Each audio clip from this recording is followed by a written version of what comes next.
to over 120 degrees Fahrenheit, the mine workers don't typically feel it. The work is done with excavators and giant Caterpillar 389 trucks. And at BHP's Mount Whaleback mine, their operators sit in fully air-conditioned cabins fitted with high-tech sensors that watch eyelid movements to capture early signs of fatigue and send warning signals to the command center. And then there's the pay.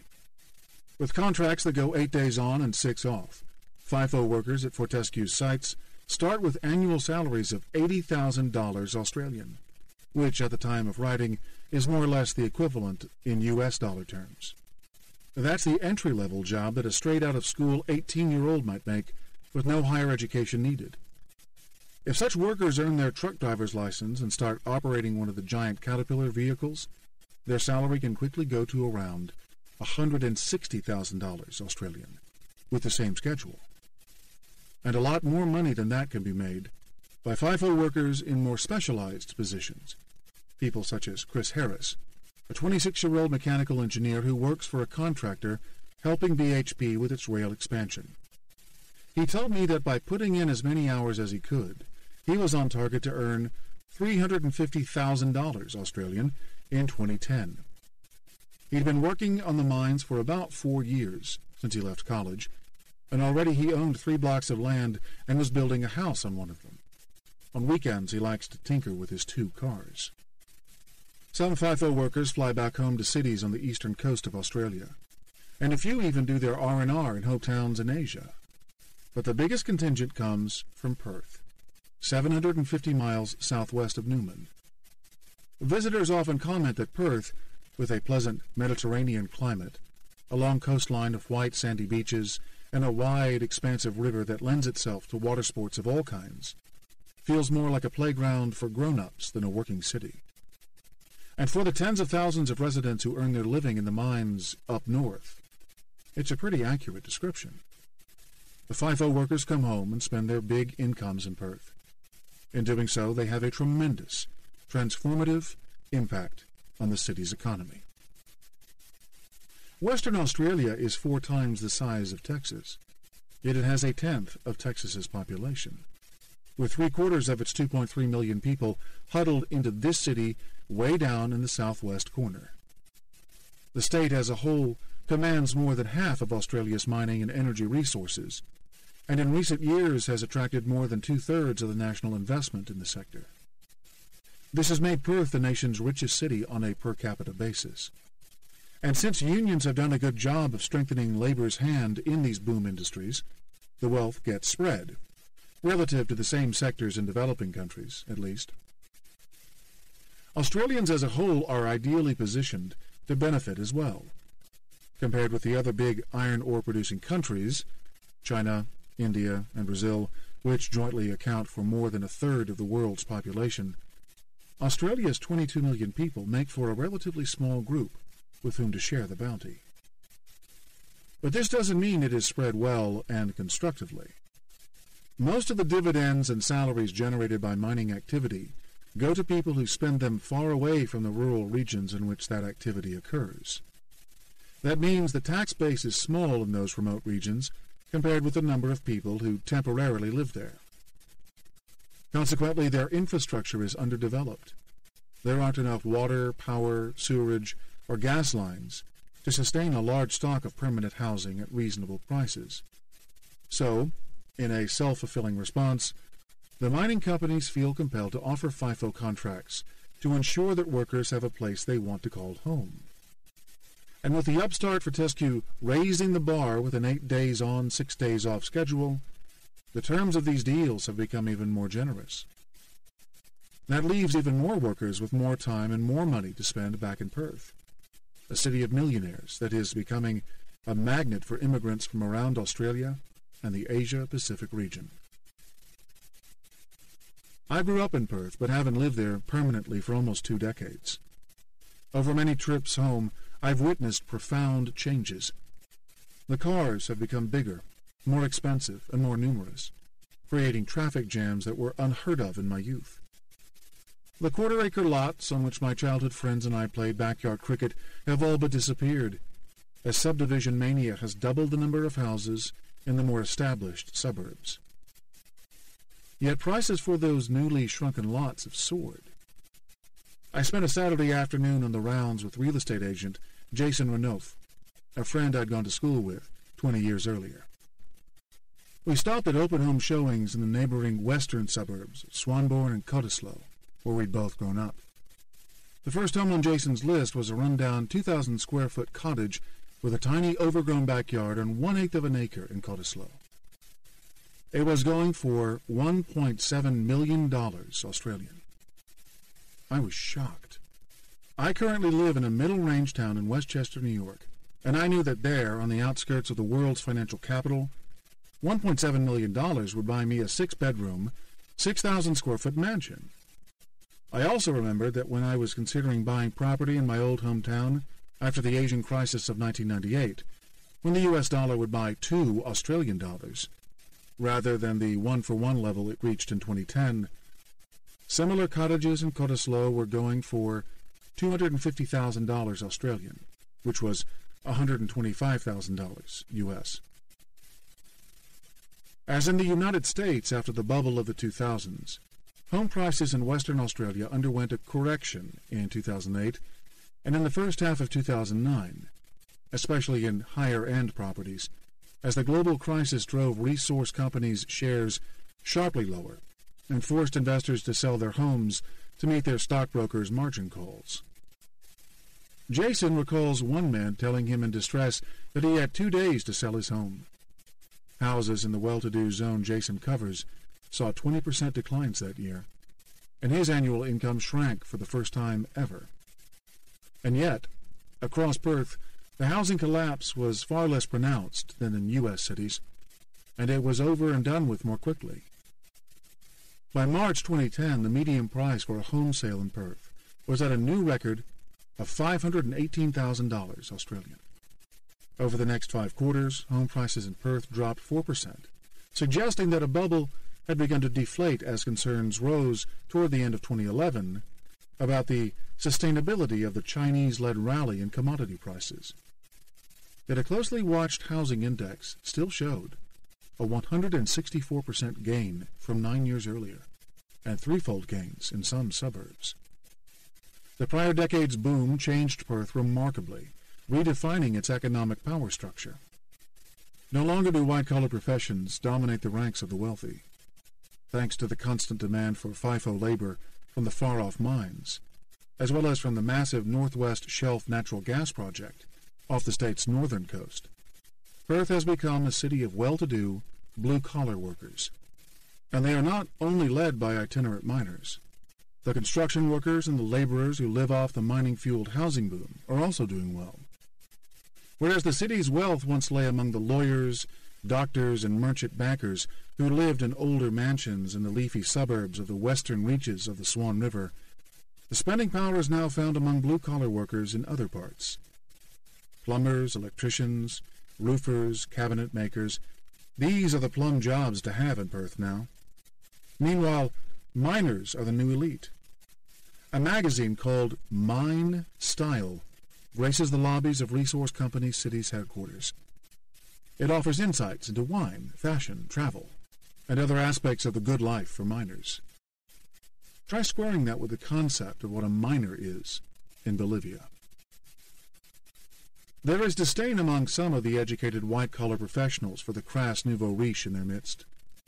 Modifying a derogatory local slang word that loosely translates to suburban redneck, they refer to this new-moneyed crowd as cashed-up bogans, or CUBs, cubs. Still, if we look beyond the neoclassical McMansions and the revved-up V8 cars with $20,000 stereo systems, there is something appealing about the democratization of wealth that the China-led resources boom has delivered to my hometown. It's certainly different from how it has played out in China, where urban-dwelling professionals demand far higher incomes than hukou-deprived working-class laborers from the interior. Yet there are some very real negative side effects, and Perth is at risk of being overwhelmed by them. Historically, there has been a higher degree of substance abuse among FIFO workers on and off-site. Strict new drug and alcohol testing by employers means The mining camps themselves aren't the same wild, heavy-drinking places they once were. But the separation from families means indulgences are still taken to the extreme. Ironically, new rules requiring that workers take a day off to recuperate after 10 straight work sessions mean that many can be found at the local pub on those days, where they do more damage to their health than if they'd stayed working. And when they're back in Perth with money in their pockets, these transient workers play hard.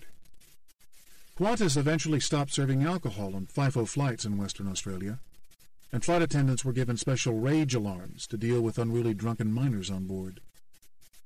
Researchers at Queensland University of Technology found that the incidence of violence was higher among FIFO workers than among other members of the Australian population.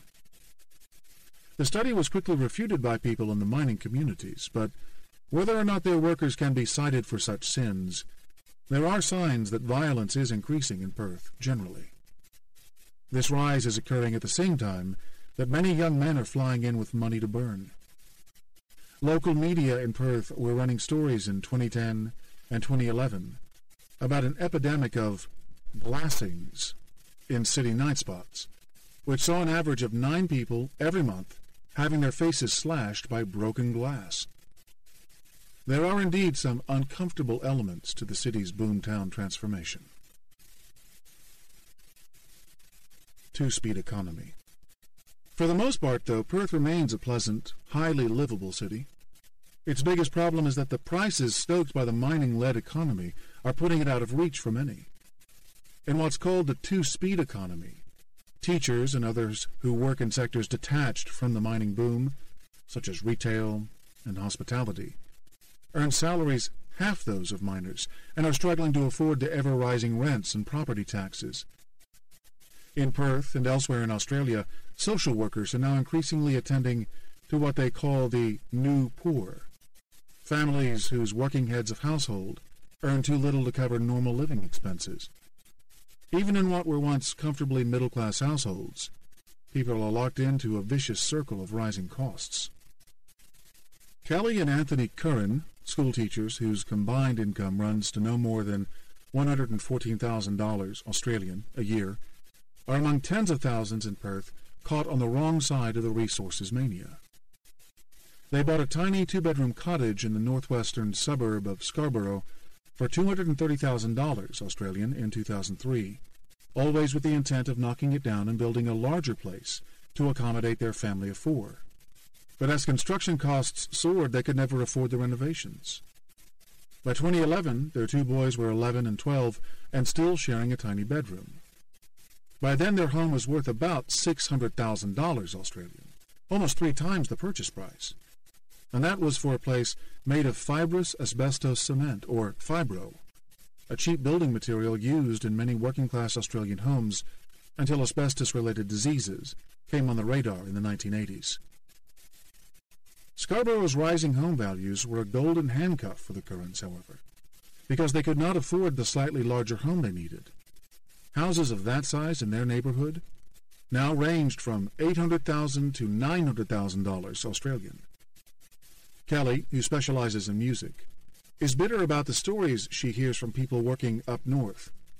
A friend who does temporary secretarial work earns $600 a day with accommodations, meals, and flights home thrown in. A cousin of Anthony's who talks of unskilled mine operators earning $180 an hour. By contrast, she said, I might get almost $50 an hour teaching, and have studied for a total of 8 years full-time. Yes, okay, 4 of those years were studying music composition, but because of limited money in the arts, it is extremely difficult to earn any money from this. Mining machinery operators would be unlikely to pay to see classical music concerts, so we musos can't seem to get a positive knock-on effect. The disparity in salaries creates distorting incentives and career preferences as workers are drawn to the resources sector. Throughout the 2000s, there was a chronic shortage of teachers in Western Australia that was resolved only after the 2008-2009 financial crisis slowed the rate of resignations and after the government shipped in foreign graduates. But other sectors kept losing bodies. Western Australian manufacturers lost 17,300 jobs in the 2.5 years ending in August 2010, while the mining industry added 16,900.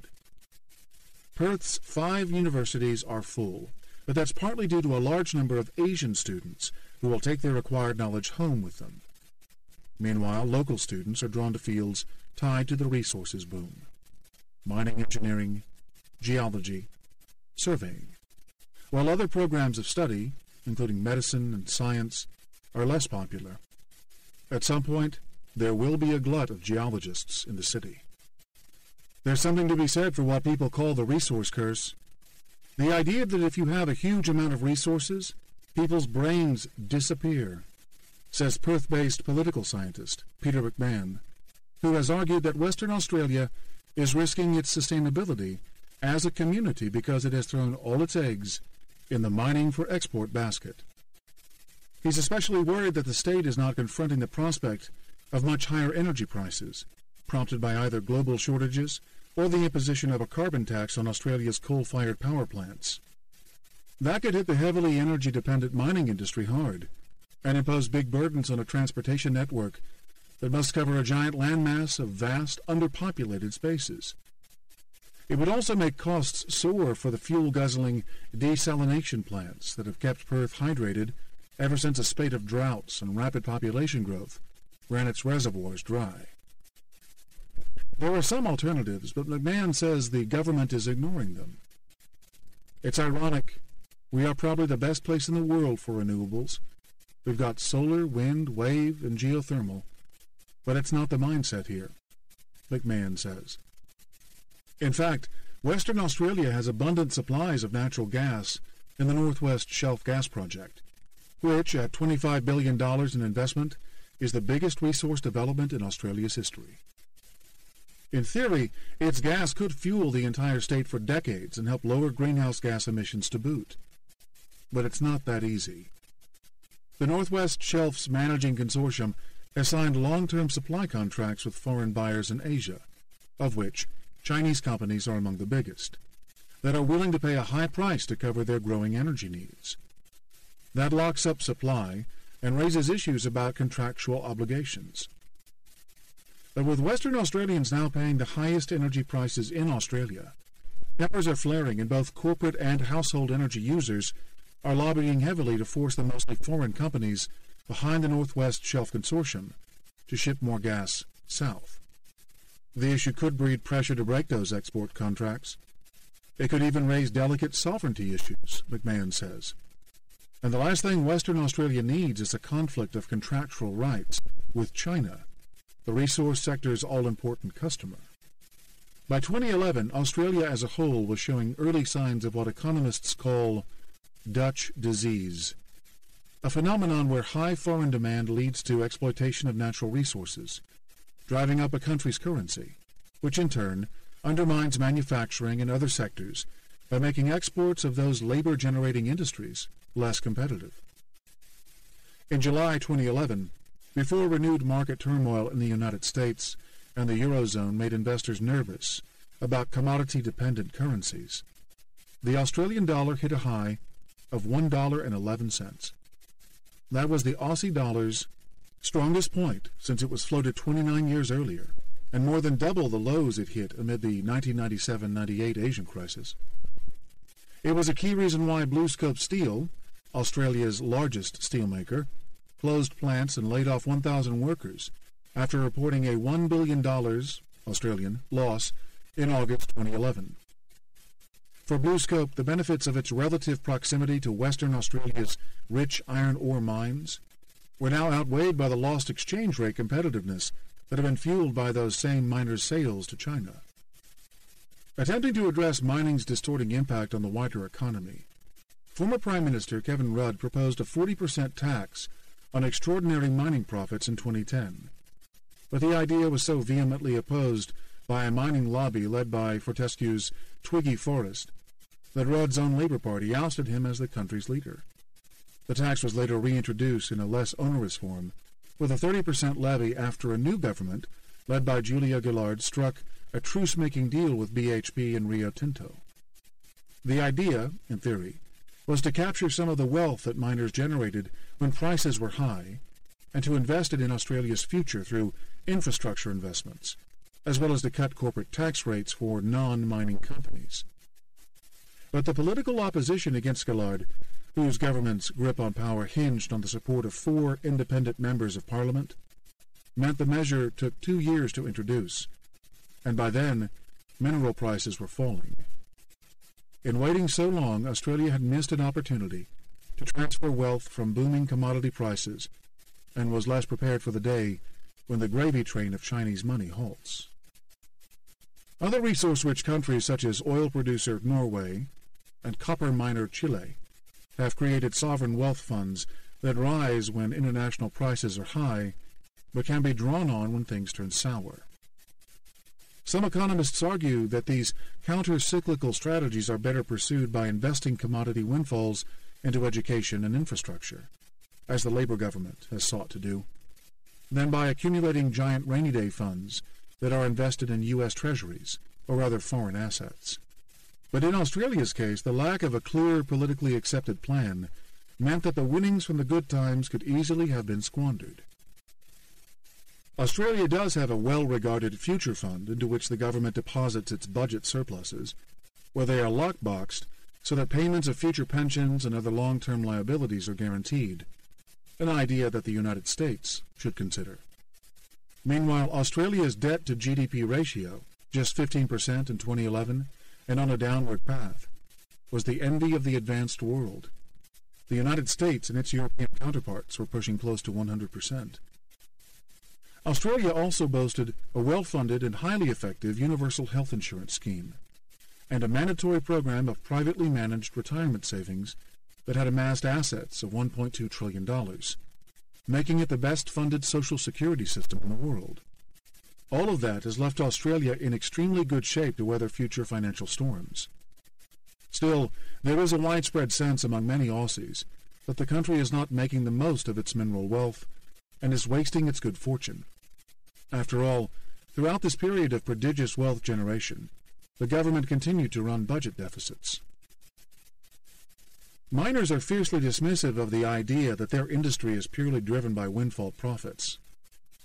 When Australians in the more populous eastern region disparagingly describe Western Australia as a quarry, miners retort by pointing out to the quality of their world-beating technology and know-how, all developed over a history that began with a turn-of-the-century gold rush in a town called Kalgoorlie. This technological proficiency, they say, is as important as the high quality of the ore and the state's proximity to Asia in ensuring that Australian minerals remain competitive in international markets, and that the industry continues to develop skills and spread prosperity through other sectors of the economy. It's what allows mining companies to offer such generous terms to FIFO workers, they say, and to maintain high safety and environmental standards. And it's reflected in how Australian mining companies have taken their entrepreneurial verve to all corners of the globe. In part, it explains why BHP Billiton's market capitalization made it the 4th largest company in the world at the end of 2010. The industry is also highly diversified, thanks to the great variety of minerals embedded in Western Australia's mineral-rich earth. Although the big iron ore miners get all the press, hundreds of junior companies employ tens of thousands of people exploring and developing deposits of nickel, copper, manganese, silver, uranium, diamonds, and gold. The last of these functioned as a welcome stabilizer during the global financial crisis. While BHP, Rio Tinto, and other mega miners were laying off staff and freezing projects as the price of their products plunged in 2009, many of the nimble high-tech juniors simply shifted to gold, whose price held steady and later surged as nervous global investors sought a hedge against financial meltdown. More on this in Chapter 9. One could even argue that Western Australia's rich gold deposits offer it the equivalent of a sovereign wealth fund, as they provide a counter-cyclical buffer when demand and prices for its other minerals fall.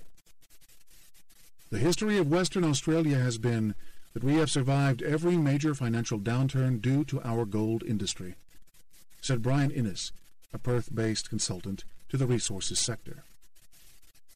Still, a big downturn in Chinese demand would have a profound impact on Australia's resource industry and on the economy as a whole. China went from accounting for 6% of Australia's exports in 2000 to 23% in 2010. That concentration leaves Australia's economy vulnerable if China's boom should end. And yet, miners seem convinced there's little to worry about.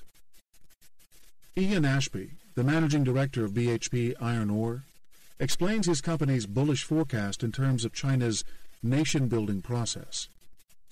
Assuming China's future steel needs are similar to those of other countries at the same stage of development in the past, BHP estimates that the consumption and infrastructure demanded by China's 1.4 billion people will require annual steel output to grow to 1 billion metric tons, up from 627 million in 2010. At that point, it will start to plateau. That prediction is modeled on Japan's experience during its industrialization period, when installed steel capacity peaked at 120 million tons, that is, once it reached a 1-to-1 output to population ratio. Japanese demand for steel will rise again in the years ahead on reconstruction needs stemming from the March 2011 earthquake, a tragedy from which Aussie miners stand again to benefit. BHP assumes that China won't develop into as homogeneous a society as Japan, which means steel demand won't be quite as concentrated and thus will fall short of the 1-to-1 ratio. Nonetheless, the projection amounts to a phenomenal increase over the next decade. And then for decades after that, Ashby said, it will need to keep sustaining its capital stock of steel, all of which just drives demand for iron ore. Urban China will be a vertical city, he said, living in high-rises that need a lot of steel. Based on this bottom-up analysis, which is stress-tested rigorously, Ashby said, we from our perspective don't believe there is a bubble in China. We believe that from our industry perspective, it is healthy, and it's likely to be healthy throughout the next decade. Meanwhile, Australian miners of other products are lining up to benefit from the next promised phase of China's development process, the consumer boom. Growth in our industry is now all about what is going on with China. With 350 million people moving from the country having to be housed, the building of up-teen airports, and the creation, in a space of just 15 years, of an underground system in Shanghai, said David Robb, managing director of Iluka, a Western Australia miner of mineral sands. Iluka's products include titanium oxide, whose highly refractive qualities make it a sought-after component for the white pigment that goes into paint, and zircon, which is used in ceramics.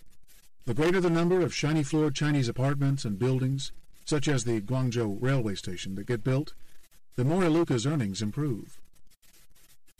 Rob says that when China's per capita GDP surpasses $5,000, it will do as other countries have done, and trigger a rapid surge in demand for durable goods, which in turn leads to exponential increases in demand for pigment. Officially, China's per capita income was just below that threshold at $4,300 in 2010.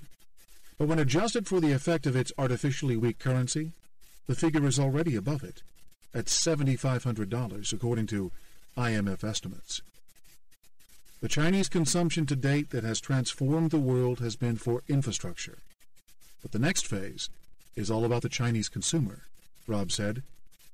I have every confidence that we are now entering that period. Yet, as demonstrated by the U.S. housing crisis and countless burst bubbles before it, confident extrapolations about the future from current positive trends can prove dangerous. Various things could go wrong for the mining community. BHP and its rivals could find that the surging supply of iron ore from all their expansion plans could catch up with demand quicker than their projections suggest. China's own domestic mine sources could improve, for example, or technological effects could kick in, improvements in steel smelting techniques or more efficient mechanisms for gathering, transporting, and recycling scrap metal. Or, if prices suggest doing so, Chinese builders could shift toward greater amounts of reinforced concrete and less steel in their buildings. And of course, as was discussed in the preceding chapter, China's overall growth rate could slow, with direct knock-off effects for Australia. By the second half of 2011, fears of precisely that were taking hold as Chinese manufacturing went into decline, and the rising stockpile of steel led the country's mills to put their plants through periodic shutdowns. At first, iron ore prices proved resilient, but after holding steady at around $177 a metric ton, they plunged in the last quarter of the year to below $120 in late November. Seemingly in anticipation of this correction, the Aussie dollar dropped sharply and temporarily fell back below parity to the U.S. dollar in late September. It later rebounded but remained volatile as hedge funds began selling it as a proxy bet against a downturn in China. The currency was becoming a key gauge of Australia's potentially dangerous dependence on its giant Asian customer. In many ways, Australia's relationship with China reflects the risks of a bubble mindset. The blind faith in a new, compelling meta-theory that explains relentless price rises, much like the new economy concept of the dot-com era. In this case, the narrative is of China's unstoppable advance.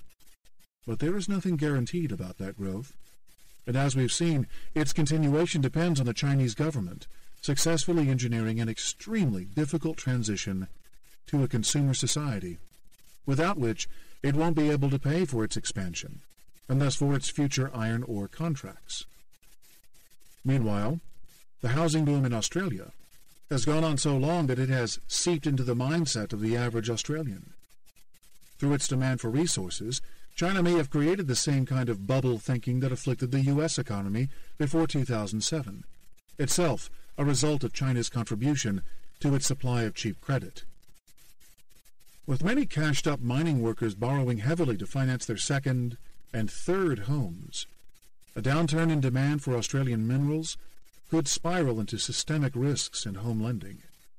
Price-to-income ratios have risen in Perth and other cities to levels far higher than they were in the most bubble-prone regions of the United States before its crisis.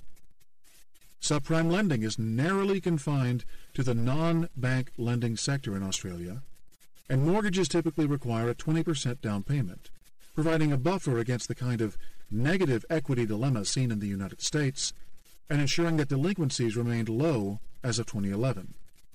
But the Australian housing market does breed its own misplaced incentives. It has negative gearing, for example, the right to a tax deduction based on the difference between interest paid on an investment home loan and lower rental income. Meanwhile, the approval process for foreigners investing in Australian real estate was eased throughout the 2000s, giving Asia's growing class of millionaires a much sought-after alternative destination for their excess savings. In 2010, new approval rules were introduced by the Foreign Investment Review Board, but it may have been a case of too little too late.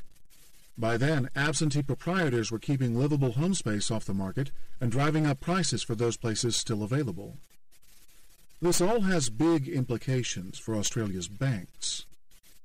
Although better regulated than their U.S. counterparts, and therefore able to weather the 2008 global financial crisis, they have their own risky imbalances. Until it responded to slowing global and domestic demand with 2 quarter-point cut rates in the last 2 months of 2011, the Reserve Bank of Australia's benchmark interest rate carried a 4.75 percentage point premium over the U.S. Federal Reserve's near-zero rate for a full 12 months. That gap encouraged a surge in cheap foreign currency borrowing by Australian banks and companies. But if a mining slump should drive the Australian dollar lower, those foreign loans could become a burden for Australian institutions. The banks have been frustrated by attempts to lend out that money to the resource companies, mostly because the boom is so strong that miners have enough cash to fund expansions without borrowing. So instead, the banks funnel the proceeds of their foreign borrowings to residential mortgagees, who are now up to their eyeballs in debt. By 2011, Australian household debt stood at 159% of disposable income, among the highest such ratios in the world, higher even than the 133% peak that the credit-dependent United States hit in 2007. The biggest worry, therefore, is that a major external economic shock might shut off the jobs-generating export machine, primarily via a sharp downturn in China. Mass layoffs would ensue, leaving many Aussies unable to make their debt payments and giving rise to the specter of a U.S.-style housing crisis. To be sure, a fall in the Aussie dollar would again function as a convenient shock absorber, helping to offset the blow felt by exporters from falling world commodity prices. But a sharp fall in the currency could also provoke debt problems. Although the national government fiscal balance is currently in reasonable shape, the country as a whole runs a large current account deficit. Thus, the combination of currency collapse and job losses could put tremendous pressure on the mountain of private debt owned by the banks, and that could quickly change the fiscal picture for the government. In a worst-case scenario along the lines of what happened in Ireland and Spain, the sovereign might have to take over banks' debts to protect the system, thus transferring the burden to taxpayers and creating all the political and economic tensions seen in those countries. As of late 2011, most economists and credit rating agencies remained sanguine about such risks. They had very favorable views of Australia's well-capitalized banks, which had diversified their funding sources away from credit crunch-prone international wholesale funding markets.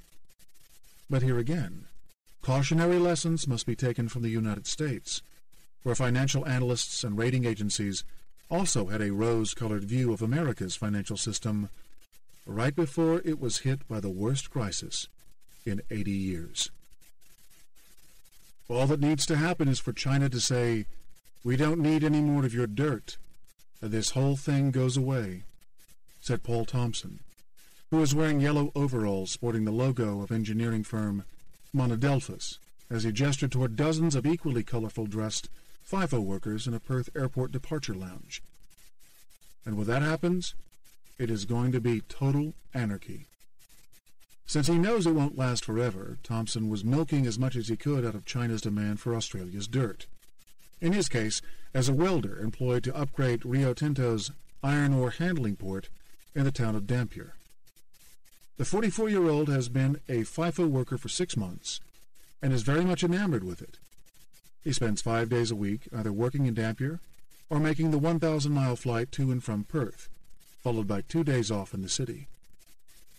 The main reason he took the job was the $120,000 annual salary, which he said he needed to pay for an expensive lifestyle. But Thompson also gets to escape Perth's weekday traffic jams while enjoying the best it has to offer on weekends, which for him means yachting. He told me his ideal day involved racing his 14-foot skiff, Lovebone, on Perth's Swan River on a balmy afternoon, followed by an evening at his favorite night spot near the river, an Italian eatery known as El Zucchero. Though I'm no sailor, as a Perth native who loves that river like any, I nodded in appreciation. The city's river, beaches, and wide-open green spaces, all combined with a highly accommodating warm climate, are what give Perth its playground-like appeal. It is a blessed city, and for now at least, the money China is paying for Western Australia's iron-rich dirt is giving people such as Paul Thompson the chance to revel in its blessings. Chapter 5. Race to the Bottom. Losers in the Global Economy. Saturday, January 8th, 2011, was a classic summer day in Perth. The temperature got to 90 degrees Fahrenheit, and the sun shone from dawn to dusk. In the morning, hordes of people took to the beaches, teed off on golf courses, or played tennis. Then, in the mid-afternoon, when the soothing Fremantle Doctor's sea breeze swung in from the west as it does around the same time every day, it was time for yachting enthusiasts, such as Paul Thompson, the FIFO welder of the previous chapter, to hoist sail and take to the river. At that very moment, on the other side of the world, a group of employees at a shopping mall in Acapulco, Mexico, was leaving their premises at the end of their Friday night shift. The midnight darkness was broken by the sight of a white Nissan SUV ablaze. One of the group called the local police, who came to investigate. What they found can be seen as a symbol of the deep divide between the global economy's winners, in places such as Perth, and its losers in places such as Acapulco. A stack of 15 bodies, each missing its head. The stark contrast between these scenes speaks to the highly uneven way in which China's advance has affected different parts of the world. It reflects the gap between those producing the commodities China needs and the manufacturers that compete with it. Despite Acapulco's and other Mexican cities' reputations for wanton bloodshed, it is a city bordering El Paso, Texas, one that was once a thriving hub of factories and nightlife, that holds the undisputed title as Mexico's murder capital. In fact, in the 3 years prior to the Acapulco beheadings, Ciudad Juarez, a city with a population roughly the size of Perth's, 1.5 million, had firmly established itself as the most violent place on earth. An accelerating war between rival drug gangs left 1,587 dead in 2008, 2,643 the following year, and 3,111 in 2010, with the killings increasingly carried out by youths of 16 or younger. The city's murder rate was higher than anything Baghdad experienced during the Iraq War. And if we take into account the fact that some 250,000 former inhabitants are thought to have fled Juarez violence over the past 3 years, the ratio of killed to living is likely even higher than official estimates suggest. This descent into madness might seem like a self-contained event, its circumstances explained by Juarez's unique form of dysfunction. But in fact, it's intrinsically linked to the changes in the global economy that sucked the city's employment sources dry. Cut-price murders. In seeking to assert dominance over one another within the highly lucrative border trade in cocaine and marijuana, the Juarez gangs set the benchmark for sickening brutality, the standard that the Johnny-come-lately criminals of Acapulco, Reynosa, and Nuevo Laredo have only recently tried to emulate. The national beheading craze began in Juarez, where the nation's attention was grabbed by the gruesome sight of a decapitated body left hanging from an overpass during the morning rush hour on November 7, 2008. The display, which looked down upon a Home Depot outlet, seemed to be a warning that Juarez gangs were now operating with complete impunity and had decreed that a kind of collective madness would descend upon the city. Hundreds of such signature killings have since followed, many of them timed to optimize TV and press reporters' news-gathering needs, as if the gangs were putting on a ghoulish show for the public. Bereft of effective police who are not on the drug traffickers' payroll, the people of Juarez have been living out an apocalyptic nightmare. Judging from the tally of dead on the second weekend of 2011, the one during which I visited Juarez, it did not look as if the city's drug-crazed hitmen were about to let up. Acapulco might have grabbed the international headlines that weekend, during which Mexico, as a whole, saw 53 gang-related murders, but it was Juarez that, again, claimed the highest number overall, with 17 people slain over the 2-day period. The first 15 pages of the Saturday edition of PM, Juarez Daily Afternoon Tabloid, contained nothing but fully illustrated accounts of gang murders. The front page carried the image of a man's body slumped in the driver's seat of a red Dodge Neon, his severely lacerated body showing the impact of multiple rounds of armor-piercing ammunition. As in so many accounts of such events, the paper cited eyewitnesses noting that after raining bullets on their victims, the adolescent killers had easily fled the scene, without any elements of the various security forces appearing to confront them or try to detain them. Jovencio Vasquez Lopez knows too much about this side of Juarez. He runs a private ambulance service and drives one of the vehicles in his fleet. His team is supposed to back up public emergency services at car accidents, but they find themselves increasingly called out to attend to victims of the daily shootouts. He has seen a 1-month-old baby die in its mother's arms after being hit by a stray bullet. He has arrived at the scene of what he was told was a simple accident, only to find that a massacre of 8 people had taken place. And he once turned up at a real car accident in which young boys had been severely hurt, only to be ordered by federal police to abandon them and instead attend to 2 gang leaders injured in a gun battle. And especially close to home, his brother, a former police officer, was executed by gang members, he says. Vasquez Lopez's current business is an accident of economic circumstance. He had initially set up operations as a security and medical officer for construction sites connected with the maquiladora industry. Not surprisingly, however, investors in many maquila factories have been scared off. The special tax advantages they earn for exporting their wares don't compensate for the risks of death or kidnapping faced by factory managers and the danger pay they demand in return. After a massive contraction in the industry in 2008 and 2009 due to the U.S. recession, the insecurity has hindered recovery. Instead, Vasquez Lopez has gravitated toward attending victims of accidents and violence. Business is good, he said, but it comes with big personal risks. This is not how I want to live. I spoke to Vasquez Lopez inside one of his ambulances. It was parked outside his home in a colonia on the outskirts of the city, one of the instant suburbs that state housing agency Infonavit financed in the mid-2000s to try to address the severe housing shortages for the swelling ranks of maquiladora workers who had migrated to Juarez from the south. Now, 2 years of violence had prompted a mass exodus, leaving the colonias dotted with abandoned homes that serve as hideouts for drug gangs. While we talked, young boys played war games in an empty lot across the street. They darted in and out of the abandoned homes as if on a search-and-destroy mission in a city under siege, occasionally firing bottle caps at each other with makeshift wooden stick rifles. It was like childhood play everywhere, but it was hard not to imagine they were mimicking the real-life experiences of their older brothers, cousins, and neighbors. They often come to me and excitedly say, "Did you see any sicarios today?" said Vasquez Lopez, using a local word for hitmen. The children are already sick. They are ill with all the violence they see.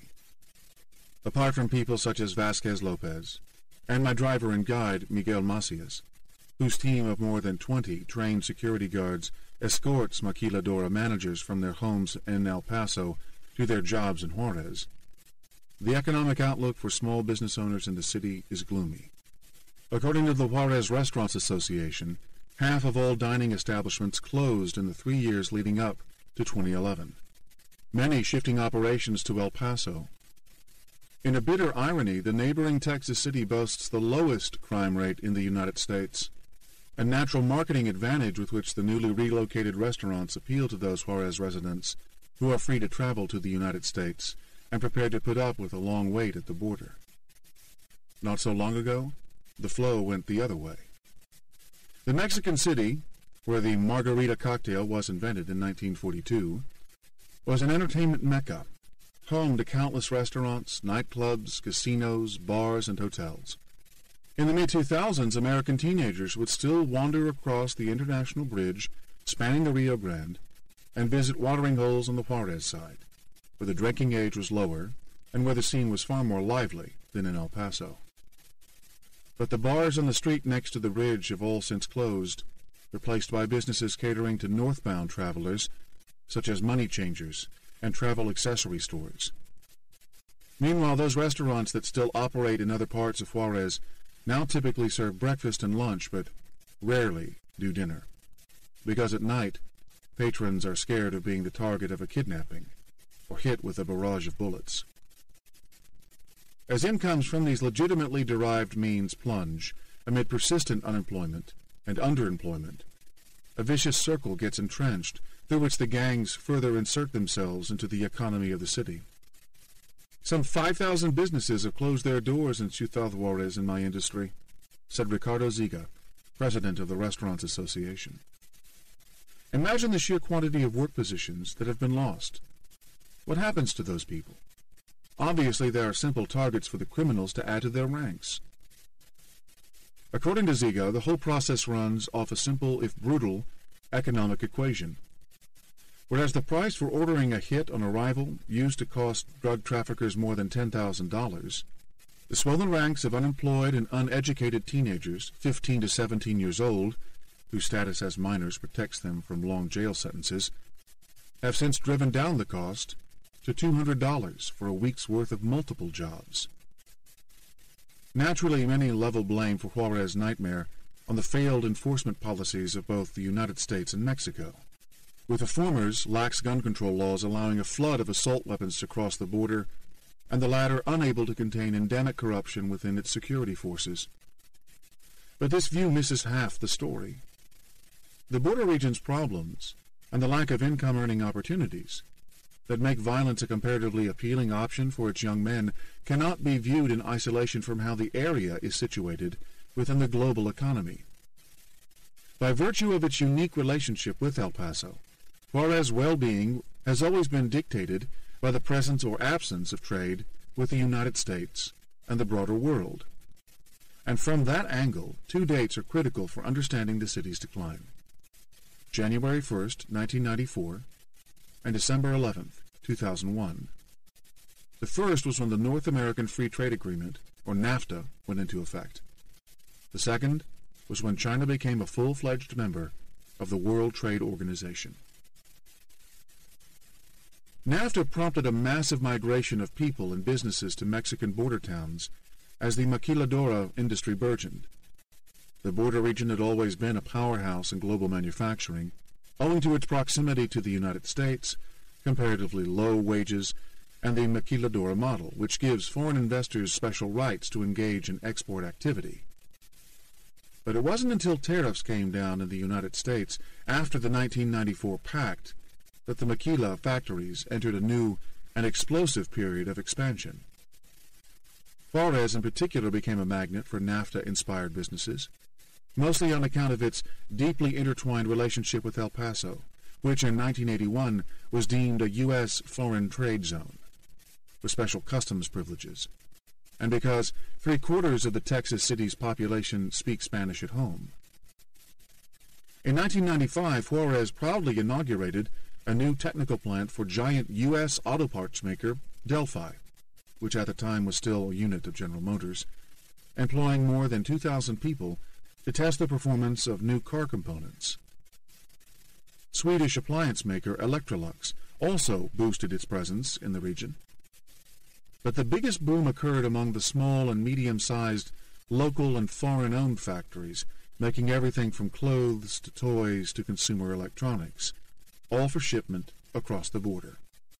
Initially, these businesses had an insatiable demand for labor, which meant the city added 500,000 residents through the second half of the 1990s as job seekers flooded in from the south. As the migrants kept coming, the ineffectual local government could not keep up, leaving the new arrivals squeezed into shantytowns with big shortfalls in schools, housing, and other infrastructure. At that time, at least, unemployment was never a problem. The maquiladora industry soaked up all the incoming adults. It was their kids, left at home by their working parents, who became the problem. All this formed a highly productive broth for the narco-traffickers, says Rocio Gallegos, a journalist from the newspaper El Diario in Juarez. Having covered Juarez's mounting violence since 1996, Gallegos has learned all too intimately of its causes and its outcomes. Outside her office sits the empty cubicle of photographer Armando El Choco Rodriguez, with a dried rose and a sign bearing the words, "El Choco is here," resting against his untouched computer. Rodriguez, one of 2 El Diario reporters to have lost their lives to reprisal killings by the cartels since 2008, was gunned down just as he was about to pull out of his driveway to take his 8-year-old daughter to school. Gallegos finds the roots of such tragedies in the early neglect that the children of maquiladora workers suffered. She estimates that 60,000 youths never studied and never worked, and that many of these became drug addicts. They did not need incomes from their families so much. They needed drugs, she said. And who was there to give it to them? When Gallegos began her job, Juarez was already gripped by violence. Shortly after the NAFTA-fueled wave of immigrants began, hundreds, if not thousands, of young maquiladora women were killed or never seen again in an epidemic that went unsolved. But even after that horrific beginning, things would get much worse. Farah's descent into a new, even scarier version of hell began at the start of the new millennium. The catalyst was the twin events of a U.S. recession at the end of the dot-com boom, and China's entrance into the WTO, which meant that U.S. tariffs were cut on that country's products. Not only did the overall volume of U.S. demand for Mexican products drop in the downturn, but Mexican exporters now found themselves losing their share of that shrinking market to an increasing influx of low-cost Chinese goods. Over the course of the next decade, their competitive edge steadily deteriorated. Mexican producers could not compete against the undervaluation of the yuan relative to the U.S. dollar, with which the peso tends to be closely correlated. On so many other counts as well, versus China's policy-induced high savings and low interest rates, for example, as well as its heavy investment in transportation and energy, Mexico's creaking bureaucracy and dysfunctional infrastructure were no match for China's efficiency. It still had its location and low wages as a strategic advantage, but even these were not enough to help it match the China price. As China doubled its share of the U.S. import market to replace Mexico as its biggest goods supplier over the course of the decade, it made especially significant headway in labor-intensive industries. In 2000, Mexico had dominated the U.S. clothing market, for example, accounting for 14.7% of America's textile and apparel imports, according to U.S. Census Bureau statistics. But by 2008, its share had dropped to 5.3%. Over the same period, China went from 11.3% of all textile and apparel sales to almost half of the entire U.S. market.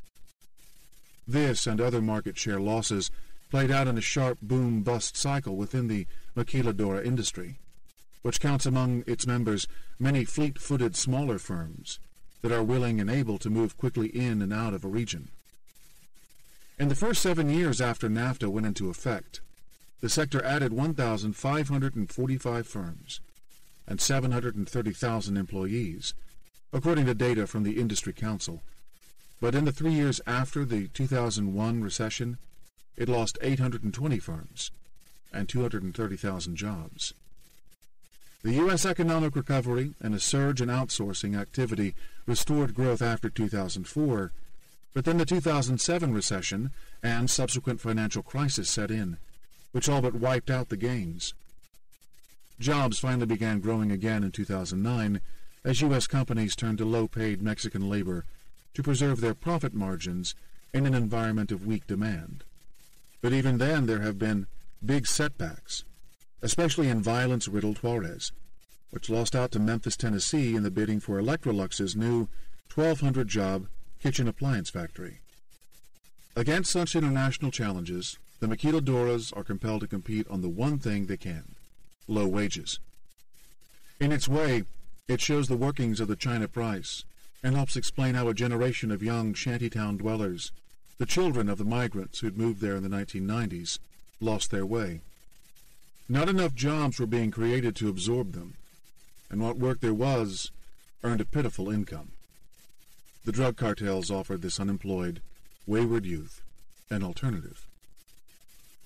To comprehend why, consider the financial price paid by those who have resisted the pressure to join the gangs. People such as 29-year-old Daisy Marquez, who chatted with me along with the other maquiladora workers in a shantytown strewn with waste and crumbling buildings. They live in a depressing, desolate place where thousands of cast-off plastic bags flutter from the scraggly trees and barbed wire fences to which they've become attached. Sitting around the well-worn Formica kitchen table of her neighbor, Ruth Rodriguez, in a tiny house of rough brickwork and exposed concrete floors, Daisy said she earned 49 pesos, or $4 per day, working in a factory making fire alarms.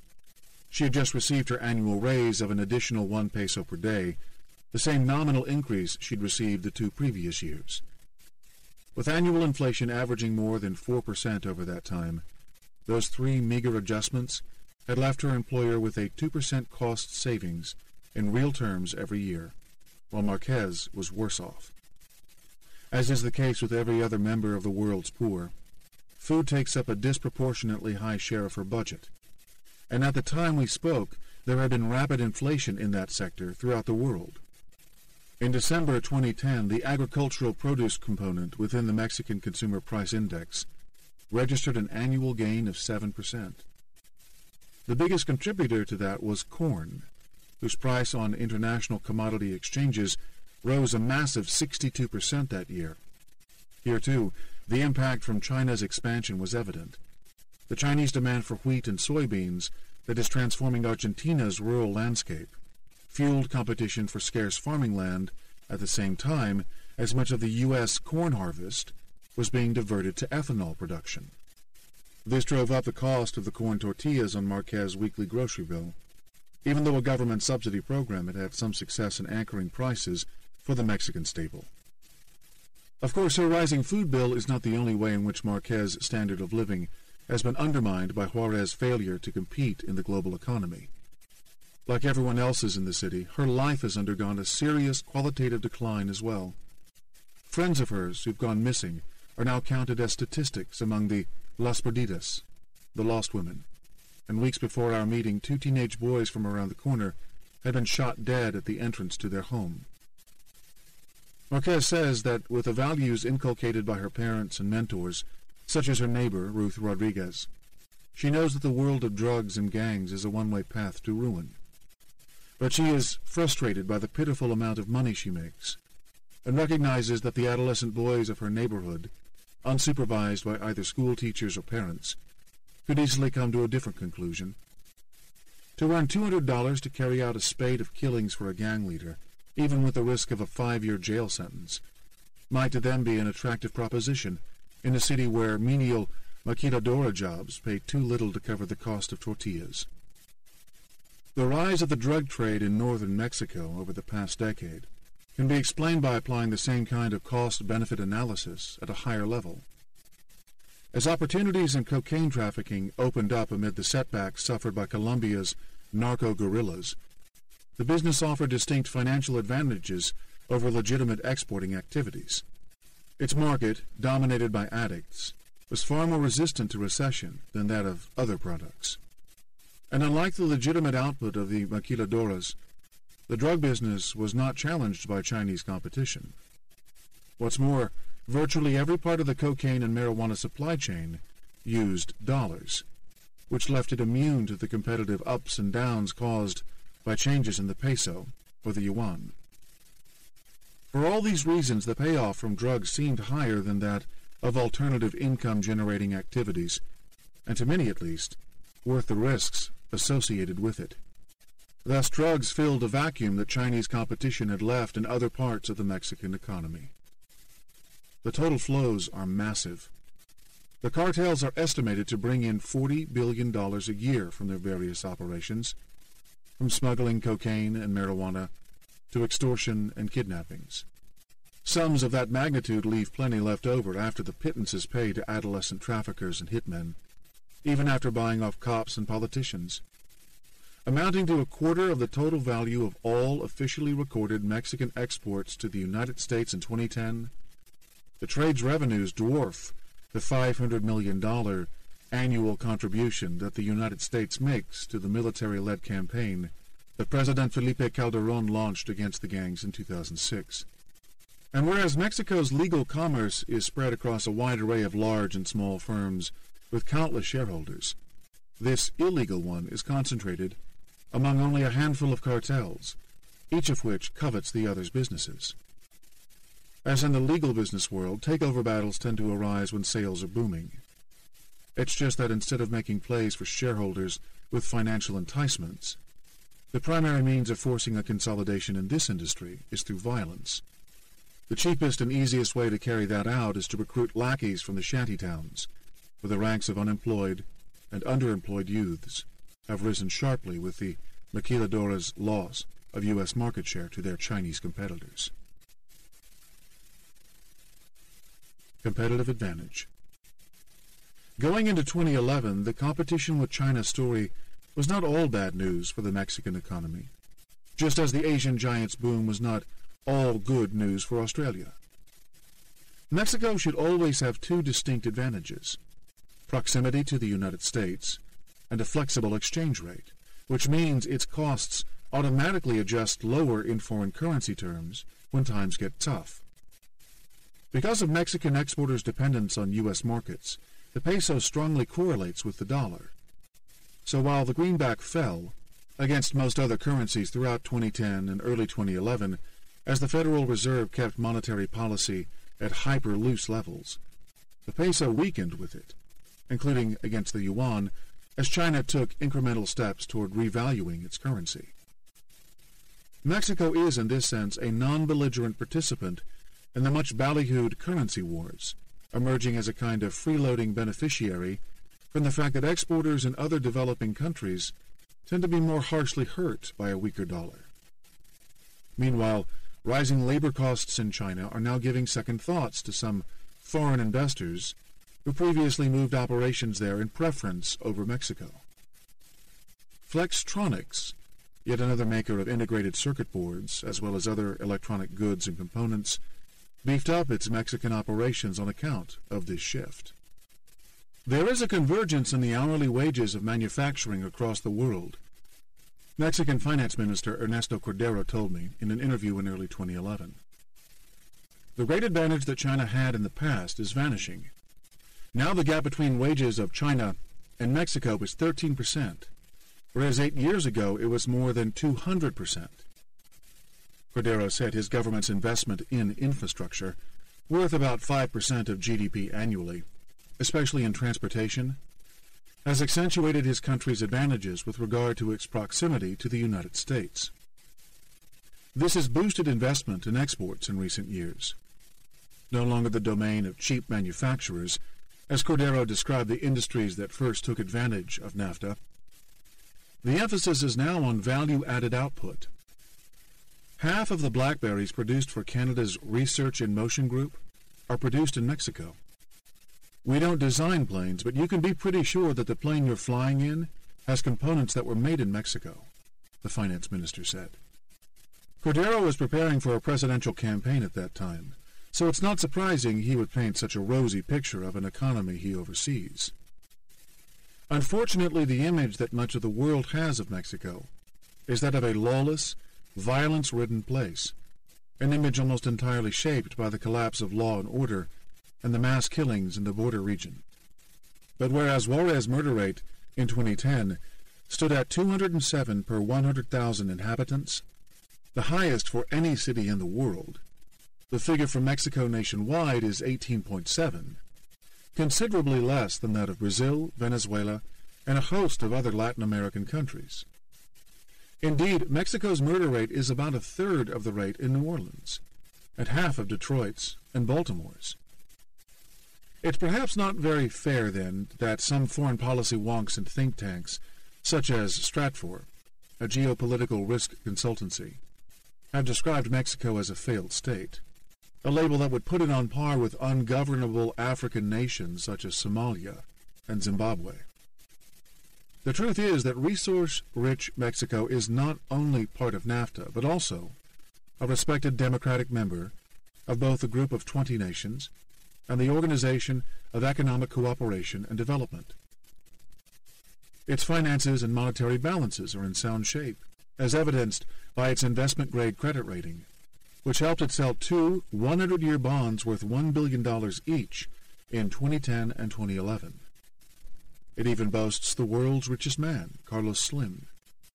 And although that could speak to Mexico's failed antitrust regulations and poor distribution of wealth more than anything else, it also reflects the benefits of free trade. But although average incomes across Mexico are rising, an opposite reality confronts Daisy Marquez and other marginalized residents of Juarez. For them, the damage has already been done by the competitive blow that the region's exporters took from Chinese competitors. The city's descent into chaos ensures that improving wage differentials won't help Juarez recover what was lost. The violence must stop before investors can return. Juarez's new mayor, Hector Magoria Lardizabal, liked to claim some success in the fact that only 1,428 killings were registered in the first 8 months of 2011, a decline of 29% from the same period a year earlier. For this, Lardizabal credited Julian Lezeola, the city's new hardline police chief, whom the mayor nicknamed Rambito, Little Rambo. Meanwhile, a small number of large manufacturers and labor-intensive industries were testing the waters in Juarez as wages rose in China. Foxconn, the Taiwanese-Chinese behemoth that we met in earlier chapters, had expanded operations there, and a few other Taiwanese manufacturers were expressing interest, according to Manuel Ochoa, Vice President of Binational Development at the El Paso Regional Economic Development Corporation. But there was no sign that the hundreds of small and medium-sized maquiladores that once had fueled the city's jobs machine were coming back. After all, Juarez was still on target to top the world homicide rankings again in 2011. It wasn't supposed to be like this. The city and others on the border were to be the vanguard of Mexico's advance into the global economy, the manufacturing hubs from which more and better jobs would be created. But although some big-name foreign companies such as Delphi and Electrolux have stayed in Juarez, in part because it's too costly to leave, it's unlikely that new entrants into high-tech, value-added industries will use this dangerous town as their base. Not when improved transportation makes viable some of the safer options in the south. Meanwhile, the few smaller maquiladores that stay do so because it's cheap, because they find people such as Marquez whose only options are to accept their meager wages or work for the drug gangs. These people, the poor of Juarez, are trapped in a race to the bottom. Even in the crime business, incomes per incident are dropping as armed youths have started freelancing their extortion jobs, acting independently of the cartels. Ransoms for kidnappings used to run to many thousands of dollars, but in 2010 demands of no more than $100 were sometimes reported. And whether the ransom was paid or not, the victim or the perpetrators often ended up dead anyway. On the flip side, the cheapening of crime, which in a supply-demand dynamic reflects how widespread it has become, makes doing business in Juarez more expensive, both in terms of the costs firms must incur for private security and the mental anguish their managers endure for working there. The premium that companies demand in return for bearing such costs is that wages stay low. It's another market mechanism, one that drives the poor of the border region down the value chain rather than up. Juarez Nightmare demonstrates that the benefits of Mexico's trade-led growth have not been well spread and have left big parts of the country more vulnerable than others to changes in the global economic landscape, especially to the disruptive effects of China's ascent. As Mexico's voters prepare for presidential elections in 2012, the left, led by firebrands such as Mexico City's former mayor, Andrés Manuel López Obrador, will roll out their usual critiques of NAFTA and U.S. imperialism. But divisions in Obrador's party of the Democratic Revolution, the PRD, seem likely to ensure victory to candidates from either Calderón's National Action Party, PAN, or the Institutional Revolutionary Party, PRI, which ruled Mexico for 8 decades, until PAN's Vicente Fox came to power in 2000. Neither party has any interest in rocking the boat, and in the grand scheme of things, that is a good thing. Mexico would do great damage to itself if it turned its back on free trade.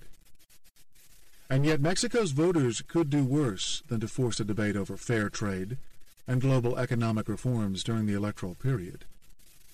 The country's membership in global forums, such as the G20, gives it a platform to do this, and its experience gives it both a right and a duty to be more vocal on that world stage. Stark contrasts and imbalances that define Mexico's economy and society stem directly from imbalances in the global economy, particularly those that favor Chinese manufacturers, such as China's exchange rate manipulation. Carlos Slim wins in that global system, whereas Daisy Marquez loses. And as we'll see shortly in an examination of Indonesia's lopsided trade with China, free trade is no panacea for a country's ills if the playing field is sloping sharply in one team's favor. Developing countries need a bigger voice in reshaping the global financial system. This is not merely a concern for developing nations. Integrating these countries into an international system of coordinated policies matters to everyone, including Americans such as my James Street neighbor Scott.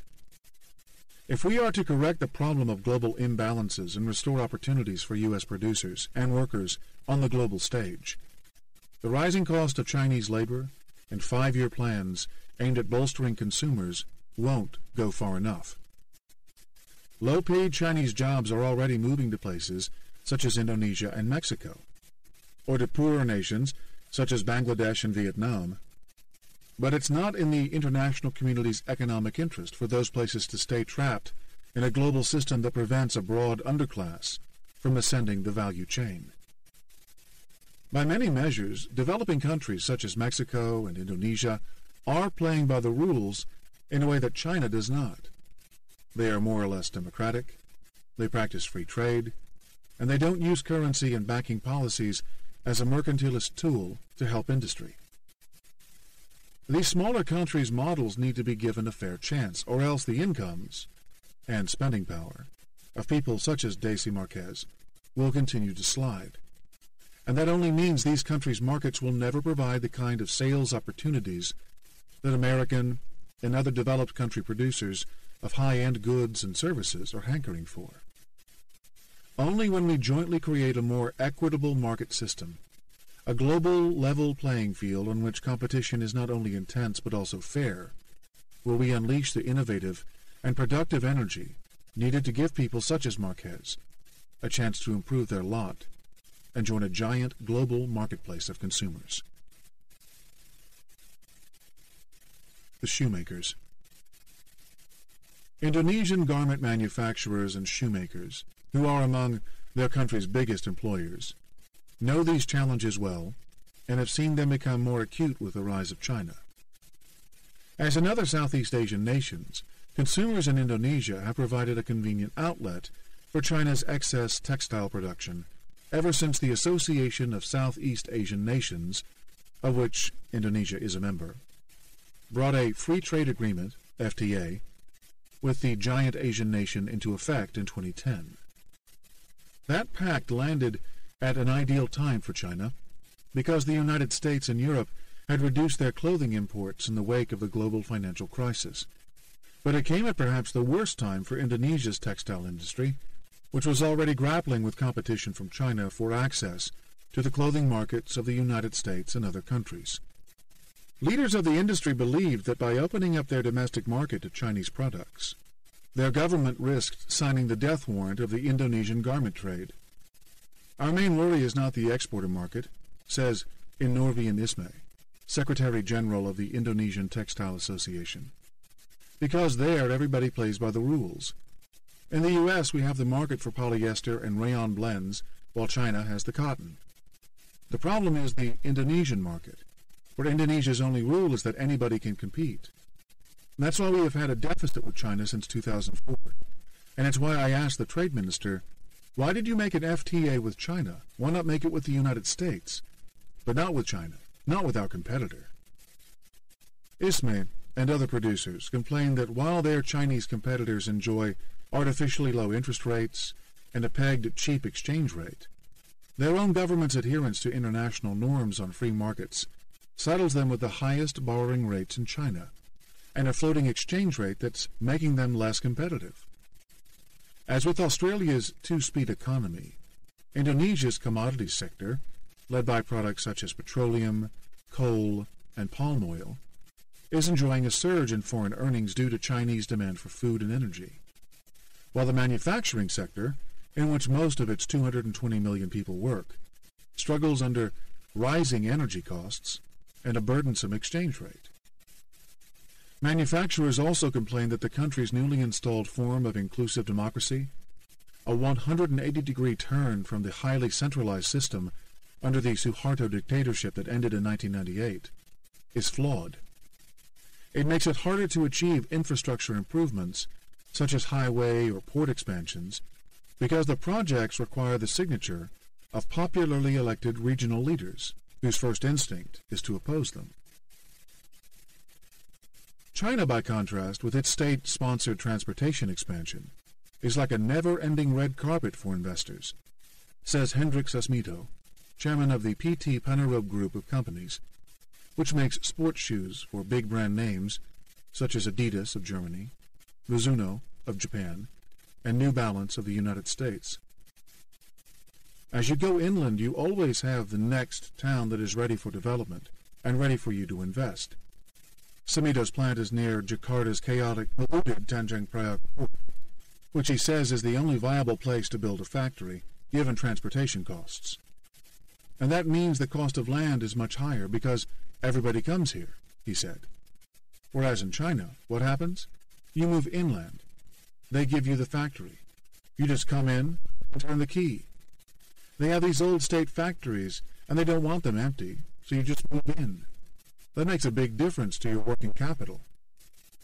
Despite these comparative imbalances, Trade Minister Mari Pangestu remains a strong supporter of the Asian Free Trade Agreement that she signed. She acknowledges industry concerns but believes free trade will be a catalyst for reform within Indonesia to make its companies more productive, more innovative, and capable of achieving the holy grail of value-added production. She cites the case of the Kendong Group, a 41-year-old Indonesian glassware and crockery maker that in recent years found it could no longer compete with the plain white ceramic cups and plates made in China. So they adjusted. First they imported the plain ones from China, and they added value to them with printing. Second, they went into medium and upper-end markets, working with creative industries. They have a range with Indonesian fashion designer Gia Pagabian. They even have a batik line. Pangestu is under no illusions about the threat from China, however, citing that country's new move into making prayer mats and the pilgrim outfits that Indonesian Muslims wear on the Hajj to Mecca. Pangestu describes its advance into all areas of production as scary. She believes China needs to rebalance its economy and revalue its currency. It is part of the global structural imbalances that have to be corrected. We agree that there is a fundamental problem there, she said over Javanese coffee at the Trade Ministry's headquarters in Jakarta. But she also believes Indonesia cannot use such complaints as an excuse to hide from free trade. People might say Indonesians are not industrious, but I think we are creative, and that's what we are trying to tap into, she said, mentioning the country's rich cultural diversity, its democracy, and its comparatively open society as providing a competitive advantage. Even before the free trade agreement opened the floodgates to cheap Chinese imports, Indonesian clothing makers faced competition from the same producers overseas. After the international quota system governing textile trade was phased out, in accordance with the Global Trade Treaty that led to the WTO in 1994, a move that ended the distortions that had turned tiny countries, such as Mauritius and Honduras, into improbable clothing production hubs. Indonesia had a strong opportunity to boost its market share in the United States and Europe, but it couldn't keep up with China. The U.S. Office of Textiles and Apparel reports that while China's share of the American clothing market went from 1/8 in 1999 to just under 1/2 in 2010, Indonesia's share oscillated between 3 and 4% over the entire time. This was while Mexico's plunged from 15 to 7%. In 1997, at the beginning of a financial crisis that would see longtime dictator Suharto deposed amid an orgy of ethnic conflict, Ina Indrawati and her mother, Wiwi Reksono, surveyed the international competitive environment for shoes. They decided that Wimo, the company Reksono had run for 31 years, could no longer succeed in the high-volume business of producing footwear on behalf of foreign companies. There was no way we could compete with China, Indrawati said. Once they joined the WTO, forget it, they stole everything. Instead, she refocused the company on the local market, selling high-quality women's shoes on a niche marketing basis. Now we've decided that we never want to go back to the export market again unless they buy our own brands. By running a boutique operation with key specializations, including offering custom-made shoes by mail order for people with odd-shaped feet and orthopedic needs, Indrawati has managed to survive the competitive threat from China. But the experience has left her aware of her country's limitations. As a manufacturing country, it is impossible for Indonesia to compete, she said. The resources are not there. The people are not there. The raw materials are not there. The infrastructure is not there. The sports shoe industry is perhaps the exception that proves the rule here, but this in part reflects the fact that Indonesian producers have strived to keep labor costs down, perpetuating the same race-to-the-bottom strategy that has condemned parts of Mexico to social decay and that works against the goal of value-added production. Indonesian sports shoemakers have become just one in a series of alternative production sites for the owners of big U.S. and European brand names, which tend to diversify their choices of outsourced suppliers across low-wage developing countries to minimize risks to supply associated with political disruptions or rising labor costs. After losing much of that business following the crisis of 1997-98, in the late 2000s, Indonesian sports shoemakers began to win orders away from Thailand, which got a bad name from the clashes between soldiers and red-shirt government activists in 2010, and saw some modest relocation from China as wages there rose. Still, sMubim of Panarab warns that if the Indonesian government doesn't improve the business environment, this fleet-footed foreign business could again just up and leave. We have the momentum now, and we have to try and catch it. Otherwise the opportunity goes. These fish don't stay around long, he said. Rising to sMubim's rallying call is easier said than done. The high interest rates, uncompetitive exchange rate, and poor infrastructure mean that even more pressure is brought to bear on keeping wages down. In addition, a delicate balance is required to manage the political sensitivities of Indonesia's poor and culturally diverse society. A visit to Panarab's 20-hectare compound offers a window into that challenge. Whereas sMubim and other senior staff members are ethnic Chinese, the bulk of his 11,000 employees are Muslim Javanese women, many of them conservatively dressed in jilbab, wraparound headscarves. They sit in well-organized assembly lines inside 3 850-foot-long sheds, busily operating thousands of sewing machines that sMubim recently imported from China. At $1,000 each, their cost was a marked decline from the 5,500 Deutschmarks, or $3,600, that Panarab paid for their predecessors in the 1990s. Amid the incessant whirring of needles, the workers focus on highly specialized tasks. Boards with numbers set the target time for each cycle. A goal of 27.7 seconds was posted above a stitching table, for example. Some of the staff operate machines that cut out nylon pieces for the shoe's upper portions. Others stitch pieces of fabric together. Some punch holes in them, and some simply thread shoelaces. At the end of the line, workers busily check that everything is in order in colorful shoeboxes marked with the logos of the giant foreign brands that will sell their contents for prices close to $100 a pair. At the end of the day, these employees will have jointly pumped out 20,000 pairs of shoes. For doing so, most earn a base salary that's not far above Jakarta's minimum wage, which was set at 1.5 million rupiah, or $166, a month for 2012. Panarab has a history of tense relations with its workers. In the years following the anti-Chinese riots that exploded in 1998, when angry mobs gathered outside its gates and threw Molotov cocktails into the compound, the company kept a tight lid on wages and worker activities, believing that would help it compete with the rising challenge from China and woo back foreign investors who'd been frightened off by the turmoil. But the strategy backfired after a 28-year-old union leader was jailed for organizing a strike at Panarab in 2001. The incident prompted Oxfam Australia to launch an investigation into the company and other Indonesian producers of foreign brands. The unwelcome international attention led Adidas, Panarab's primary client, to press the Indonesian firm's management to permit union membership. In retrospect, sMubim sees the case as a catalyst for positive change. It allowed us to change our paradigm quickly. Before, we saw unions differently. We never knew how to communicate with them. But that has changed. Although labor rights groups acknowledge progress, Adidas and PcxnBU continue to come under fire for their treatment of workers. In October 2010, Oxfam again wrote to Adidas urging the German company to force PcxnBU to reinstate 33 union activists who were dismissed 5 years earlier for demanding higher pay.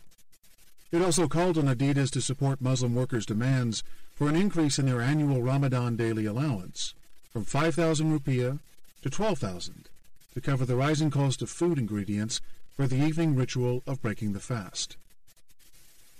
When I asked about the two cases, an Adidas spokesperson said the company had responded to the requests from Oxfam Australia to help the former union members find new employment through sharing information on open positions within our supply chain, and by engaging a local NGO to facilitate the support with job placements for those few workers who have yet to secure jobs. As for the Ramadan allowance, she said no such allowance existed, and that it was an internal employer-employee matter in which Adidas would not interfere. The food allowance case, which was spurred by worker angst over the rising price of palm oil, further highlights the tensions unleashed by a lopsided trade relationship with China. Even though palm oil is produced in great quantities in Indonesia, China's insatiable demand for it is driving up domestic prices, as with soy in Argentina, corn in Mexico, and foodstuffs of various kinds elsewhere.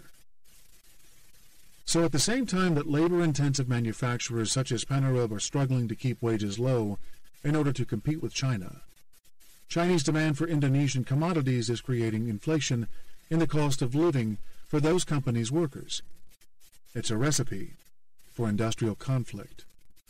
The hope is that Indonesia's fledgling democracy makes the country better able to deal with such tensions than it was during the tightly controlled Suharto era, which left them bottled up for years until they exploded in fury.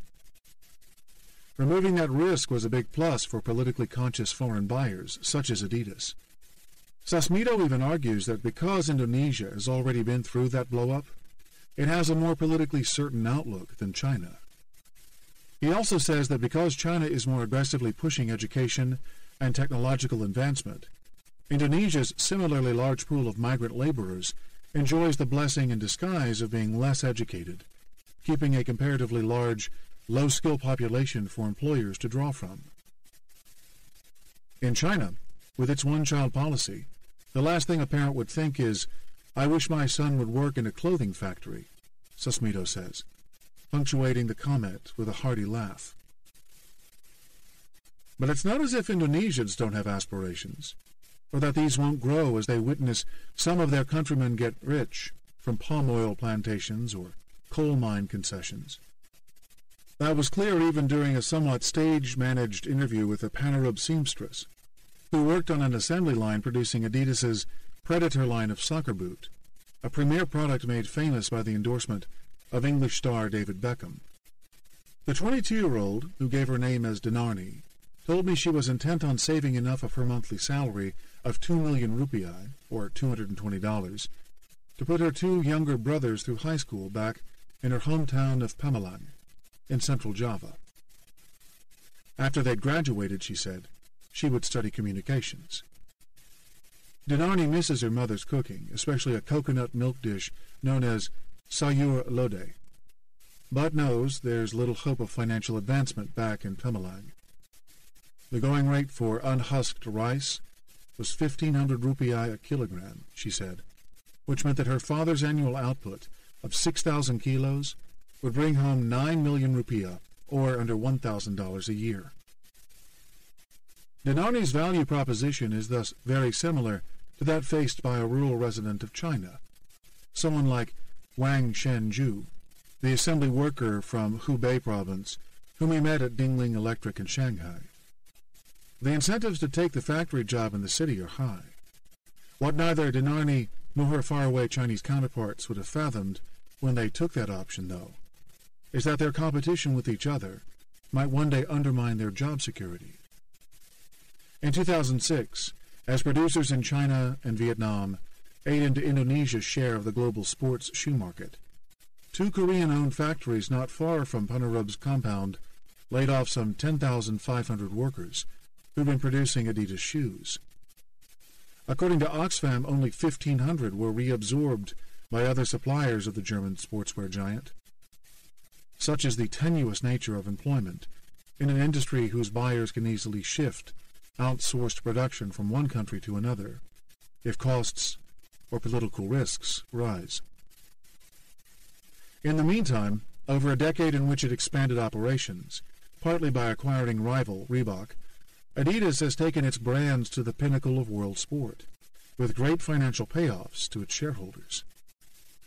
By shifting production to wherever it could lock in the lowest purchase price, Adidas achieved a juicy gross profit margin of almost 50% throughout most of those 10 years.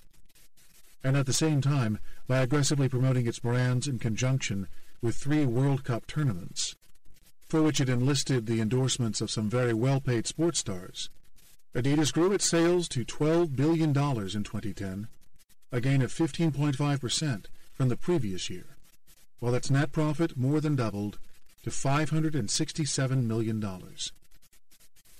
Throughout this time, David Beckham was taking in the fruits of a lifetime contract for associating his name with the same Predator shoe that Denarny makes on a wage of about $10 a day. For that deal, signed in 2003, Beckham was paid £100 million. At the time, it was the biggest ever deal for a commercial endorsement.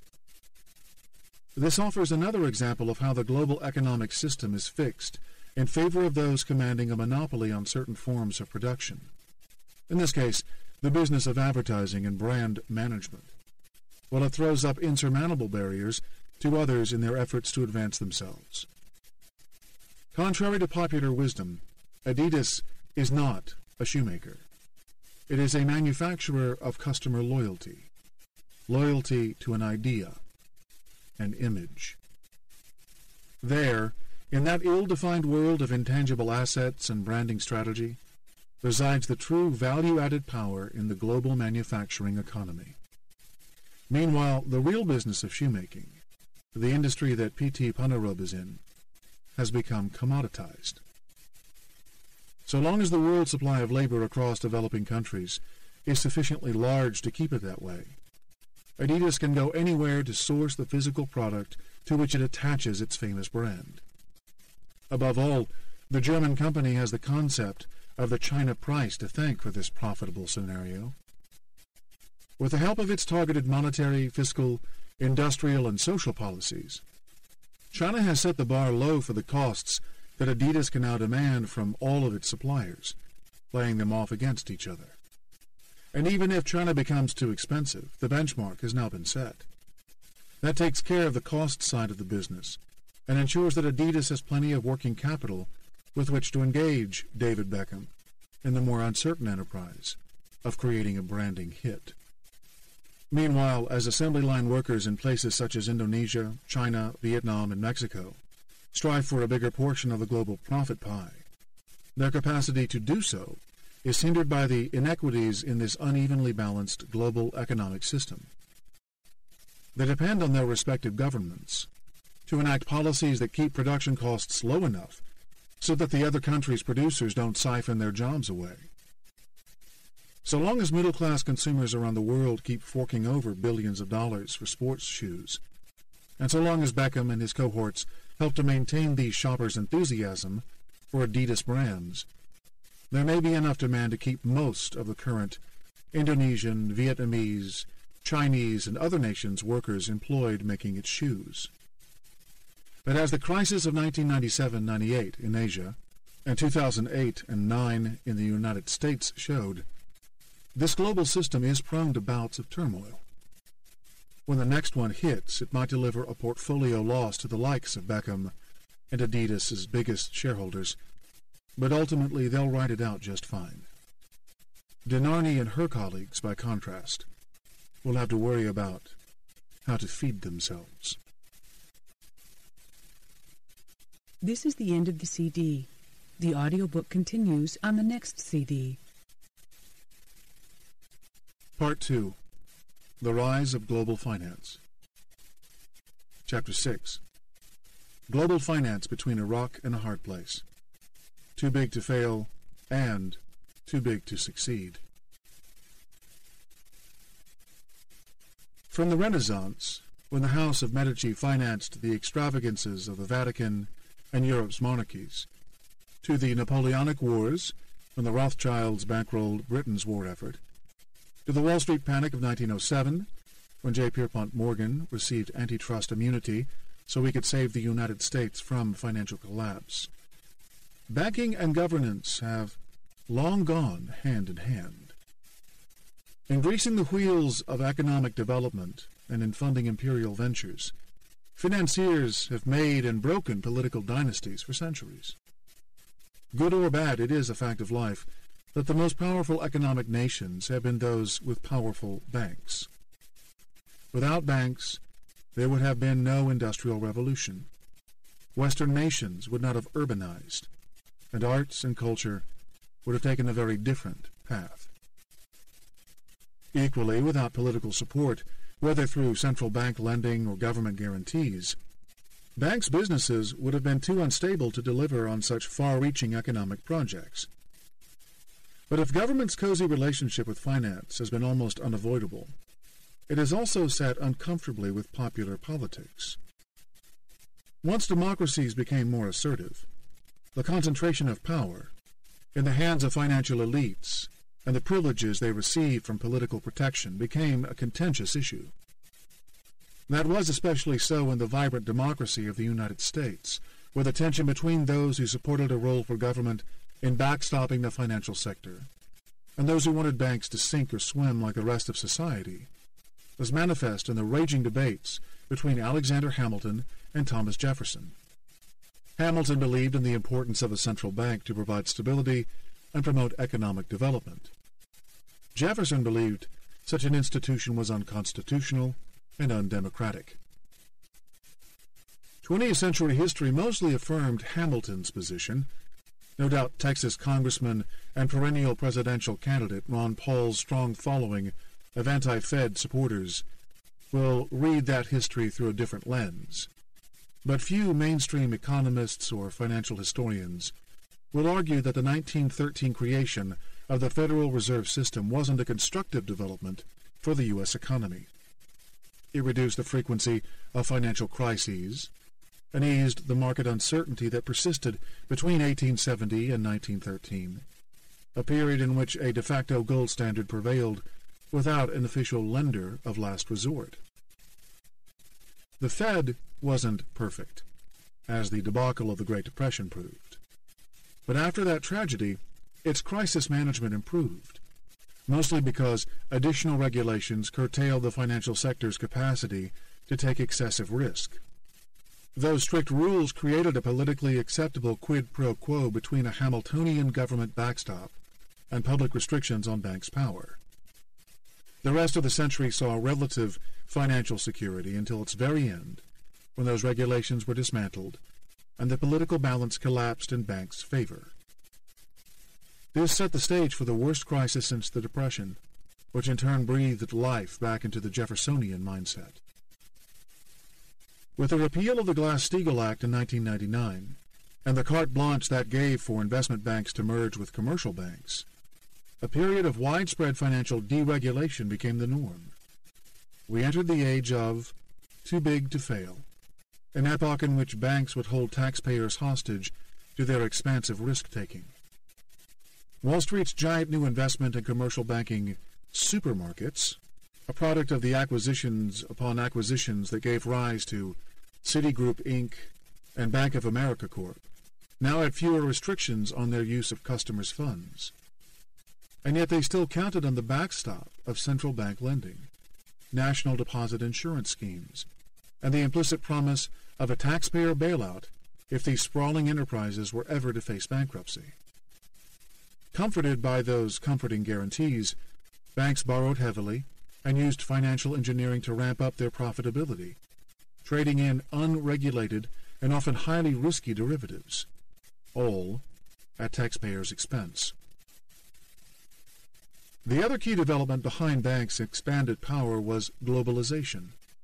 The rise of global capitalism was frequently cited by the financial sector lobby to justify deregulation, making the argument that bigger banks were needed to compete in the global marketplace. But in fact, the combination of deregulation and globalization was toxic for the interests of the general public. It subjected societies to greater instability and diminished their capacity to monitor and control these rapidly growing firms. We've already seen how globalization and the insertion of an interventionist, state-run Chinese economy into the world economic order sent forth a deluge of both goods and excess savings, causing profound economic disruptions from the United States to Argentina to Indonesia. This process intrinsically fueled the expansion of a new, deregulated banking system in the West, where large banks ended up stoking credit bubbles. They recycled this flood of foreign money into loans that earned them fat profits for a decade.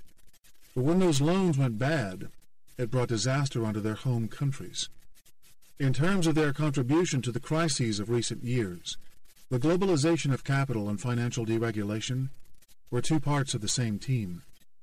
They constitute a single, entirely dysfunctional, and destabilizing system.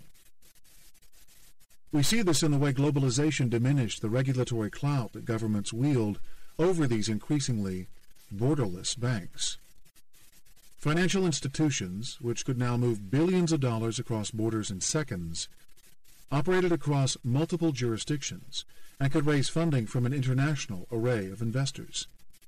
That allowed them to engage in regulatory arbitrage, prioritizing investments in places with a softer legal touch or easier tax laws, as seen in the rapid rise in the number of hedge funds and other investment firms seeking refuge from taxes in havens such as the Bahamas.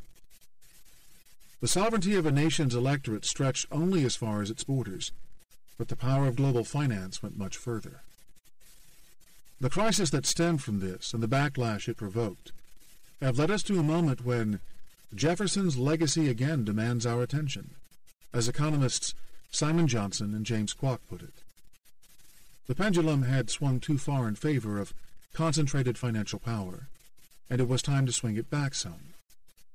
Tighter regulations now underway in the United States and Europe could go some distance toward that goal.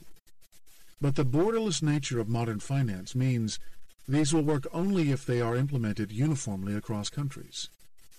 Adapting a localized regulatory framework to one that's applicable to globalized finance must become a priority for the world's governments. Citizens everywhere, but especially in America, often fear ceding power to international treaties and multilateral institutions, believing they surrender sovereignty in doing so. But in truth, international governance offers the only way for individuals to restore control over their financial system, and by extension, over their economic destiny. A global crisis. When Americans discuss the crisis of 2008, the protagonists they cite are typically those of their country's biggest names in finance, some of which were wiped from existence by it. The story, told in countless articles and books, revolves around firms such as Bank of America, Citigroup, J.P. Morgan Chase, Morgan Stanley, Goldman Sachs, Merrill Lynch, Bear Stearns, and of course, Lehman Brothers. But even if the epicenter of the breakdown was in the United States, this was truly a global crisis. Not only did the U.S. subprime mortgage meltdown spread contagion to financial institutions overseas who'd invested in U.S. home loan assets, but some of its causes were also external, including, as we've discussed, the role played by liquidity from China's excess saving. What's more, many of the key players in the U.S. saga were themselves foreign-owned. For all the outrage in late 2010 when it was disclosed that foreign institutions were among the biggest recipients of the $3.3 trillion in emergency loans doled out by the Fed during the crisis, it would have been impossible for the central bank not to have included those banks in the program. In fact, it's debatable whether Wall Street should still be looked upon as an American capitalist institution. The traders and investment bankers who keep the street's money machine turning over are just as likely to work for foreign-owned banks as for American ones. Names such as Switzerland's UBS, the United Kingdom's Barclays, France's BNP Paribas, Germany's Deutsche Bank, or Japan's Nomura. And on the flip side, many of the senior money earners at U.S.-owned banks are foreign citizens. As of December 2011, there were 14 foreign-owned banks on the Federal Reserve's list of 21 primary dealers, a group with which the New York Fed exclusively buys, sells, borrows, and lends securities to achieve the monetary policy goals set by the Fed's Open Market Committee.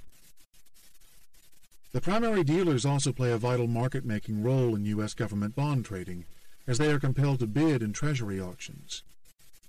Yet all of these banks, even the nominally American-owned institutions, raise shareholder capital from a global marketplace.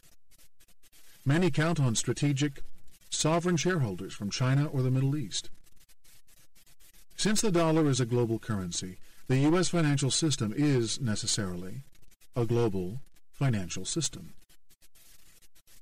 In many respects, the Wall Street megabanks of today were modeled on those that arose in the United Kingdom out of Margaret Thatcher's Big Bang reforms in 1986. Over time, banking in New York became seamlessly adjoined to banking in London, with the same kinds of excesses. And that's why, when the crisis took hold, Britain's financial system unwound in tandem with America's. It's also why I've chosen here to focus on a UK bank, rather than an American one, to examine the dangers of government involvement in modern banking, and the challenges that our societies face in unwinding that legacy. That bank, the Royal Bank of Scotland, known as RBS, lived a life very similar to that of fast-growing U.S. investment banks before the crisis. Were it not for a massive UK government bailout on October 13, 2008, RBS would have been the biggest failure in banking history. In fact, not only would a storied British firm have gone the way of Lehman Brothers, which had died just 3 weeks earlier, but the global financial system itself might have collapsed with it. And to the extent that RBS was able to limp back to health after the crisis, it did so because of indirect government support, not only from London, but also from governments in other world capitals. Key to its revival were the earnings of its U.S. subsidiary, which were fueled by a bond-trading bonanza that thrived off a mix-loose of Fed monetary policy, interventionist exchange rate policies from foreign central banks, such as China's, and massive U.S. government debt issuance. Fittingly, RBS had its beginnings in one of the earliest moments in which a failed lending scheme threatened to bring down a country's financial system, and brought banking and politics together. Its history starts with Scotland's ill-fated Darien Company, a joint stock trading venture founded in 1695 with a legal trading monopoly on goods imported from Africa, India, and the Americas. Because it was conceived as a challenger to England's lucrative East India Company, the venture failed to win the backing of English investors, who were wary of a backlash from their own government. Still, the company's founders pressed on and established a 2,500-strong settlement in the tropical region of Darien in Panama. 5 years later, with more settlers dead than alive after bouts of fever, alcoholism, and periodic attacks by the Spanish fleet, the project was disbanded. Its losses were so large that they wiped out a quarter of Scotland's liquid assets and undermined its independence from England. So when Scotland finally acceded to rule by London in 1707, the quid pro quo was a grant of bonds worth £398,085 and 10 shillings from the newly formed British government to compensate Scottish investors for their Darien losses. When interest payments started flowing on those compensatory bonds years later, the society set up to administer them found itself with excess funds, and so petitioned George I to allow it to form a bank. The king was supportive. He was eager for a rival to the Bank of Scotland, which had been founded alongside the Darien Company in 1695, a date that makes it the oldest surviving commercial bank in the United Kingdom, and which he suspected of having Jacobite sympathies. So in 1727, the Royal Bank of Scotland was formed by royal charter, setting up a rivalry with its crosstown counterpart that has lasted ever since. Some 280 years later, this legacy of government-backed competitive banking had turned RBS into a colossus. Its December 2007 market capitalization, a measure that takes into account the stock market valuation of a firm's assets net of its liabilities, put the RBS Group as the 17th biggest banking institution in the world. But when measured by the total dollar value of its gross assets, RBS was the biggest bank of them all. In fact, by those terms, it was the largest corporation on Earth. After a decade-long acquisition spree that included the purchase of UK rival National Westminster and a controlling stake in Holland's ABN AMRO, RBS ended 2007 with $3.8 trillion on its books, a figure larger than the gross domestic product of every country except the United States, Japan, and China. To finance those assets, the bank had accumulated liabilities of $3.6 trillion, most of which were accounted for by deposits of $2 trillion and by some $1.4 trillion in bonds and other credits owed to other institutions. Problematically, many of the latter were falling due within the coming year, a period in which the British financial sector was to be hit by a cross-Atlantic tsunami.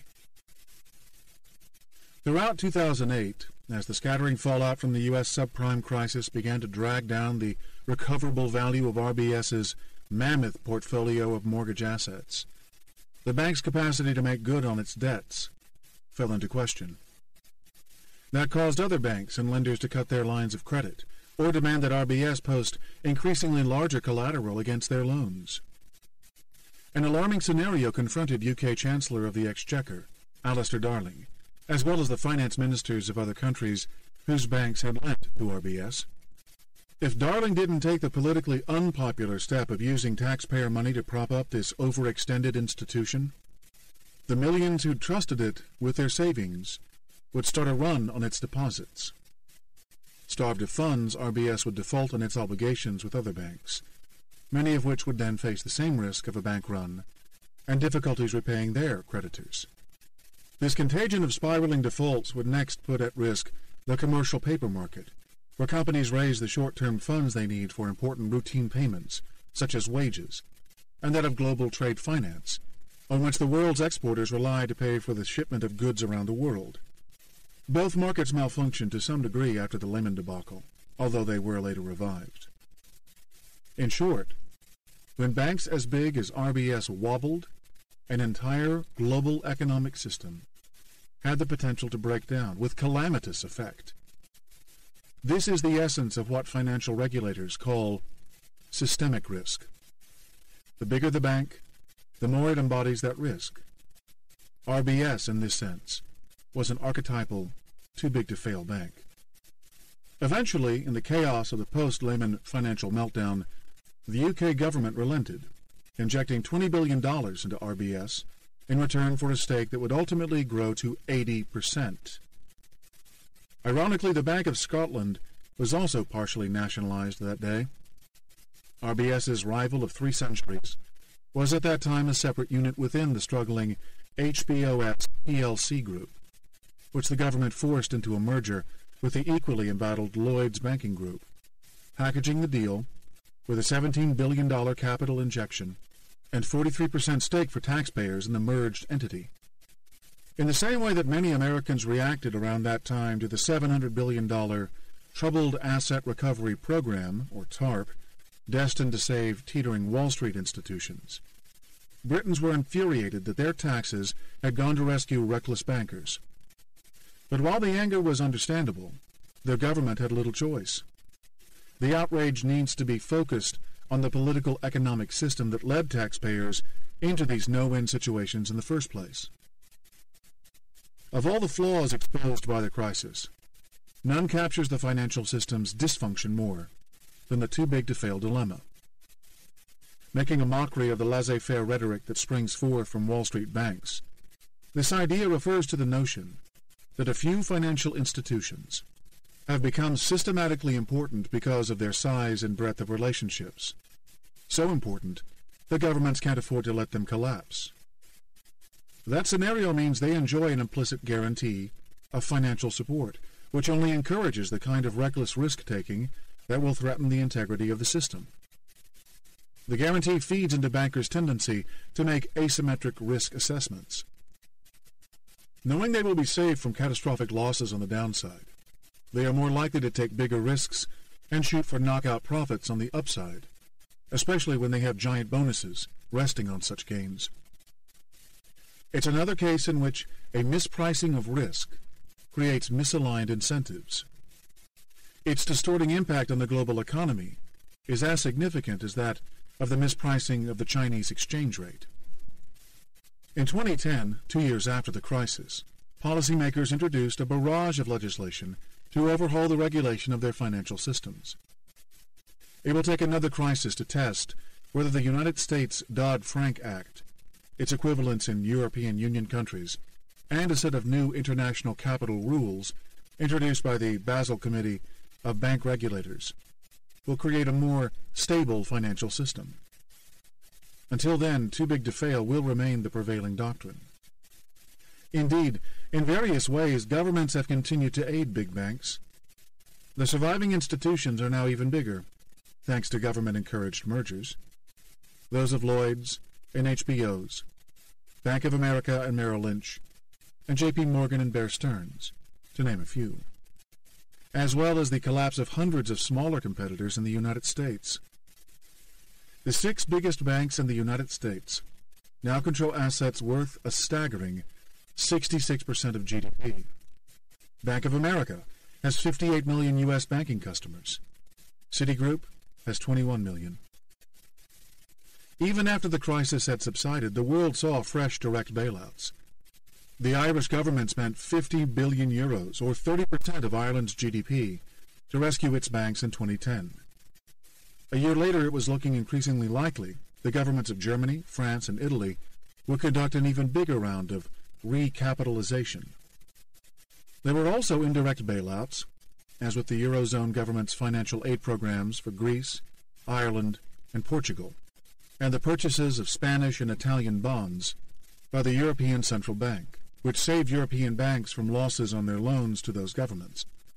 Then there was the accommodative monetary policy, most aggressively introduced by the Fed, the de facto global central bank, which kept interest rates near zero and bought trillions of dollars worth of bonds from banks. The Fed's actions created a highly supportive financial environment in which the wounded megabanks could trade their way back to profits.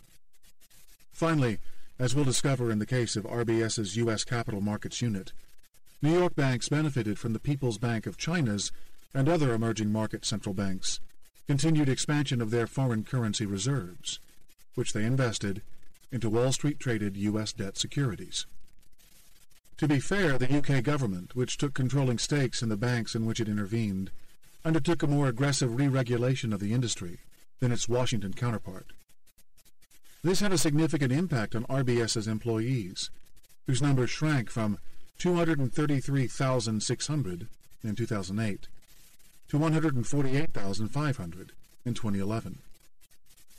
By mid-2011, RBS had lost £750 billion in assets from its pre-crisis peak, and had cut its dependence on short-term financing from other financial institutions to £148 billion from £297 billion. Its leverage ratio, a measure of how much bigger its assets are than its equity capital, had fallen from 28.7 to 17.8. And under the government's Project Merlin plan to reform compensation practices in the city, RBS shifted to a system of deferred year-end bonuses intended to align risk-taking with long-term shareholder interests. In 2011, most RBF staffers had their 2010 bonuses paid out in shares they could not sell for 3 years, while the cash portion was limited to just £2,000 per person. In this belt-tightening environment, it was a godsend for RBS that its U.S.-based operation was highly profitable. And that was mostly because of a specialization in trading U.S. Treasury bonds and its official status as one of the Fed's primary dealers, which put it in a real sweet spot at a time when government policies were favoring that market. The U.S. subsidiaries' earnings aren't broken out separately, but mandatory balance sheet reports show that its assets rose by $37 billion from 2008 to mid-2011, even as the RBS Global Markets Division, as a whole, shed about $133 billion in assets. And that's in a scenario where that investment banking division was a star within a wider, underperforming RBS group. Whereas a painful restructuring and asset write-downs left the overall institution averaging annual operating losses of $2 billion in the 2 years ending in December 2010, the Global Markets Division averaged a profit of £4.6 billion.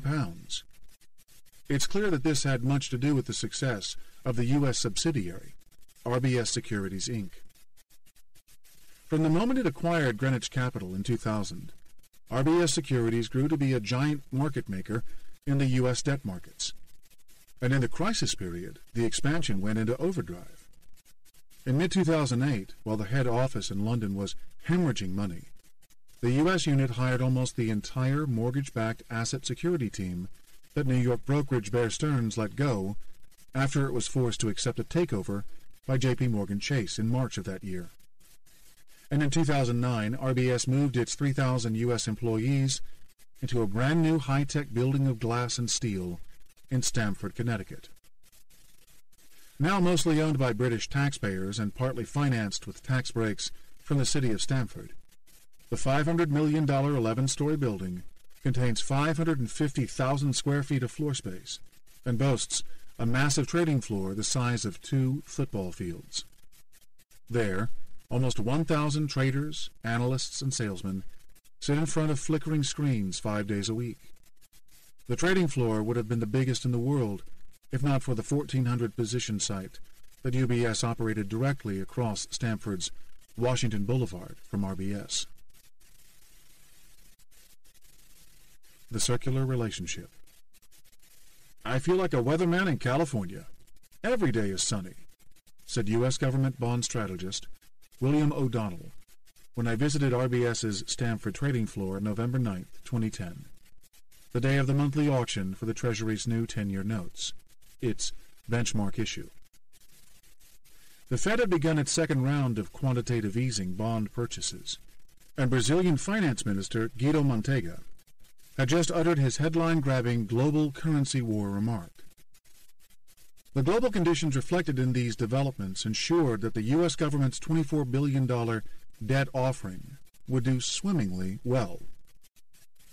The bid-to-cover ratio, which compares the dollar tally of orders received with the amount of debt the Treasury puts on offer, came in at a very healthy 2.80, and indirect bids, considered a proxy for foreign central banks, hit their highest level since records of that kind began being kept in 2003. O'Donnell, whose desk sported a postcard with a stylized picture of Ronald Reagan pointing outward in the manner of Uncle Sam and saying, "I need you to stop socialism," showed me on his Bloomberg terminal how traders from the primary dealers had done a masterful job in wooing investors into the market.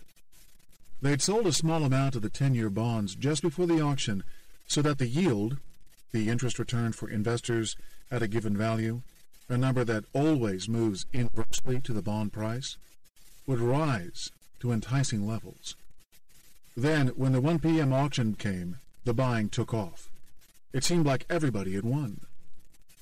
Members of the RBS team were in a jocular mood after the auction. Their work area was arranged according to what Michael Lublinsky, co-head of Global Bank and Markets for the Americas, described as an egalitarian model, where traders of differing rank, salesmen, analysts, and economists, were intermingled and each assigned about 4 square feet of free desk space and 3 computer screens. They were mainly men of between 25 and 45, mostly dressed in open-neck or polo shirts, coupled with khakis or other casual pants, with a sprinkling of women. A few traders tossed quarters back and forth, settling friendly wagers. There was a distinctly upbeat feel to the place. O'Donnell explained how the Fed's second round of quantitative easing, or QE2, had worked its wonders on the market. News of the 7-month, $600 billion program to buy Treasury bonds, a follow-up to a $1.75 billion initiative carried out in the year following the crisis, had not only supported the U.S. government bond market, but driven down the value of the dollar. That's because quantitative easing, so-called because the Fed's asset purchases increase the quantity of money in the economy, expands the supply of dollars relative to that of other currencies. But foreign central banks weren't happy with this trend, which undermined their exporters' competitiveness and generated large inflows of dangerously volatile, hot money into their financial systems. So they moved to prevent their currencies from rising by buying greenbacks in their own markets, which they then recycled back into treasuries. The People's Bank of China led the pack, as always. Although the PBOC was by then letting the yuan appreciate gradually, it bought $199 billion in reserves during the fourth quarter of 2010 alone, much of which the PBOC plowed back into U.S. Treasury securities, albeit secretly, via its UK money managers. And alongside the PBOC, QE2 also spurred the central banks of Japan, Korea, Taiwan, Brazil, and many other countries to buy dollars. Nearly all of these officially purchased greenbacks would be transferred to U.S. government securities, hence the strong foreign demand in the auction I witnessed. For central banks on both sides of the Pacific buying, prices could only rise for Treasury bonds, a market dominated by the U.S. subsidiaries of the world's too-big-to-fail banks. Whenever the average tax-paying Joe worries about the ballooning fiscal debt that his children will be burdened with, he should focus beyond the question of whether the government is spending too much or taxing too little, and direct equal attention to the circular relationship between Wall Street and Asia's central banks that fuels that debt expansion. If it weren't for all that central bank intervention, this would not have been a good time for bonds. After rolling out a $780 billion fiscal stimulus package in a period of plunging tax revenues, the federal government had run up a record-breaking budget deficit of $1.8 trillion in the fiscal year ending September 30th, 2009. To finance the gap, it had to sell more or less the equivalent in notes and bonds. All things being equal, that would have driven down the price and created a riskier trading environment for the primary dealer banks. As part of their market-making obligation, the dealers agree to bid for treasuries in the U.S. government's auctions, which they then aim to sell at a profit to pension funds, hedge funds, insurance companies, and other institutional clients. If the supply of bonds is too great and the underlying demand is weak, that juggling exercise can become harder to pull off. But in this case, the Fed was both buying bonds directly from the dealers and guaranteeing extremely cheap short-term finance for banks. The benchmark rate for loans in the so-called federal funds interbank market had been at between 0 and 0.25% since December 2008, which translated into extremely cheap short-term funding for banks, especially the primary dealers that dominate the federal funds market, and meant they could lock in a healthy spread on any loans extended to clients. Even during the most panic-stricken moments in the post-crisis period, when 10-year Treasury bonds surged on safe haven buying and their yields dropped to record lows, below 2%, the gap of more than 1% over the near-zero federal funds rate made for an easy profit. So, as China and other emerging market central banks also aggressively bought into this market, the big primary dealer banks had the ideal combination of an increasing flow of bonds from a fiscally expansive U.S. government and virtually zero risk attached to this vast pool of securities. As the Fed's QE2 program progressed through the first half of 2011, with limited economic success, and the dollar kept falling, concerns rose about inflation risks, which eventually knocked down 10- and 30-year bond prices and drove up their yields. Meanwhile, although foreign central banks kept voraciously buying treasuries, some diversified into other countries' bond markets and started buying directly from the U.S. government. These developments made life a little more complicated for the primary dealers, though the risks of trading losses were still very low.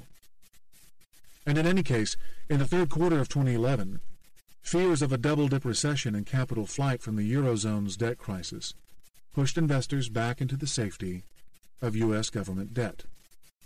So as the 10-year Treasury yield dropped to a record low while the Fed toyed with other mechanisms for keeping it down there in a last-ditch bid to encourage household and business spending, the sun continued to shine on bond trading floors such as RBS's. Killing the American Dream. Wall Street's chief executives will, on the other hand, tell you that the years after the 2008 crisis were the toughest of their lives. After having to lay off thousands of employees, they endured a public backlash that included an humiliating grilling in front of Congress, strict restraints on staff pay, and a host of new restrictive regulations under the 848-page Dodd-Frank Act. There was also a barrage of lawsuits from individual homeowners and class action lawyers suing over predatory lending charges, from pension funds and insurance firms that claimed they had been lied to about the mortgage securities they'd bought, and from state attorneys general and the federal regulator of Fannie Mae and Freddie Mac, who took 17 banks to court over the robo-signing scandal, in which faulty paperwork left millions of foreclosures in limbo. Bank of America was particularly hamstrung by legal action. Its shares slumped in 2011 on news of a settlement of up to $10 billion with American International Group that stemmed from the questionable practices of Countrywide, a giant home lender that the bank acquired in 2008. The banking lobby argued that the regulatory demands and the uncertainty associated with their implementation, coupled with the increasing number of lawsuits, only hurt consumers and businesses by making credit more expensive. But the Fed's actions had driven 30-year mortgage rates down to all-time lows in 2011.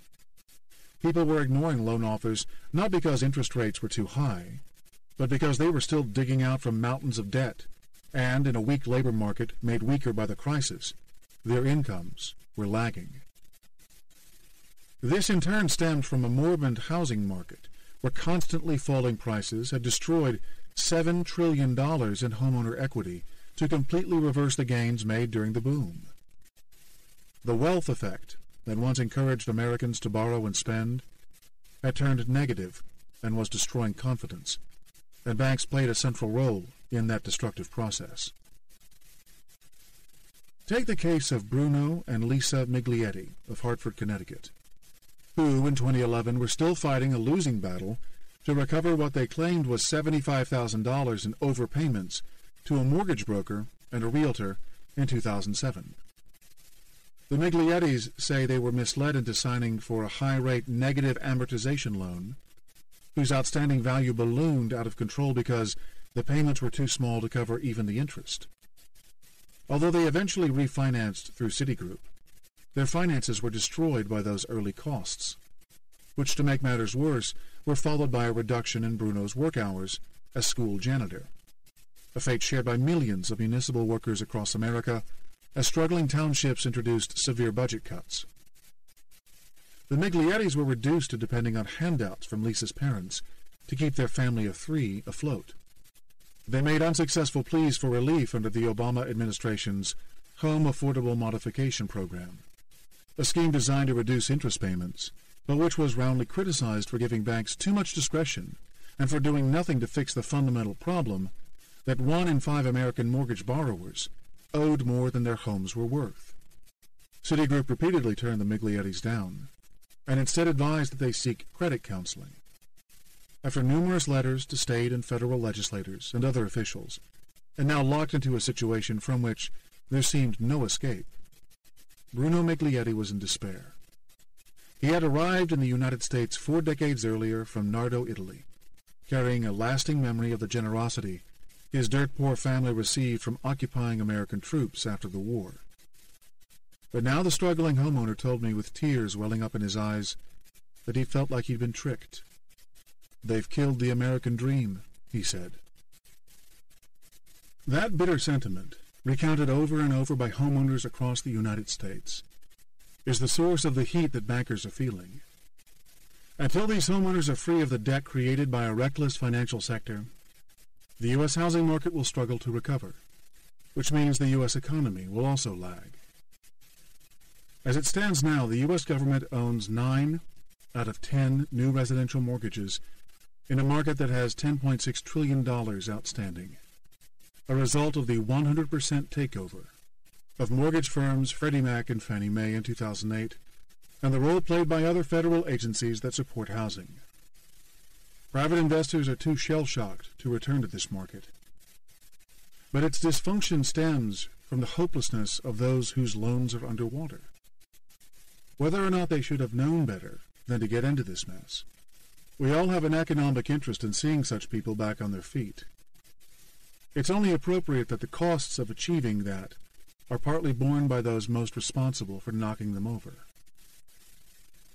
To be fair, Citigroup itself was not formally charged with predatory lending practices, perhaps having learned a lesson in 2002 when it paid what was then a record $215 million settlement over such charges.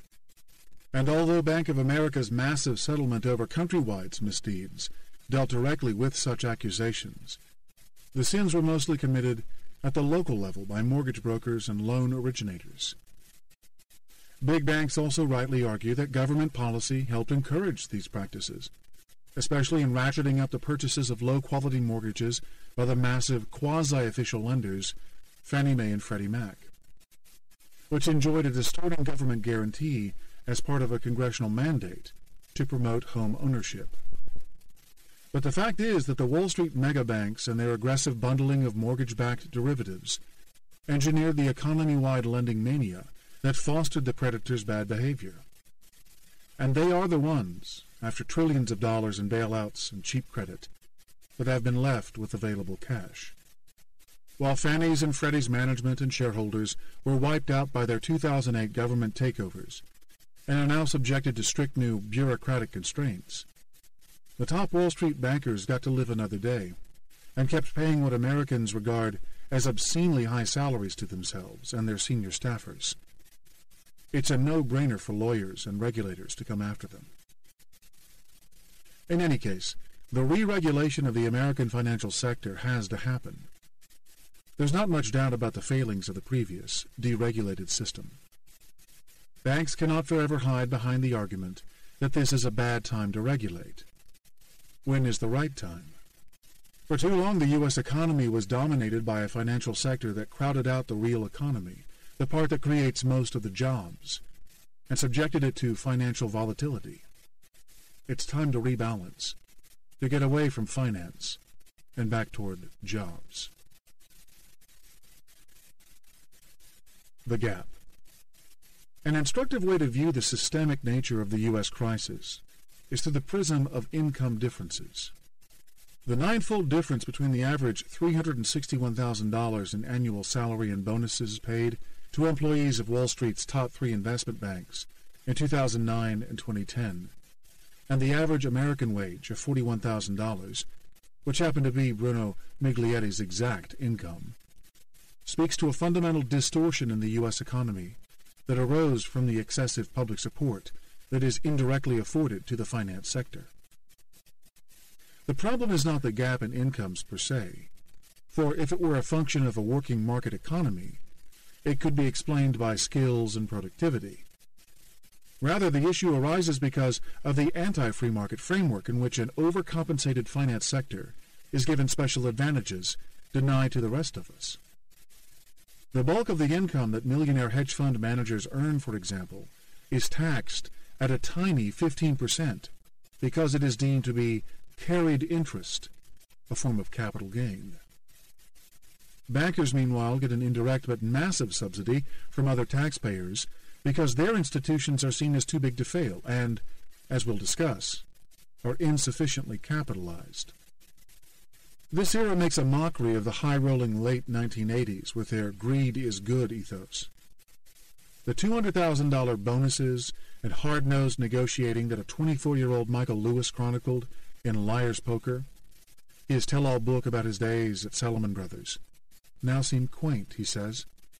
At the height of the credit bubble, bonuses of $2 million and up had become commonplace, while the top traders took in $50 million or more.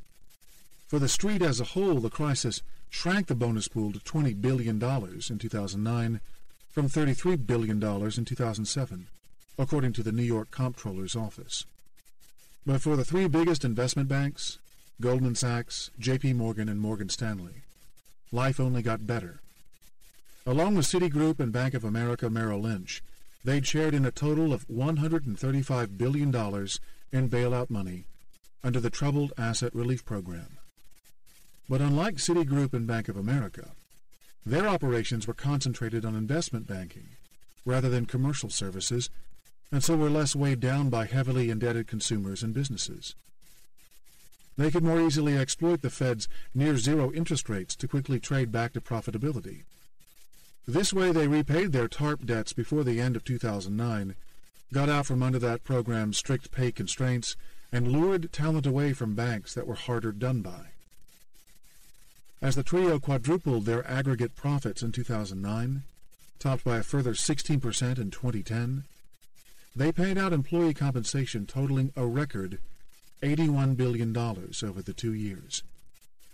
At the top of the heap was Goldman Sachs, paying bonuses that averaged $700,000 across its entire 24,000-person payroll in December 2009.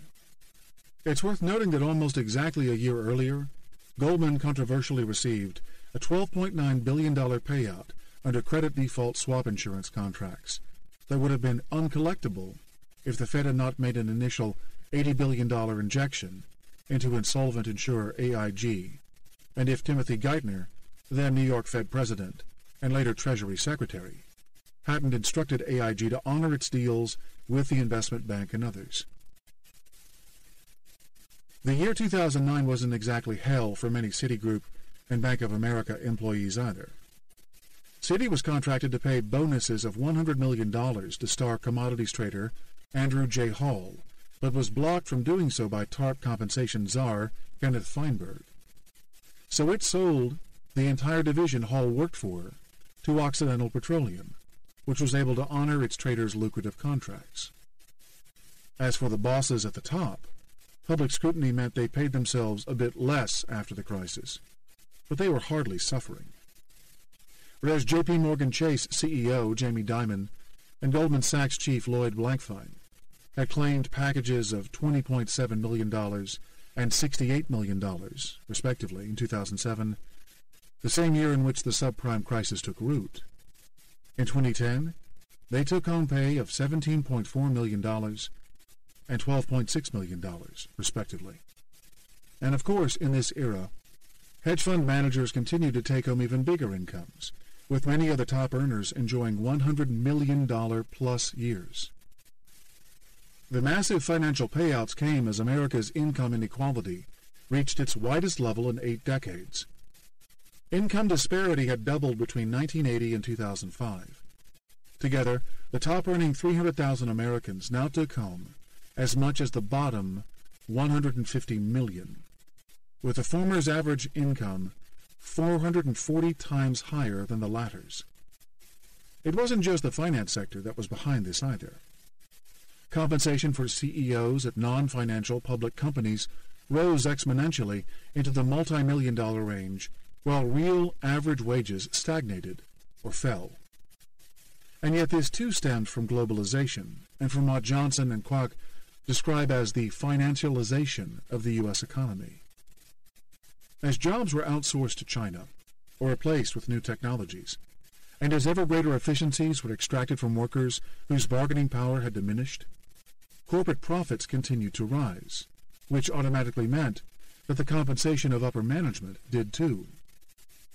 Together, a global and financial paradigm shift in the U.S. economy helped drive the income gap to almost unprecedented levels. To be fair, throughout most of the post-war period in the United States, wide wealth and income differentials did not hinder overall growth, whereas in poor countries, similar gaps coincided with economic failure. This perhaps reflects America's unique entrepreneurial ethos and the relatively high mobility that allowed many to dream that if they couldn't be rich, at least their children might be. To aggressively redistribute U.S. income would not serve much if it drove a stake into that aspirational aspect of American capitalism, which breeds innovation and creativity. But there comes a point where the top tier of wealth becomes too sticky and the mobility declines. That occurred during this era, and especially in the financial sector.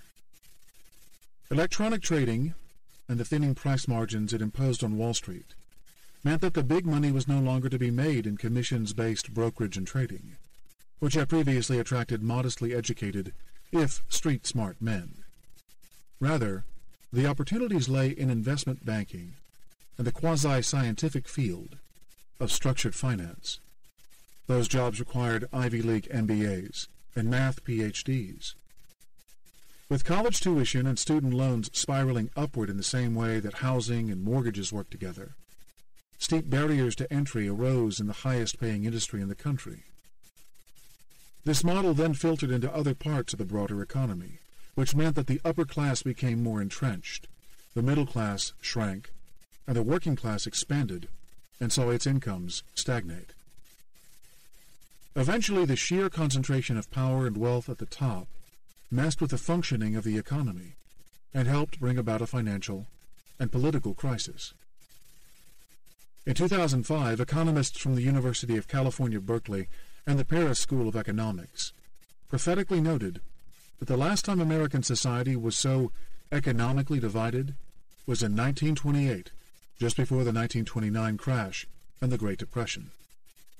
Sure enough, 3 years later, in 2008, we had the worst financial episode since the Depression. This evidence of the dangerous, destabilizing effect of income disparity on sustainable economic growth needs to be part of any debate over taxation or other policy response to the United States' inequitable wealth distribution. It offers a technocratic view of the problem that permits an argument for reform that businessmen, workers, and the unemployed can unite around. It's quite separate from the moral case that's angrily presented by the Occupy Wall Street movement on behalf of the bottom 99%. The widening U.S. wealth gap came as finance increasingly dominated the American economy and crowded out the non-financial sector, the real economy, where most of the jobs are created. Between 1978 and 2007, the finance sector expanded its share of gross domestic product from 3.5 to 5.9%, while the ratio of private credit to GDP went from 90% in 1981 to 210% in 2007. Meanwhile, financialization meant that the proportion of borrowing by banks and other financial institutions increased fourfold.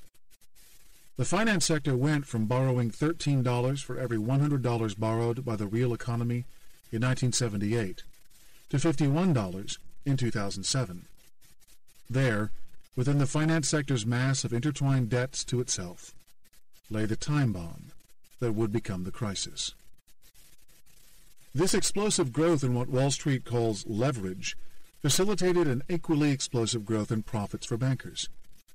In a period of rising assets prices, the more that investments could be financed by borrowing rather than with equity, the greater the measured return on equity, the key metric by which share prices rose and bankers claimed bigger compensation. Between 1978 and 2005, inflation-adjusted profits in the financial sector rose by 800%, while those in the non-financial sector increased 250%. That meant that by 2006, the financial sector accounted for 30% of the earnings reported by companies on the S&P 500 index, whereas its contribution had historically been around 15%. This overdependence on credit-driven profits fed through to other sectors of the economy, especially real estate and construction, which, similarly, took on disproportionate roles as generators of income and wealth before the crisis. But it carried huge risks for them. The sudden tightening in lending standards after the bubble burst meant that demand for new and existing homes dried up almost overnight, leaving a massive inventory of unsold homes that depressed prices and real estate activity. Thus, these large credit-sensitive sectors of employment went from being creators of jobs to creators of joblessness. The enticing salaries in the financial sector fostered a brain drain from productive industries. In the 2000s, PhDs in mathematics, who might otherwise have become, say, civil engineers, were drawn in by promises of seven-figure pay at investment banks and hedge funds to build mortgage CDOs and other derivative products that offered no discernible technological benefit to society. Nor did the huge profits being generated result in great numbers of jobs. Although the financial sector's share of GDP exploded, its contribution to overall jobs stagnated at 2%. Yet arguably the biggest distorting effect of the sector's pre-crisis boom lay in the illusion of real prosperity that it planted into the minds of Americans. It did this by inflating financial returns, primarily in the value of their homes, but also in stock portfolios. Again, this distorting wealth effect arose from the overly easy access to credit that an increasingly risk-hungry finance sector was delivering, while global money flows from Asia fueled the debt-creating factories of Wall Street. In 1988, U.S. consumer debt owed on credit cards, car loans, and other such short and medium-term liabilities ran to $9,061 per household. By 1998, that figure was at $14,000, up 50%. And by September 2008, right before a flood of credit card defaults, it had swollen by a further 65% to $23,000 per household. This access to credit helped disguise, or at least modestly ameliorate, the widening differences in income between the haves of Wall Street and the have-nots of Main Street. Before the crisis, credit was the great equalizer, says Raghuram Rajan, another former IMF chief economist and now professor at the University of Chicago's Booth School of Business. By making it available to subprime borrowers and low credit card holders, banks allowed average income earners to stock up on consumer goods and forget for a moment that a small subsector of society was making 440 times more than they were, for reasons that had little or nothing to do with their productive contribution. In this way, credit helped sustain social cohesion but fostered political complacency across classes. Don't get me wrong. We need strong, stable financial institutions to generate credit and facilitate development. Banks and investment managers play a vital role in allocating capital and as agents of the monetary policy through which central banks manage the health of the economy. But at the end of the day, they are merely financial intermediaries. They gather the excess funds of savers and deliver them as loans to those short of funds. For this, they are rewarded with commissions, mostly via the difference in the interest they pay on deposits or other sources of finance, and the interest they charge for loans.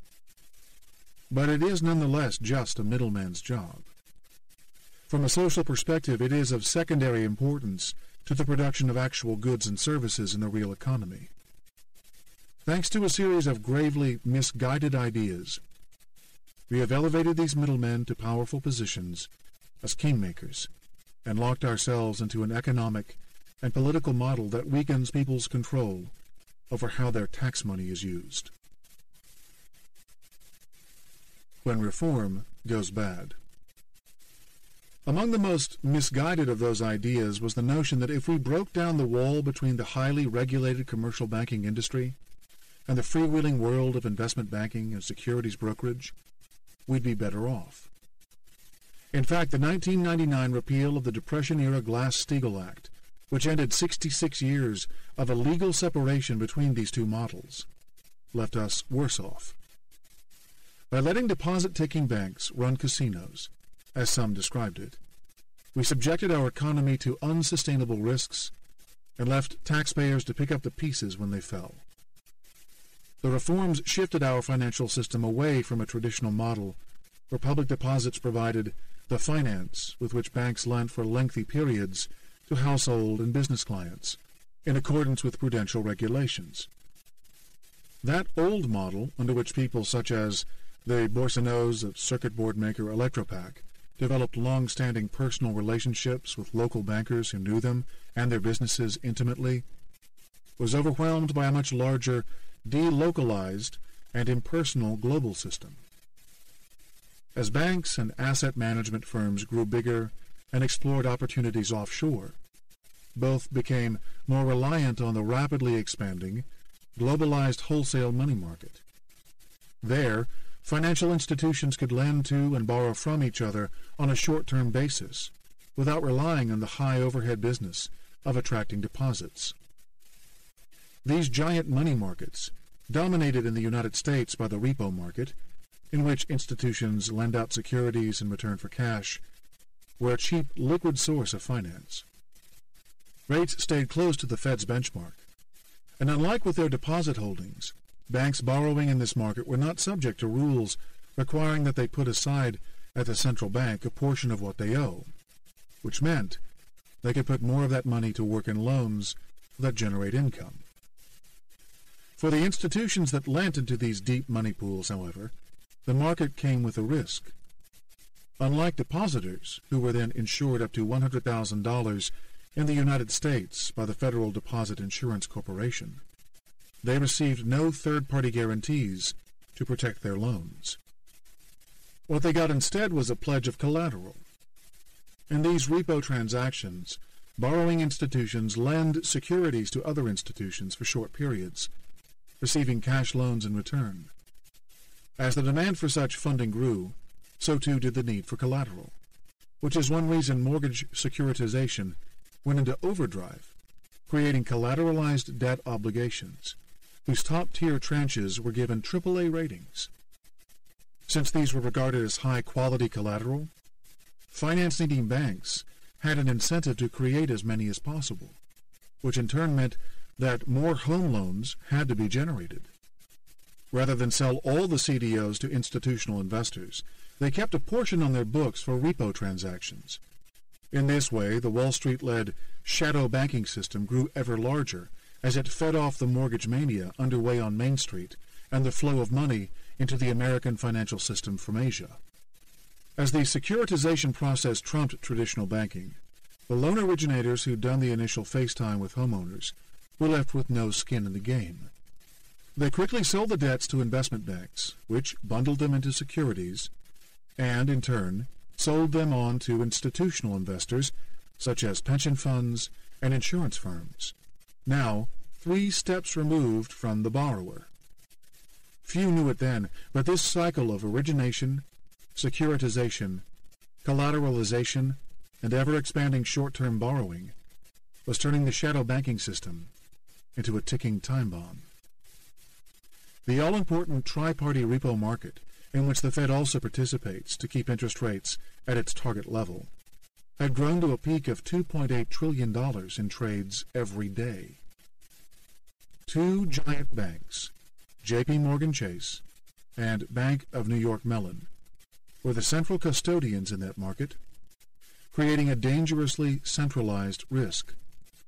If one failed, the whole global financial system could seize up. After the crisis, the New York Fed tried to pressure the participating banks into making their own reforms to mitigate such risks. But by late 2011, with the euro crisis reviving concerns about systemic problems in short-term lending markets, very few substantive changes had been made. In 2008, this system was gripped by a reinforcing panic, producing a viral-like run on the financial system that was much harder to control than the bank runs of old. As Standard & Poor's, Moody's, and Fitch began downgrading subprime CDOs and the institutions holding them, banks became wary of one another's capacity to repay and demanded ever larger haircuts, meaning they required more collateral for a loan of a given size. Although many had taken out insurance against a default by their peers, they'd done so in the credit default swap, or CDS, market, where the same peers were, in essence, their counterparties. Since everyone was trapped in the same vicious spiral of declining credit quality and confidence, the CDS market failed. All this struck a blow to the confidence of depositors, too, who withdrew money from savings and money market accounts, squeezing even this traditional source of bank funding. The run on the system was halted only with the staggering intervention of the U.S. government, which drew on the Fed's printing presses and on federal tax revenues to strengthen deposit guarantees, extend trillions of dollars in emergency loans to banks, and eventually buy shares in them. The far-reaching impact of this risk-prone system was most disturbingly evident in the paralysis that its collapse provoked in the global market for trade finance, something that economists had wrongly assumed could never happen because loans for goods shipments were securitized against physical goods. From there it was a short step to the complete breakdown in global trade that occurred in the winter of 2008 to 2009, which suddenly left Chinese exporters without income and forced the authorities in Beijing into their desperate measures to keep their job machine running. Such was the perverse global reach of this giant shadow banking system. No one knew how much the world depended on it until it was taken away. The shadow banking system's capacity to self-destruct has since led economists to identify a pernicious leverage cycle in which pro-cyclical behavior creates excessively easy lending standards during bubbles and excessively tight conditions during busts. These self-perpetuating problems reappeared in the Eurozone crisis 3 years later. There, falling bond prices prompted leaders and clearing agents to increase margin requirements, thereby demanding more money to compensate for the declining value of the collateral. This encouraged banks to further sell down their exposures to European sovereign bonds to placate nervous shareholders, which only put even more upward pressure on those governments' borrowing costs. This hypersensitive market-based system has taken the problem of Keynes's paradox of thrift to a new, more dangerous level. When one entity acts prudently to save its skin, it does harm the whole community, and by extension, itself. Still, even within this dysfunctional system, the threat to the economy wouldn't be so dire if the main players weren't so big and interconnected. The largest banks have become too big to fail. If one was to go bankrupt, the cascading defaults would reverberate throughout an ad hoc network of liabilities and securities contracts, bringing countless others down with it. Lehman Brothers was the test case that proved this, and the giant banks weren't the only ones that had earned this less than honorable status. The massive insurer AIG had written so many credit default swap contracts against other financial institutions that it was also too big to fail. AIG eventually had to take in a total of $182 billion in official assistance, making it the biggest recipient of government aid. Here's the catch. If the banks had had enough share capital, taxpayers would not have been on the hook. In a free market system, shareholders bear the risk of losses. It's the price they pay in return for a claim on potentially unlimited profits. If shareholders in any industry but banking haven't put up enough capital, the firm goes bankrupt and there is a conclusive reconciliation with creditors. But because banks are so heavily leveraged, the biggest among them can't easily be unwound without threatening others. The best way to avoid this systemic result, then, is to demand a high enough capital buffer, in other words, reduce the leverage, so that shareholders bear losses. If that's in place, it's less likely banks will default on their loans, which means their creditors won't in turn default on their loans. In this way, capital functions as a vaccine against systemic meltdown. In 2008, banks were woefully undercapitalized. Their leverage ratios, the value of assets relative to share capital, had risen as high as 30 for many investment banks, double the 15 ratio typical at the start of the decade. That strategy translated into outsized shareholder profits in the boom times, but it amplified losses in a downturn. It meant creditors bore a big part of the enterprise's risk. These distortions matter greatly to the average Joe. When banks are systematically important, any capital shortfall is by definition borne by taxpayers. Since society can't stomach the chaos that their collapse would bring, both creditors and shareholders in these too-big-to-fail banks carry an implicit government guarantee. That in turn gives them the confidence to aim for the sky in profits and take bigger risks. Precisely because bank capital ratios were too small, we taxpayers subsidized Wall Street's excess. Through the idea of carried interest, we also mollycoddled rich hedge fund managers and encouraged them to swing for the fences with their own risk-taking. The U.S. tax system lets such money managers treat the income they earn from their clients' investment winnings as capital gains, thus incurring the low 15% rates established by the Bush tax reforms of 2001. And yet, they bear no personal liability if their clients suffer a capital loss. It's another case of taking all the upside benefits, but bearing none of the downside risks. To make matters worse, the tax code, which treats interest payments as a deductible expense, but taxes dividends twice, leads firms to build up sky-high liabilities rather than raise new share capital, which all adds up to more business for financial firms. These asymmetric risk-reward structures and the incentives for reckless behavior that they create represent indirect subsidies to the financial sector from ordinary taxpayers like you and me. It is a gross distortion of free market principles. Getting the regulators together.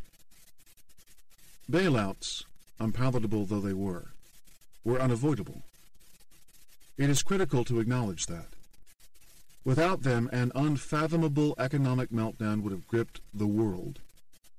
The focus of the public anger over Wall Street malfeasance, therefore, needs to be directed at the system that makes such taxpayer-funded action necessary, rather than at the decisions to enact the bailouts per se.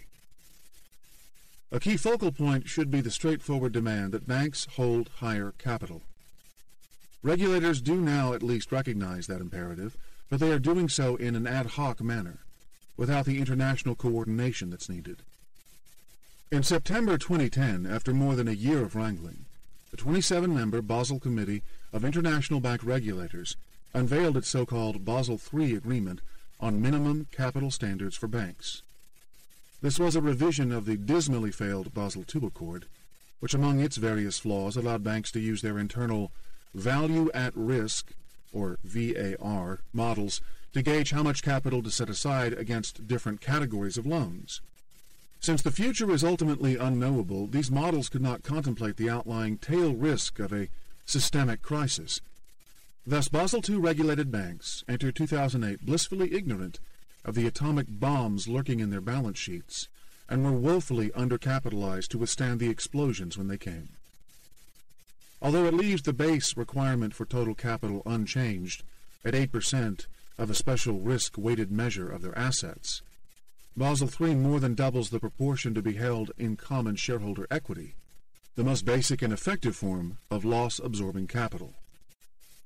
It adds to that a 2.5% conservation buffer, and recommends that national regulators place an additional counter-cyclical buffer of up to 2.5% during periods of strong credit growth, each of those also consisting of common equity.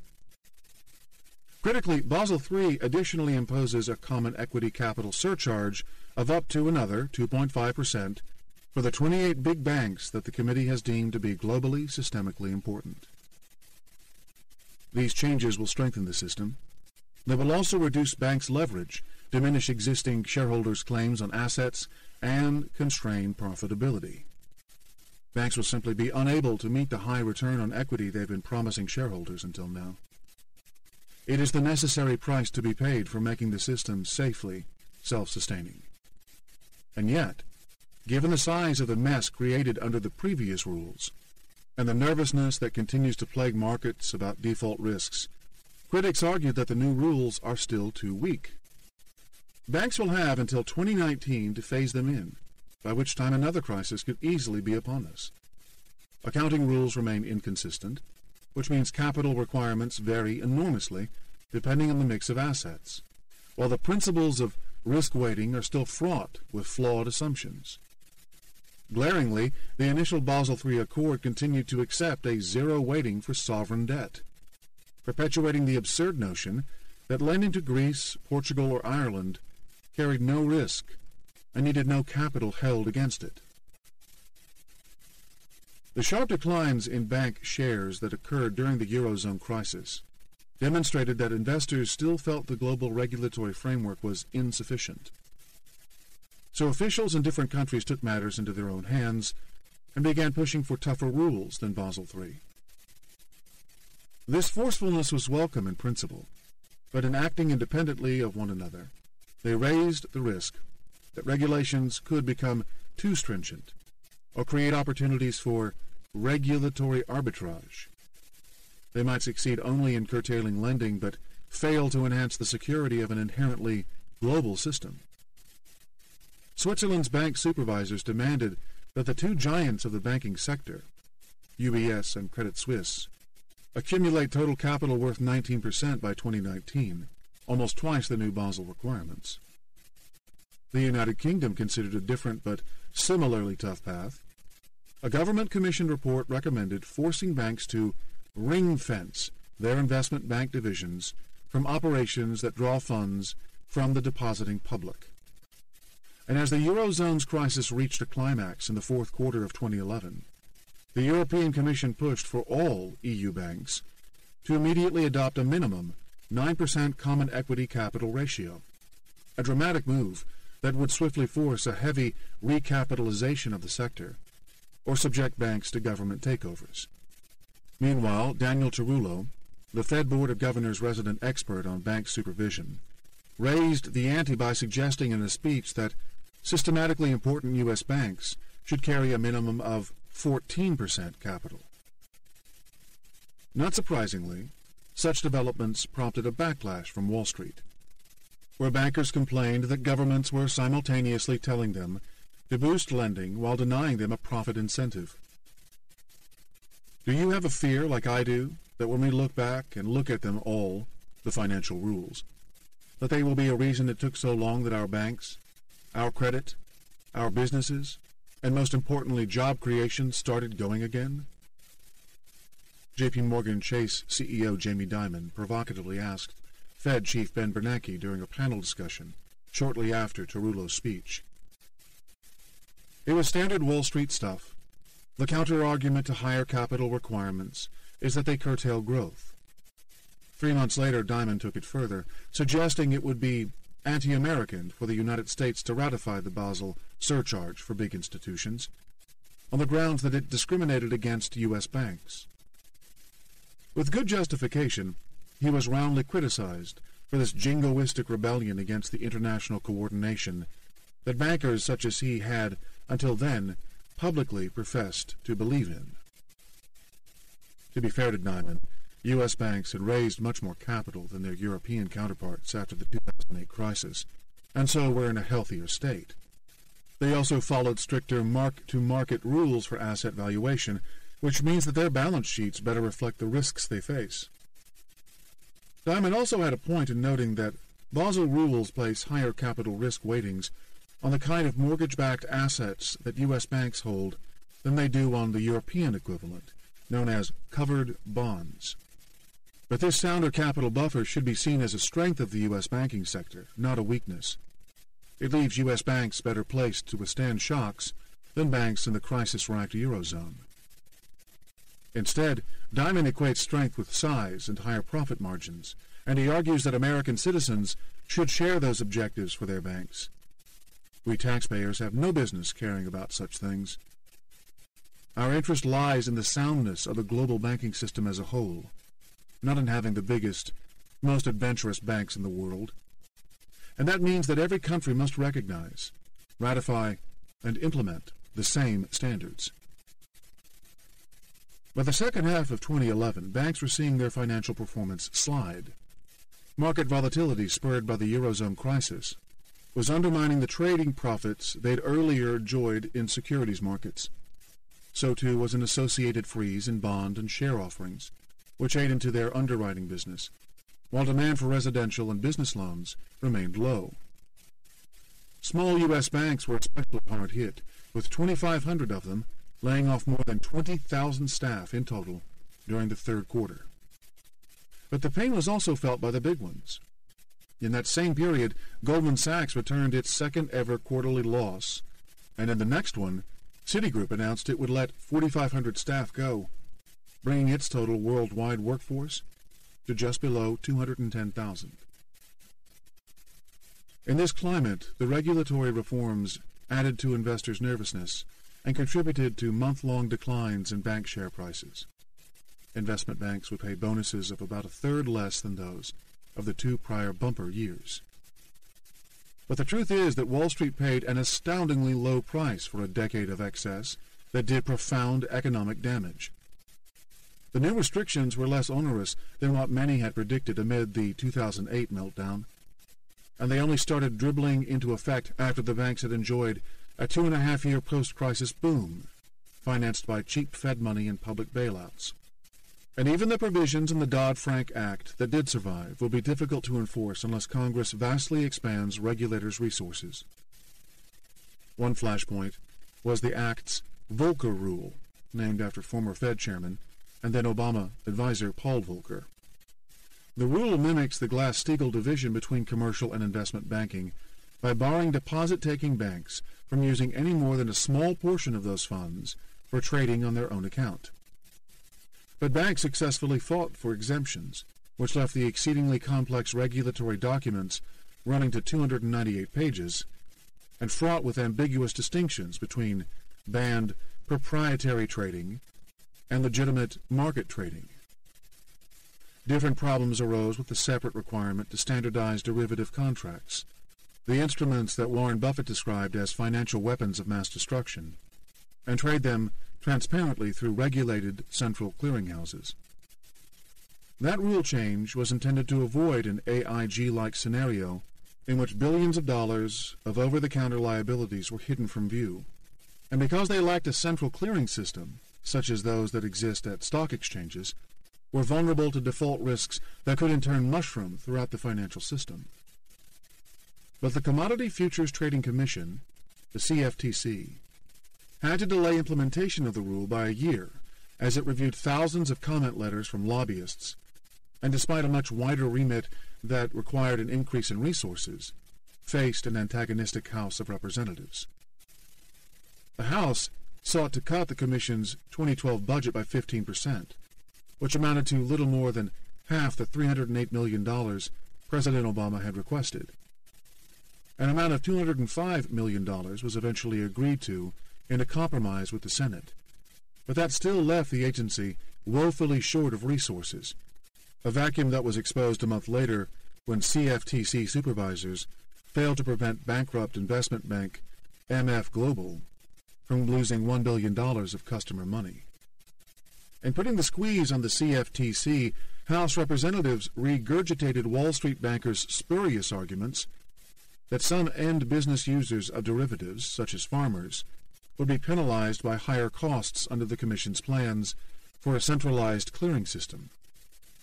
Even if nominally correct, this argument ignores the far greater cost that those end users would suffer if the financial system went through another crisis. Then there's the Act's boldest reform, the resolution authority with which the Fed, under the guidance of a Financial Stability Oversight Council, headed by the Treasury Secretary, can take charge of systemically important banks if they are judged to be on the verge of collapse. This provision has already made the Fed more interventionist in determining whether big banks can pay dividends or large bonuses. But while the provision might be well-intentioned, many financial experts worry that by formally pre-identifying such banks as too big to fail, the government will reinforce its implicit guarantee. Creditors, they argue, will be more willing to lend to such banks, providing them with comparatively cheaper finance with which to grow even bigger than their small-enough-to-fail competitors. What's more, the system depends on the discretion of regulators who are vulnerable to political pressure. If you have a bunch of people with hundreds of billions of dollars of debts who call you every day and say, "Don't let us down, we're systemic, if we all go down, the economy goes down," it's very hard to ignore them, says John H. Cochran, another professor of economics at the University of Chicago's Booth School of Business. All this has led various commentators and officials from both sides of the ideological divide to argue that the only real way to fix the problem of banks being too big to fail is to physically break up the biggest of them. Given the danger these institutions pose to spreading debilitating viruses throughout the financial world, my preference is for a more prophylactic approach, an international accord to break up these institutions into ones of more manageable size, says Dallas Fed President Richard Fisher. A breakup would be a truly desirable result, and could have been achieved immediately after the 2008 crisis, when governments had control over the banks they'd rescued.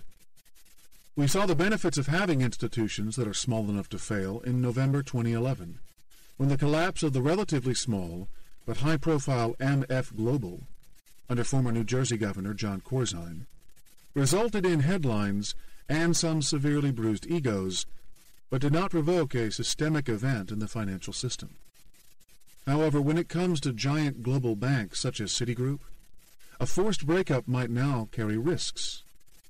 Untangling the sweeping, cross-cutting interests could itself trigger systemic events. The best we can hope for is that the world's regulators produce uniform, targeted, and tough, but balanced minimum capital rules that steadily ratchet up the equity safety net. That way we put enough pressure on the megabanks such that they act on their own accord and split their more conservative commercial units from their freewheeling investment banking divisions. Of course, these higher capital needs will constrain the lending capacity of the banking system in its current form, which will curtail credit-led economic growth. But globally coordinated fiscal and monetary policies could soften the blow for those in society who are hardest hit. We must embrace reform with our eyes open. A period of slower growth is inevitable. But it is the price that we must pay to overhaul the current destructive system. Western countries' currencies will weaken in this environment, but that will boost their economies, spur exports, and steer investment toward high-value, job-creating production, and away from a toxic financial sector that still dictates how our societies are run. Heads, they win. Tails, we lose. However much J.P. Morgan Chase and the other megabanks might complain of regulatory overreach, the Obama administration's approach to the crisis was accommodating to their interests. Even after the government handed over the TARP money while the Fed dished out its emergency lending, the authorities kept the management of the biggest banks intact. Rather than assuming ultimate control, as it did with Freddie Mac and Fannie Mae, or as the UK government did with RBS, the government purchased interest-bearing preferred shares and simply placed restrictions on executive pay and other practices for the duration of the TARP loans. With the help of near-zero interest rates, the return of Asian savings flows, and a post-crisis bout of speculation in stocks and commodities, the big investment banks had little trouble repaying their loans and shaking off these pesky restrictions. The U.S. government did not place a single director on the board of any bank receiving TARP monies. In the end, we were left with the same shadow banking system dominated by an even narrower clique of even bigger banks. What's more, with the rapid expansion in high-speed trading, which allows computer-driven investment vehicles to enter and exit trades within milliseconds, the investment banks and multi-hedge funds that own them have seized control of the last great area of competitive advantage they can grab over pension funds and the average Joe investor: time. Proponents of these controversial systems say that by placing thousands of automated orders that humans cannot physically place, they add vital liquidity and make the market more efficient. But that argument must be weighed against the unprecedented, day-to-day volatility of this high-speed era. The flash crash of May 6, 2010, in which the Dow Jones Industrials lost and gained 1,000 points in the space of just 15 minutes, was exacerbated by these trading systems in conjunction with other herd mentality encouraging innovations, such as index-based exchange-traded funds. These events suggest that markets have become dependent on the high-speed machines for liquidity. But when their operators turn them off, as they are wont to do in times of extreme volatility, the sudden disappearance of their orders leaves a dangerous vacuum that translates into wild price swings. Despite this recent record, the machines have deepened their hold on trading as a technological arms race has unfolded among financial institutions. In one example of its distorting effect, there has been a property boom in Jersey City, across the Hudson River from Lower Manhattan, where investment firms compete to place their server's closet to those that the stock exchanges, NASDAQ and NYSE Euronext, house in their back offices, all so that their trading systems can gain millisecond advantages over their competitors.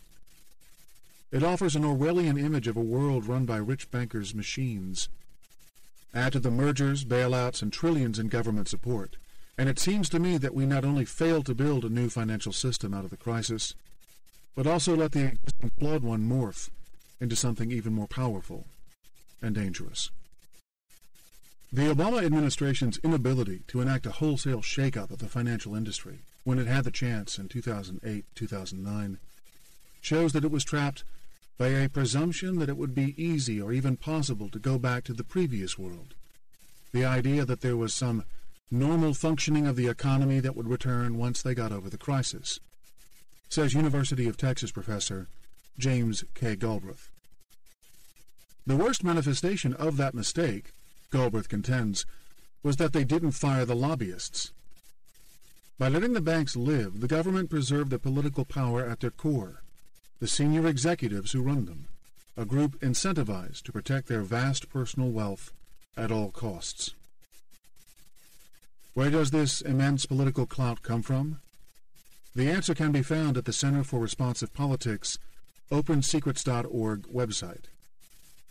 A search of heavy-hitter donors reveals the big names of Wall Street.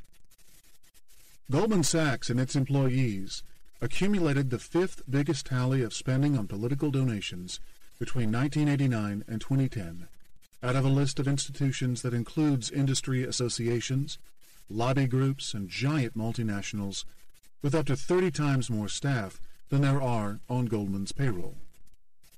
Over those 21 years, the investment bank accounted for $33.4 million in political donations, with the bulk coming from individuals employed by the bank, but with large amounts also channeled via its political action committee.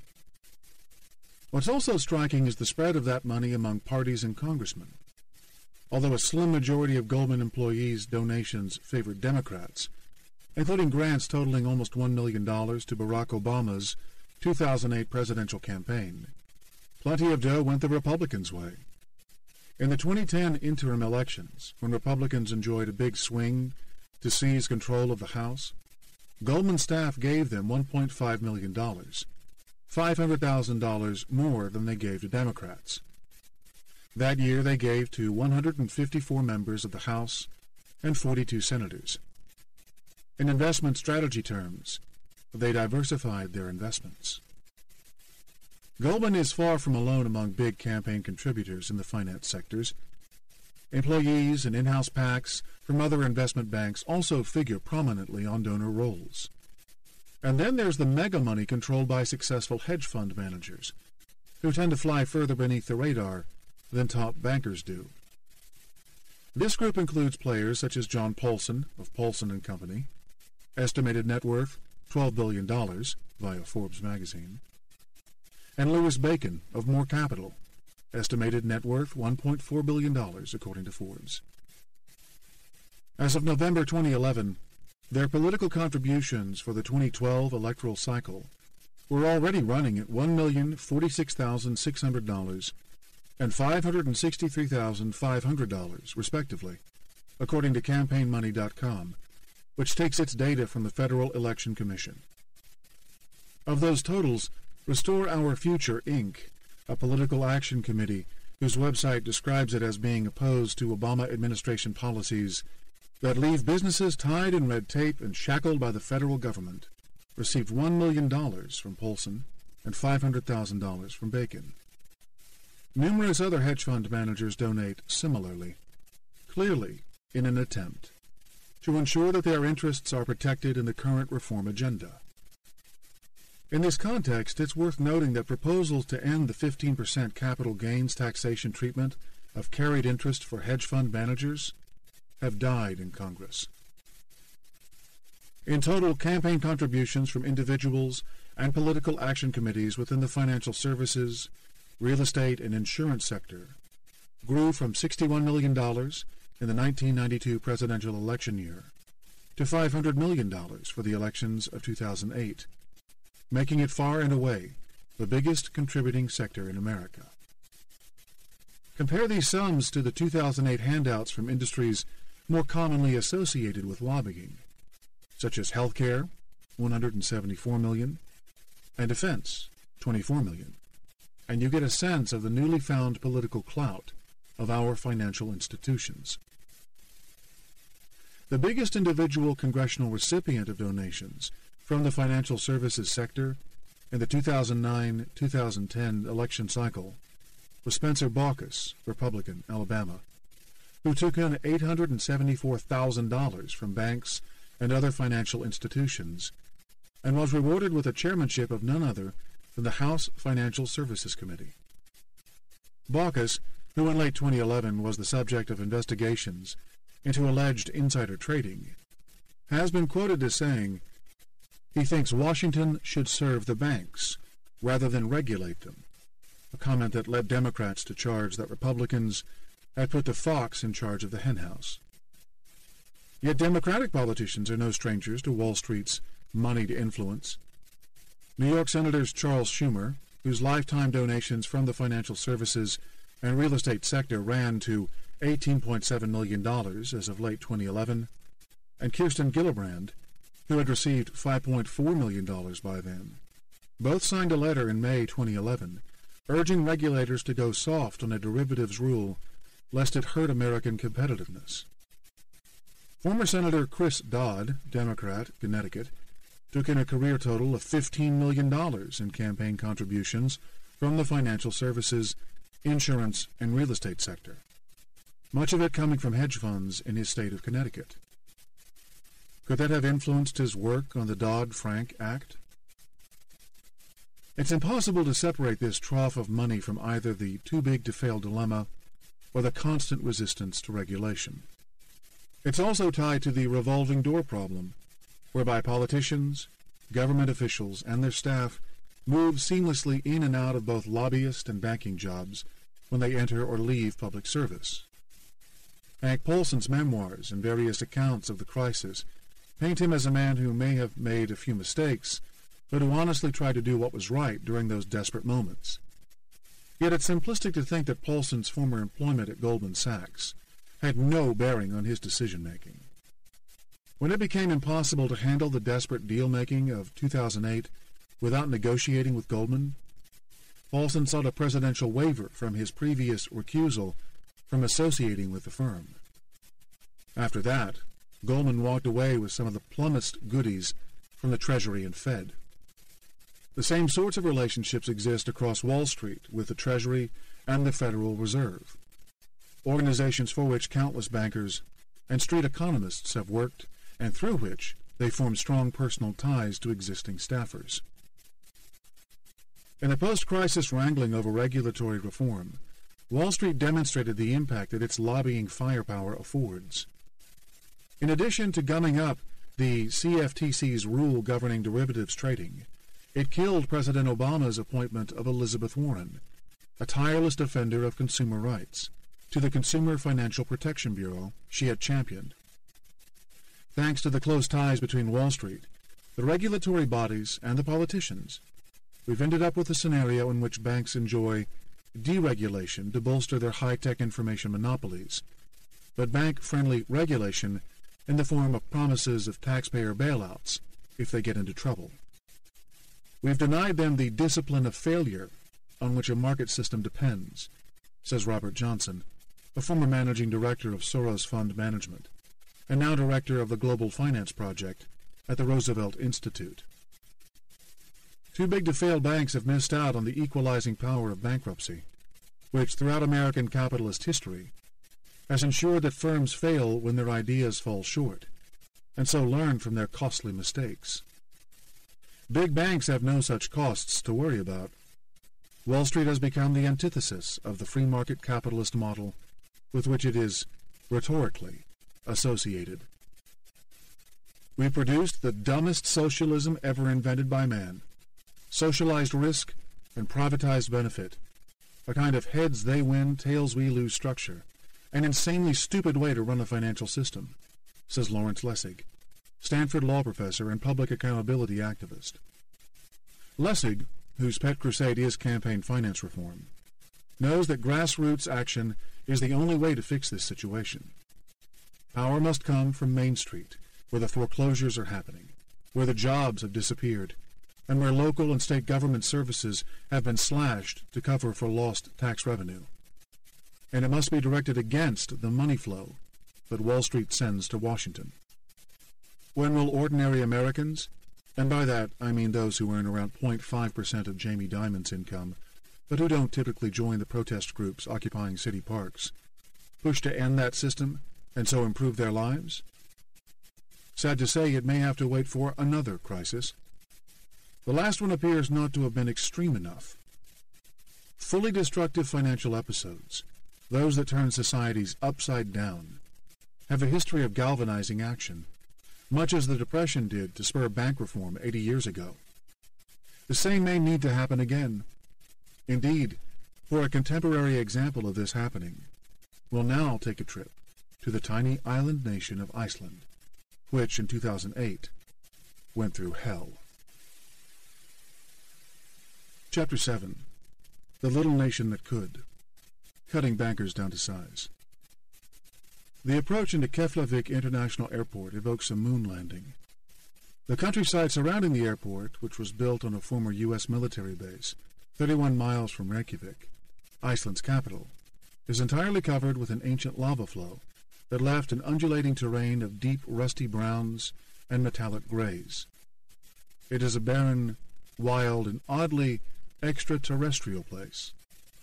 As with a giant ash cloud visible from my window at the time of my visit, the Eyjafjallajökull volcano's output, whose southeastward drift was holding air travelers hostage across Europe.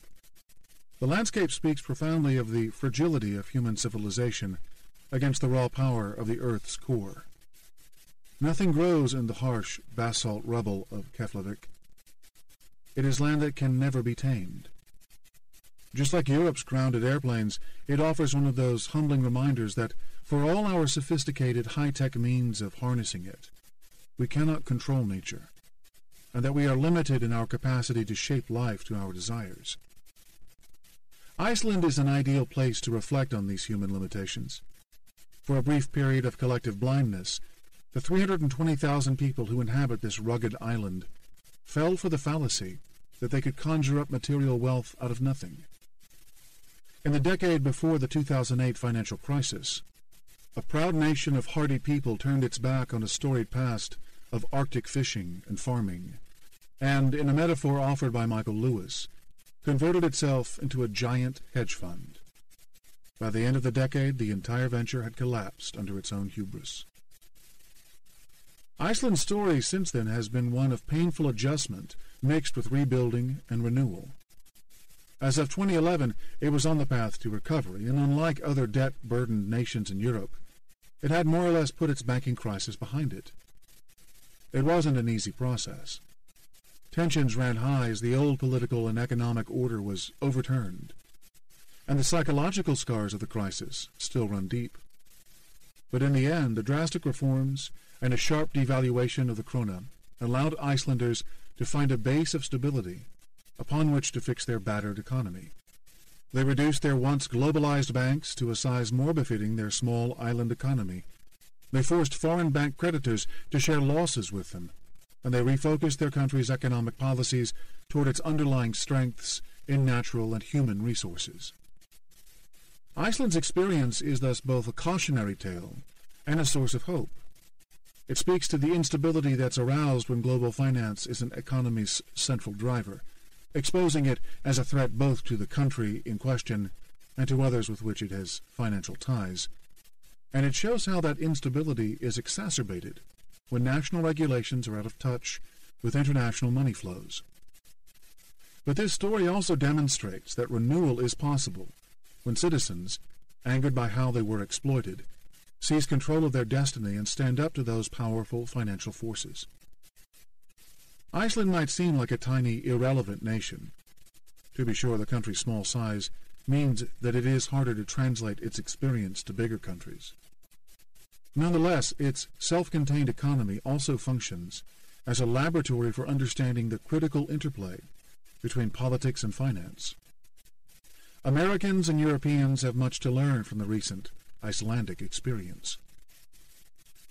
Starting in 2000, Iceland's three main commercial banks, Glitnir, Kaupthing, and Landsbanki, began to search for business beyond their meager domestic market. As they ramped up their operations, they found cashed-up foreign investors eager to help them.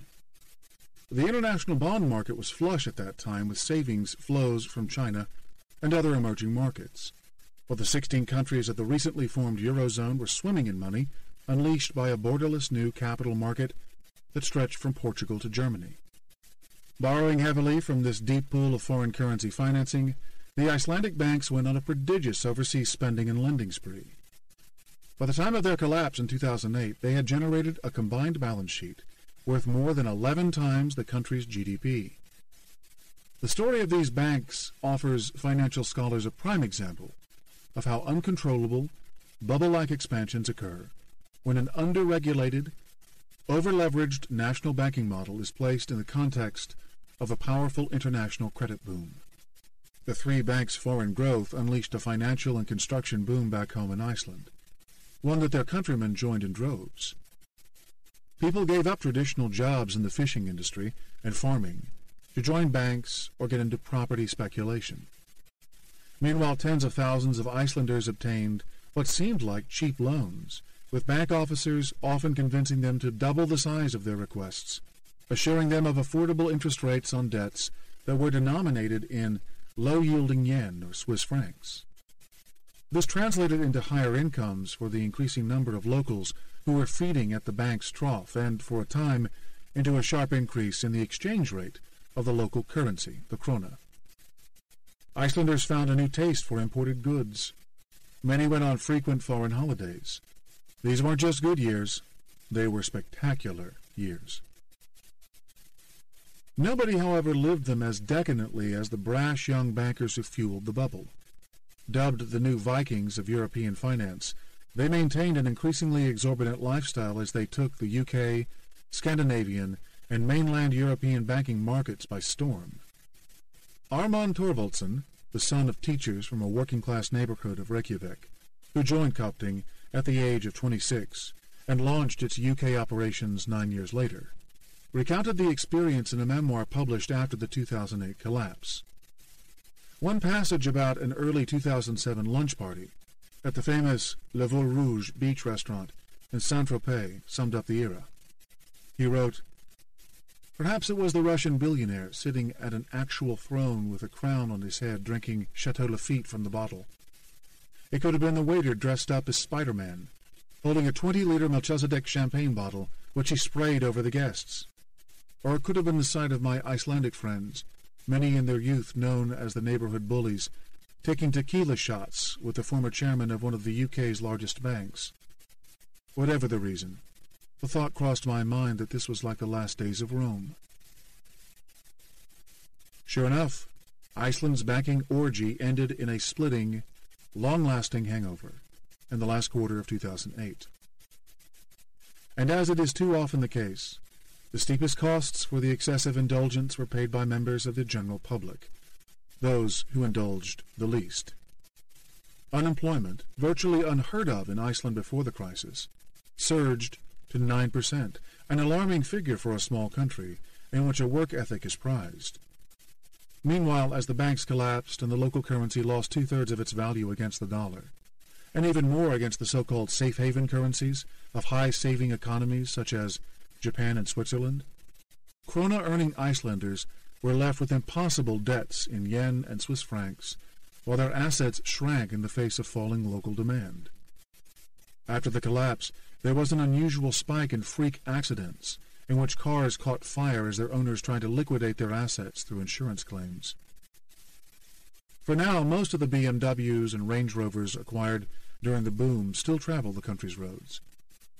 But they are a reminder of what is already a bygone era, with some pessimists even suggesting that in decades hence they will still be there, as much a symbol of a country frozen in time as Cuba's rusty 1950s Chevys are now.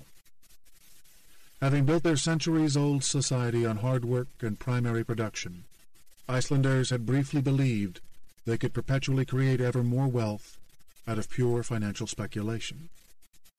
They are now part of a long, sorry history of deluded investors who've fallen victim to the folly of that idea. Icelanders have paid a heavy price for wrongly believing they could master the universe.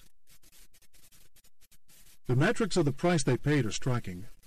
A 10% contraction in Iceland's economy over 2 years, a crash that destroyed 90% of the stock market's value in a matter of months, and a nationalized banking system that left the government with a total external debt of $110 billion.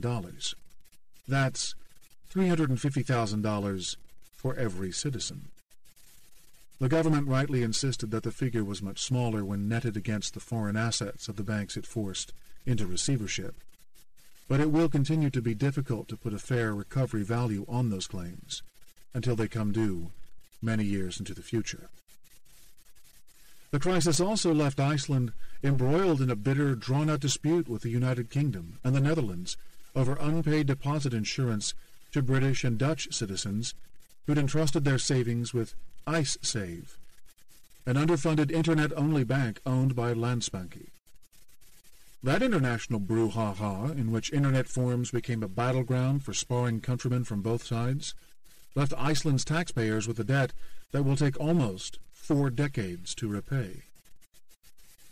Yet Iceland's experience merely differed in degree from the social and economic breakdowns that happened at the same time around the world and disrupted hundreds of millions of lives. Although Iceland's homegrown excesses were destined for a reversal at some point, the country's catastrophe was precipitated by the same September 2008 trigger behind the global meltdown, the Lehman Brothers collapse. What's more, Iceland's failures to constrain risk-taking before it was too late, to limit the damage when the collapse came, to restore its economy so that it would be stronger and more stable in the future, would have not occurred if not for shortfalls in our ill-defined international economic system. In this way, Iceland offers another humbling reminder of the realities of life on this little rock orbiting the sun. We humans are all in this together. Making bankers do the perp walk. Much to his joy, Reykjavik-based designer Thor Haller got approval in August 2008 for a long-standing bid to adopt a baby boy from India. Haller, a diminutive and soft-spoken man of 45, had been required to accumulate significant savings to show his good standing as a parent. He and his wife had scrimped and saved for 5 years after the adoption of their first child, a daughter, also from India. On top of that, they had to come up with the cost of the trip and the hefty fees owed to the various bureaucrats who have turned international adoptions into a logistical nightmare for prospective parents. And yet to Haller, it was all worth it. It was all for the good of his soon-to-expand family. Unfortunately, his timing could not have been worse. I was very happy at that moment, he told me. I was also doing well at work. I was overseeing 2 people and earning good money.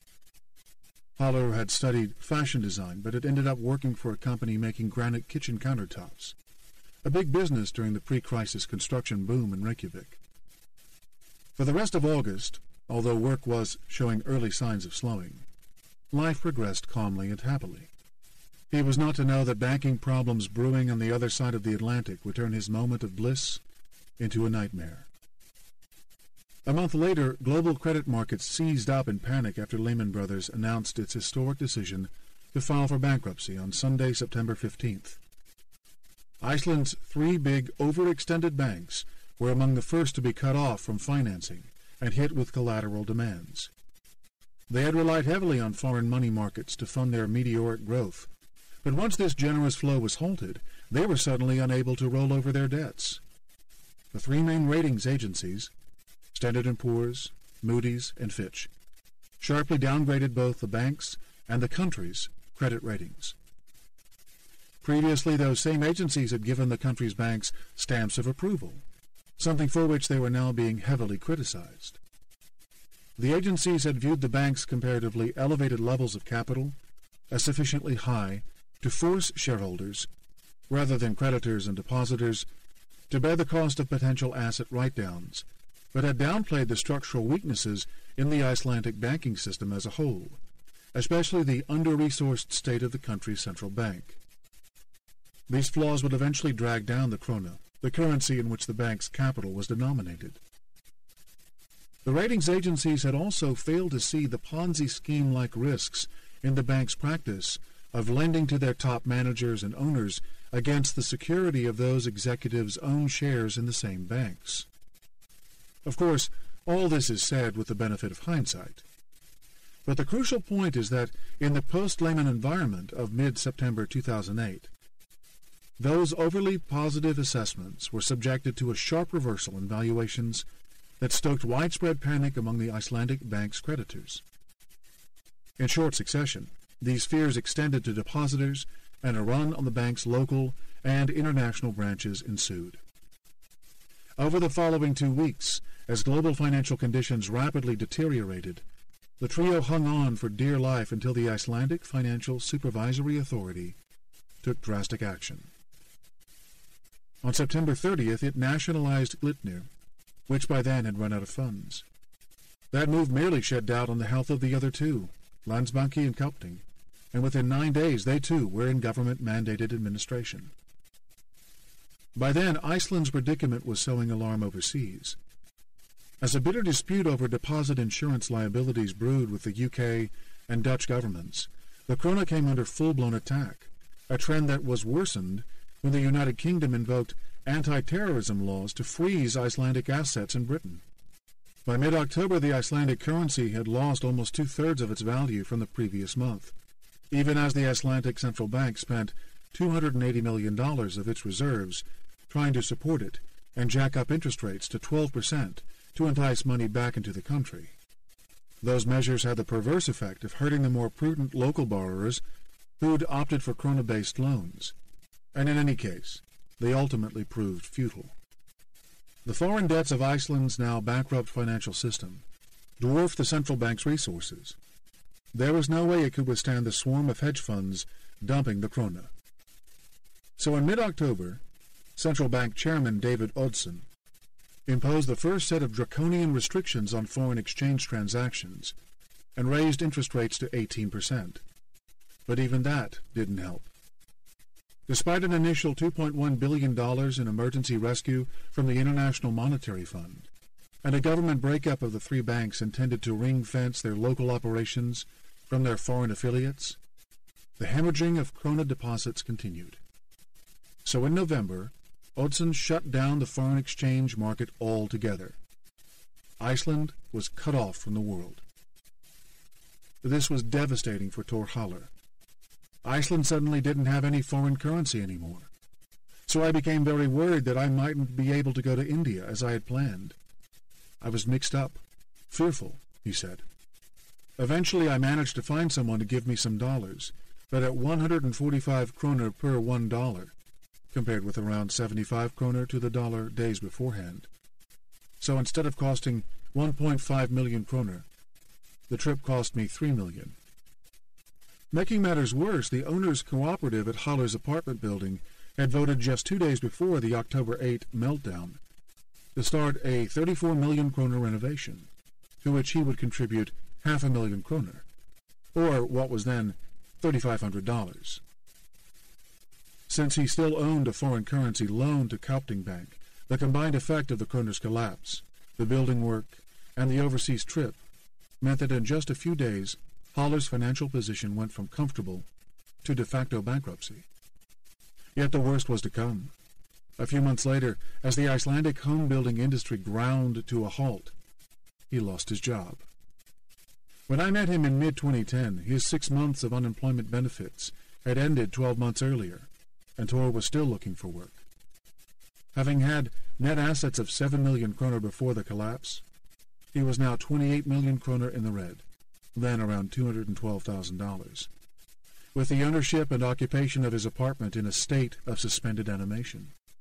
His bank, now known as Arion, following a post-collapse restructuring and brand makeover, was refusing to modify his repayment schedule and threatening to seize his home. I say to them, "Sorry, but it is your bank that created this situation. I have been preparing my case for 5 years of adopting my child, and I had to have all the money to show for that. So everything was okay before the collapse that you created." "But they didn't want to help me," Haller said.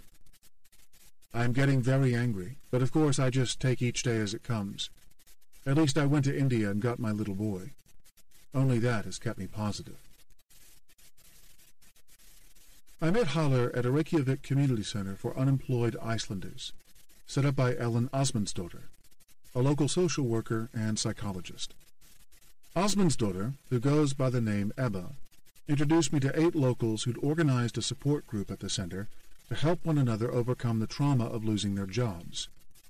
Among them were an unemployed engineer, an architect, the owner of a bankrupt publishing company, the former head of a hardware store, a former transport manager for a shipping firm, and 2 trained fashion designers, all of them well-educated, articulate, and fluent in English.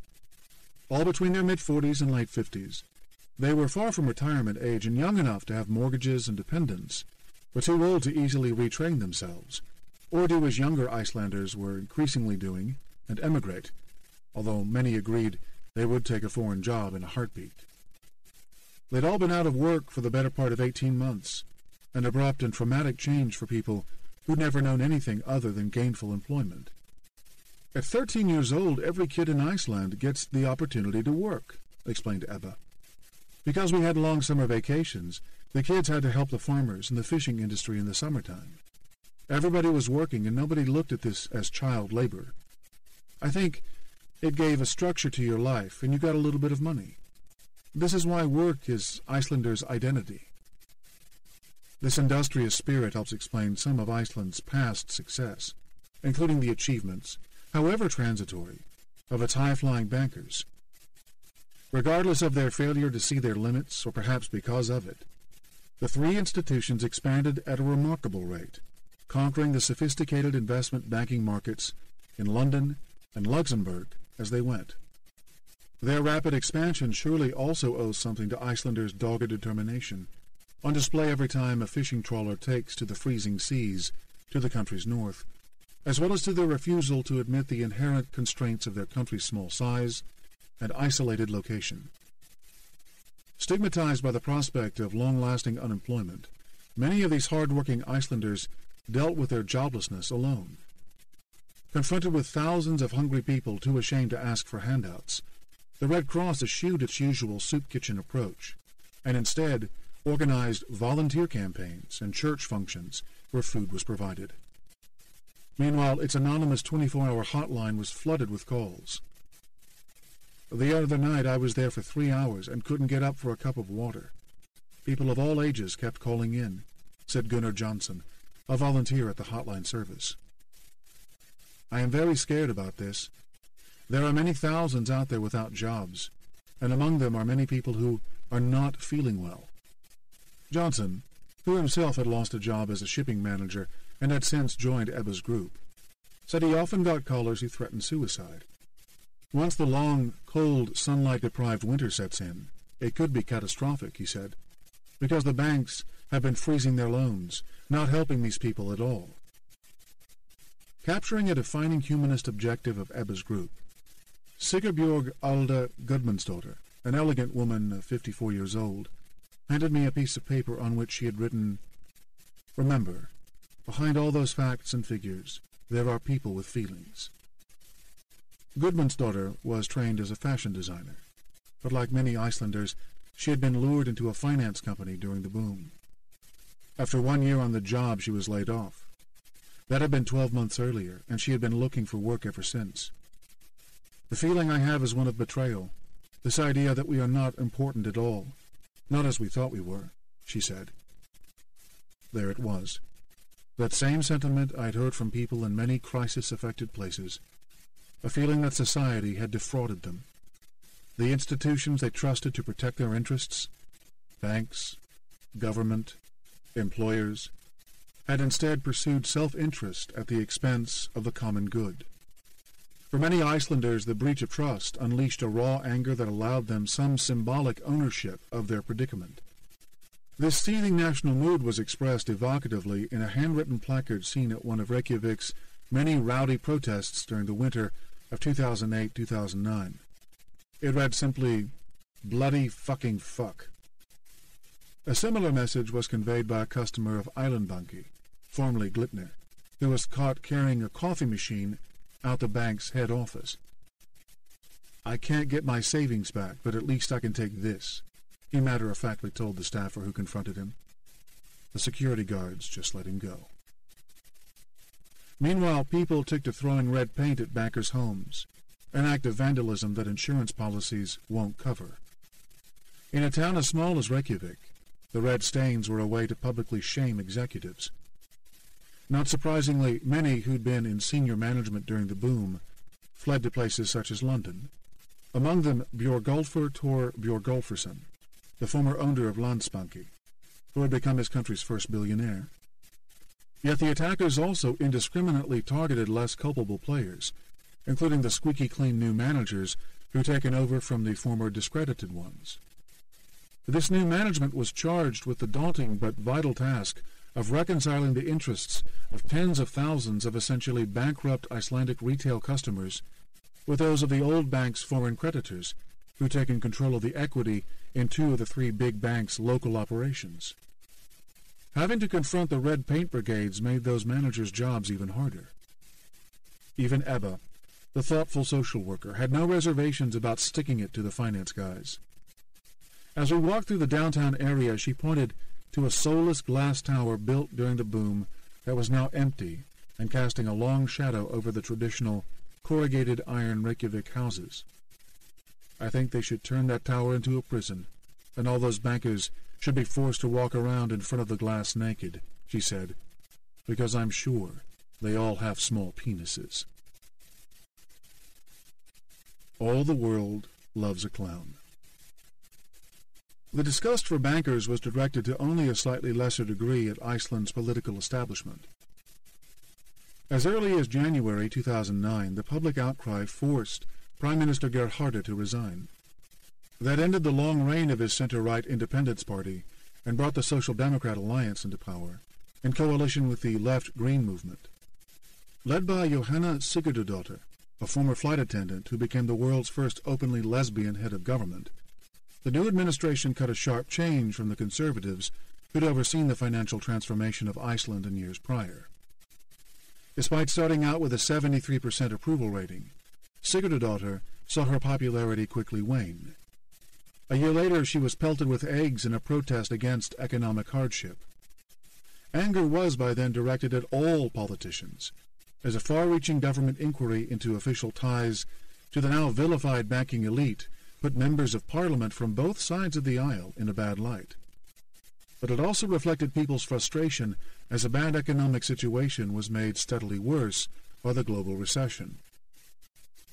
Angry Icelanders, daunted by the giant external liabilities confronting their country, and hounded by banks seeking payment for unpaid mortgages and car loans, turned in droves against politicians. Ultimately, this rebellion would prove cathartic and constructive for the country. But the process took some bizarre turns, including the victory in Reykjavik's May 2010 mayoral elections of Jón Gunnar, a well-known Icelandic comedian whose nascent Best Party ran an entirely satirical campaign. Under the slogan, "Whatever Works," and with a platform that included promises of a polar bear for the city zoo, palm trees for its icy waterfront, free towels at swimming pools, and a commitment to sustainable transparency, Gunnar's win delivered a profound message from Iceland's voters, a giant raspberry blown at the country's political class. "I just like the idea of giving traditional politics the middle finger," said Kristján Arngrímsson, a junior college philosophy teacher, explaining why he had voted for the Best Party. Arngrímsson wasn't sure where it would all lead, but he hoped Gunnar's win would be a wake-up call for the country and allow a transition period within which to figure out a new way to do politics. Gunnar, whose rhetoric shifts almost indiscernibly from that of the simpleton character he played in his campaign, to the analysis of a political activist practicing what he calls anarcho-surrealism, told me he was seeking to expose the old, worthless political system for being a ridiculous joke. By doing this with theater, he was forcing Icelanders to reinvent their relationships with politics. In his official campaign speeches, Gunnar never broke character, and that, ironically, is what filled his victory with meaning. There are no foreign equivalents to this message of voter discontent. Former professional wrestler Jesse Ventura's election as Minnesota's governor might come close. But like other politically successful celebrities, such as Arnold Schwarzenegger and Al Franken, Ventura ran an ostensibly serious campaign. The only true parallels I can think of would be if comedian Stephen Colbert's bids to run in Democratic and Republican primaries in South Carolina had been accepted, and he had gone on to be the state's candidate at either party's convention, or if Britain's Conservative Party had been forced into a coalition with the monster-raiding Looney Party instead of the Liberal Democrats. Although a similar backlash against traditional politics was seen in elections across the Western world that year, Iceland's voter rebellion was unique for the severe economic context in which it occurred and the extremes to which it went. Facing decades of humiliating debt repayments, the bankrupt country was, at that moment, stuck in a deep ravine with no clear way out. That only made supporters of the traditional parties more alarmed by Gunnar's victory in Reykjavik. With the country in the midst of do-or-die negotiations with its foreign creditors, many were horrified that its capital city was now, quite literally, in the hands of clowns. True to form, the best party responded to these people's concerns with a whimsical statement that I doubt would have calmed their nerves. They said, "Nobody needs to be frightened of the best party because it's the best, and we only want what is best. If we didn't, we'd be called the worst party, or the bad party." Little England. The anger and cynicism unleashed by this crisis were not isolated to Iceland. The country's financial expansion had been a distinctly international phenomenon, so it caught many flat-footed when it went into reverse. Iceland's turmoil did not really trigger widespread economic contagion, but in certain places it did enormous damage to people's trust in local financial regulators. One such place was Guernsey, the autonomous British territory in the English Channel, just 30 miles from France's Normandy coast. There, residents who'd put their savings in a local subsidiary of Iceland's Landsbanki Bank, and their trust in Guernsey's vaunted financial services authorities, were let down by both. Their case demonstrates that the popular narrative of Landsbanki's failure in the United Kingdom, which paints it as a battle between one of the world's smallest economies and one of the world's biggest, is skewed. It would be more accurately described as a struggle by ordinary citizens in both places against public and private institutions that failed in their duty to protect their interests. From the air, Guernsey appears the polar opposite of Iceland's molten rock landscape, a patchwork quilt of different shades of green. It's a scene that says England.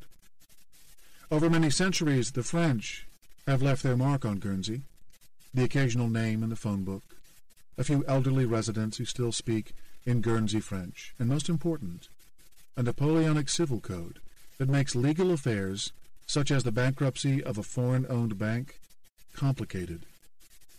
But it is the English who've made it their home. The narrow roads and stone walls that define farmers' property lines recall the bucolic countryside of southern England. It could just as well be Kent or Dorset. The easygoing lifestyle of this gentle, homely place of 60,000 people appealed to Eric Graham when he decided in 1982 to move his young family to Guernsey from his native Yorkshire. It also helped that the autonomous government of the bailiwick of Guernsey States had reproduced the stability associated with the British rule of law. Economic and financial security had delivered close to zero unemployment and relatively high standards of living for the island's residents. Graham, who'd worked as an aide for people with learning disabilities, and his wife, a mental health nurse, took up similar jobs on the island and set out to raise their 3 children, all under 5, as Channel Islanders. They also transferred their modest life savings into the island's banking system, which was then starting to aggressively internationalize. A quarter of a century later, Graham would come to regret this decision. When the Icelandic collapse came, he found his interests and those of hundreds of other savers were subordinate to those of some other recently arrived Guernsey residents, a group who'd brought with them a lot more money than he had. Many of these deep-pocketed migrants have taken up residence in the business district of St. Peter Port, identifying themselves with bronze plaques and logos on the low-key buildings that line the town's winding streets. Theirs are among the biggest names of European finance: BNP Paribas, Barclays, HSBC, Credit Suisse, and Deutsche Bank. Intermingled with these banking giants are a host of asset management firms looking after the savings of wealthy individuals, trust funds, insurance companies, and pension funds. As of October 13, 2011, the Guernsey Investment Fund Association listed 125 members, a group with £274.5 billion under management. As a low-tax jurisdiction with what had been a reputation for efficiency, stability, and regulatory consistency, Guernsey has long been an appealing domicile for owners and managers of wealth. The money under these people's control filled the deposits of the island's 39 licensed banks and allowed them to amass assets worth £139.2 billion by mid-2011. In dollar terms, that ran to almost $3.6 million per Guernsey resident, dwarfing even the $280,000 in per capita banking assets that Iceland boasted at its peak. Yet the risks are very different in each case. Guernsey has no currency of its own and thus no national central bank. It also has no indigenous banks backed by local capital. Its banks are all subsidiaries or branches of foreign institutions. That makes them less vulnerable to a systemic breakdown within the island itself, but it also means the Guernsey Financial Services Commission, the GFSC, recognized under international agreements as a host regulator, must keep a close eye on the health of its bank's foreign parents and on the financial relationships the local banks maintain with them. It also must rely to a significant extent upon the work of the foreign parents' companies' home regulators. The challenges that the GFSC faced in doing so were to be Landsbanki Guernsey's undoing. In September 2006, Landsbanki of Iceland purchased UK-based Cheshire Building Society's Guernsey subsidiary. Landsbanki, keen to secure a stable foreign source of deposit finances, had its eye on the international depositor base that Cheshire had attracted, but it also assumed responsibility for the deposits of local people. Few suspected any risks at the time. Cheshire sent a letter to depositors lauding Landsbanki's 120 years of experience and declaring that their business and your savings are in good hands. And Landsbanki offered a parental guarantee to that effect. In any case, it was to be regulated by the highly regarded GFSC. But just 2 years later, Landsbanki Guernsey went into bankruptcy, stranding 1,600 depositors with £120 million in frozen savings. To their dismay, these individuals learned that their deposits weren't protected in the way that deposits in failed banks on the mainland were. Whereas the UK government stepped in when Landsbanki's online IceSave bank went under, depositors in Landsbanki Guernsey had no deposit insurance scheme to fall back on, and so were simply thrown into the broader Landsbanki bankruptcy proceedings. Eventually, Deloitte & Touche, LLP, the administrator of the estate, predicted a return of between 85 and 91% of what depositors were owed, including unpaid interest. But to get to that point, it would take more than 2 years, during which time all funds were frozen. And for much of that period there was no money, no information, and a shroud of uncertainty. Some of the injustice these people felt stems from Landsbanki Guernsey's practice of upstreaming loans to Heritable Bank on the mainland, another Landsbanki-owned UK subsidiary that collapsed on October 8th along with IceSave and all the other Icelandic subsidiaries. In this way, the Landsbanki Group exploited the Guernsey unit's access to cheap, insurance-free deposits to finance its risky lending in UK mortgages. Eventually, the GFSC put a stop to this unsecured upstreaming and required the island bank to take a direct stake in the portfolios of the mainland property loans that Heritable was managing. But by the time of the collapse, there was still an unexplained £36 million loan from Landsbanki Guernsey on the bankrupt Heritable's books. That, along with £52.5 million in property and commercial loans, should have been available to pay the Guernsey depositors. But whereas depositors in Heritable itself received up to £50,000 in compensation from the UK government, the Landsbanki Guernsey depositors had no immediate recourse to the money their bank had lent to Heritable, which remained unsecured by any other assets. The way it seemed to people such as Eric Graham, their trapped savings were subsidizing mainland depositors and taxpayers. Graham had retired only a year earlier and had deposited a payout check of around £30,000 into the bank. When he learned his money was frozen and was led to believe he would eventually receive only 30% of it, he was incredulous. "You are just numb at that stage. You find it very, very difficult to believe," he said. Graham thought he'd been cautious. He hadn't invested in the stock market or taken undue risks. He had deposited his modest savings in a well-regulated bank. It was the final responsible act in a life of careful, prudent savings. "It isn't about the money. It's what that money represents," he said, describing the anger he still feels about the way depositors were treated. "It represents my life work. It represents what I and my wife might wish to do in the future. To go on holidays. It represents anything that my own children or my grandchildren have rights to." Now he's questioning the wisdom not only of banking with Landsbanki, but also of bothering to save his money at all. "Somewhere along the line in all that, I'd love to have gone to Australia and seen all those cricket test matches and had a bowl of a time with me and the boys. Well, you can't do that. Well, you can, but you don't, because it is a very selfish thing to do. So at times like this you think, why is it that because I've been responsible, because I've done this and saved, because I've acted in a normal way, this is the result? What a fool I am. I should have blown the bloody lot." In a classic case of shutting the stable door after the horses have bolted, the GFSC introduced a deposit insurance scheme a month after Landsbanki Guernsey's collapse. Following the UK model, it would in the future guarantee deposits of up to £50,000, although unlike the unlimited programs in most countries, it placed a £100 million cap on the total that could be paid out in any 5-year period. 7 months later, Guernsey's Channel Island sister territory, Jersey, introduced a similar plan. Even with these limitations, this was an about-face for the Channel Islands, which had long resisted official recommendations that they introduce UK-style deposit insurance. Notably, the Isle of Man, another low-tax UK territory, had for some time a plan guaranteeing up to £15,000 per deposit, which was later increased to £50,000, with retroactivity after yet another failed Icelandic-owned subsidiary bank, Kaupthing Singer, went under.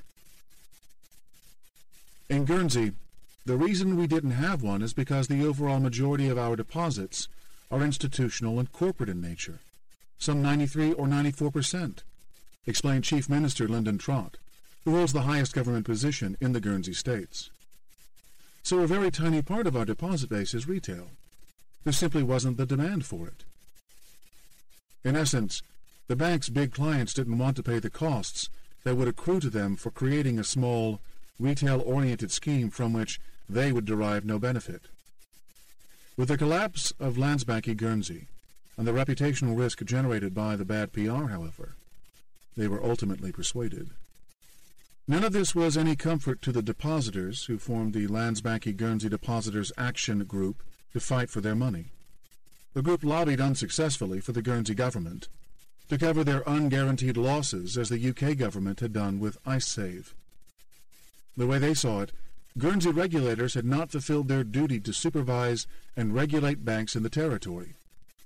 But other taxpayers on the island saw it differently. In the comment sections in local Guernsey press articles about the affair, many island residents said the depositors had been greedy.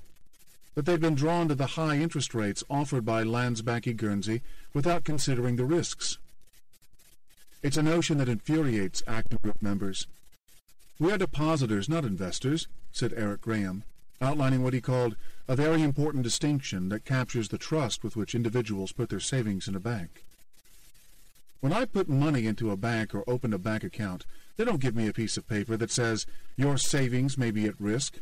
Your money could go up or down,'" said Jansen Bowie, another Action Group member.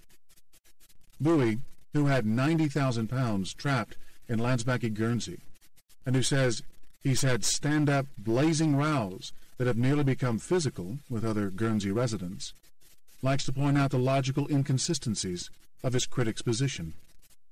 He reminds them that most of them had money in Guernsey subsidiaries of British banks, which, similarly, had no deposit guarantees, and which survived only because British taxpayers bailed out the UK banking system, and so, indirectly, saved the Guernsey subsidiaries. Oliver Day, a 41-year-old project manager at a local building company who put aside money in Landsbanki Guernsey to save for a holiday home for his family, speaks matter-of-factly about the basic values of trust that he saw being violated. "We are not greedy people," he said. "The interest rates were average. They weren't brilliant. And you know we all rely on professionals in their fields of experience every day of the week. Doctors, dentists, everything. I put my trust in the financial system and its regulation. It is ironic, really, that as a taxpayer, I've been paying for the Guernsey Financial Services Commission. I've been paying for my own downfall, really, haven't I?" He says he is now embarrassed for Guernsey, whereas he was once proud of it. "I'm no longer an ambassador wherever I go," he said. Most of the Landsbanki Guernsey depositors were residents of the islands, but it is the nature of international banking that its customers were also recruited from 35 different countries, including many from the mainland United Kingdom. The depositor list included figures within the Guernsey government and so-called tax exiles who have made the island their home to lower their tax bill. Such people did not make their names public, though the Action Group members say they know who they are. By contrast, lower-income savers on and off the island came forward with indignant anger. Among them was Salish Carlisle Patel, a young West Londoner whose parents died during his childhood. Patel, a.k.a. Icy Chill, makes low-budget hip-hop videos in his spare time. In "Give Me Back My 100%, he raps about losing his inheritance money. "Devastating news for people's lives at risk. Back to my last pennies, I crunch my fist. This is the sort of thing that will leave the dead. Landsbanki Guernsey, give me back my 100%. The Landsbanki Guernsey depositors represented a small minority, but the local government was concerned about the image of the island's regulatory system, and so went into damage control mode after the bank's collapse. From both GFSC Director Philip Marr and members of the Guernsey government, I heard the same response to the depositors' allegations of wrongdoing. Local authorities had been exonerated in an investigation led by Michael Foote, chairman of the Promontory Financial Group UK, and a former senior official of the Bank of England. On 3 occasions during our chat, Trott used the words, "no regulatory failure," in referring to the report's conclusions. And sure enough, Foote had declared that the GFSC measured up to good practice and met its obligations under the Basel Core Principles of international banking regulations. The Guernsey regulator, said the report, understood the parent strategy and the subsidiary's role. It maintained adequate oversight of activity, staff, and systems. It monitored the parent bank and relevant countries and areas of lending. It volunteered information to other supervisors, and it formulated and kept current its own strategy. The central problem, however, one that was also integral to the iSave affair, and relevant to many other case studies explored in this book, was that those international standards had become inadequate for the world we live in. The subsequent overhaul of the Basel rules to which the Promontory report referred is recognition of this. One key inadequacy lies in the policy mismatches that arise when a single banking group is owned, operated, and regulated in different places. especially when they are as distinct as Iceland's home country system and the host country model of Guernsey. Guernsey and other island-crowned dependencies, such as the Isle of Man and Jersey, claim they attract international finance because of their high standards of financial management and prudential regulation. But although Chief Minister Trott insisted that Guernsey be referred to as a low-tax jurisdiction and not a tax haven, no one would deny that large amounts of money are deposited there precisely because of the tax advantages. To be sure, the low-tax regime does also promote investment in various innovative services, but for the most part it really just provides a domicile for the managers of funds destined to be invested elsewhere. Any amendment to those tax laws and the territories could be vulnerable to a swift outflow of this money, and in the wake of the financial crisis there is pressure to reform both in the United Kingdom and in the European Union, where critics argue that the island's tax regimes amount to a massive subsidy for UK taxpayers, to a now much maligned financial sector, and an unfair competitive disadvantage for other financial centers in Europe. Guernsey has capitulated to a degree, bringing in a flat 10% rate for anyone doing business there. So far the impact has been limited. The territory is still flush with cash, but there have been periodic deposit outflows, a decline of 11% in 2009, mostly reflecting the loss of wealth during the crisis, and a 4% drop in 2010 as investors moved cash into equities. But a bigger tax hike could drive more money away. More generally, the Channel Islands' limited fiscal and monetary powers create a different kind of vulnerability during a crisis, as the Lansbachy-Guernsey case showed. Financial institutions in the City of London can reduce their tax burden in good times by shifting operations to the territories without facing exchange rate risks. But they can just as easily remove those funds to meet liquidity shortfalls elsewhere during a crunch. Meanwhile, the lack of a local central bank leaves the islands with only limited control over their financial systems. They are beholden to an outsider's management of the monetary base, in this case the Bank of England, and to the work of the home country bank supervisors and the mainland United Kingdom's Financial Services Authority. Although they maintain separate lines of communication with the International Monetary Fund and other multilateral bodies, Guernsey's financial authorities are subordinate to their mainland counterparts in all such international settings, not only vis-à-vis other countries such as Iceland, but also in settings such as the Basel Committee negotiations.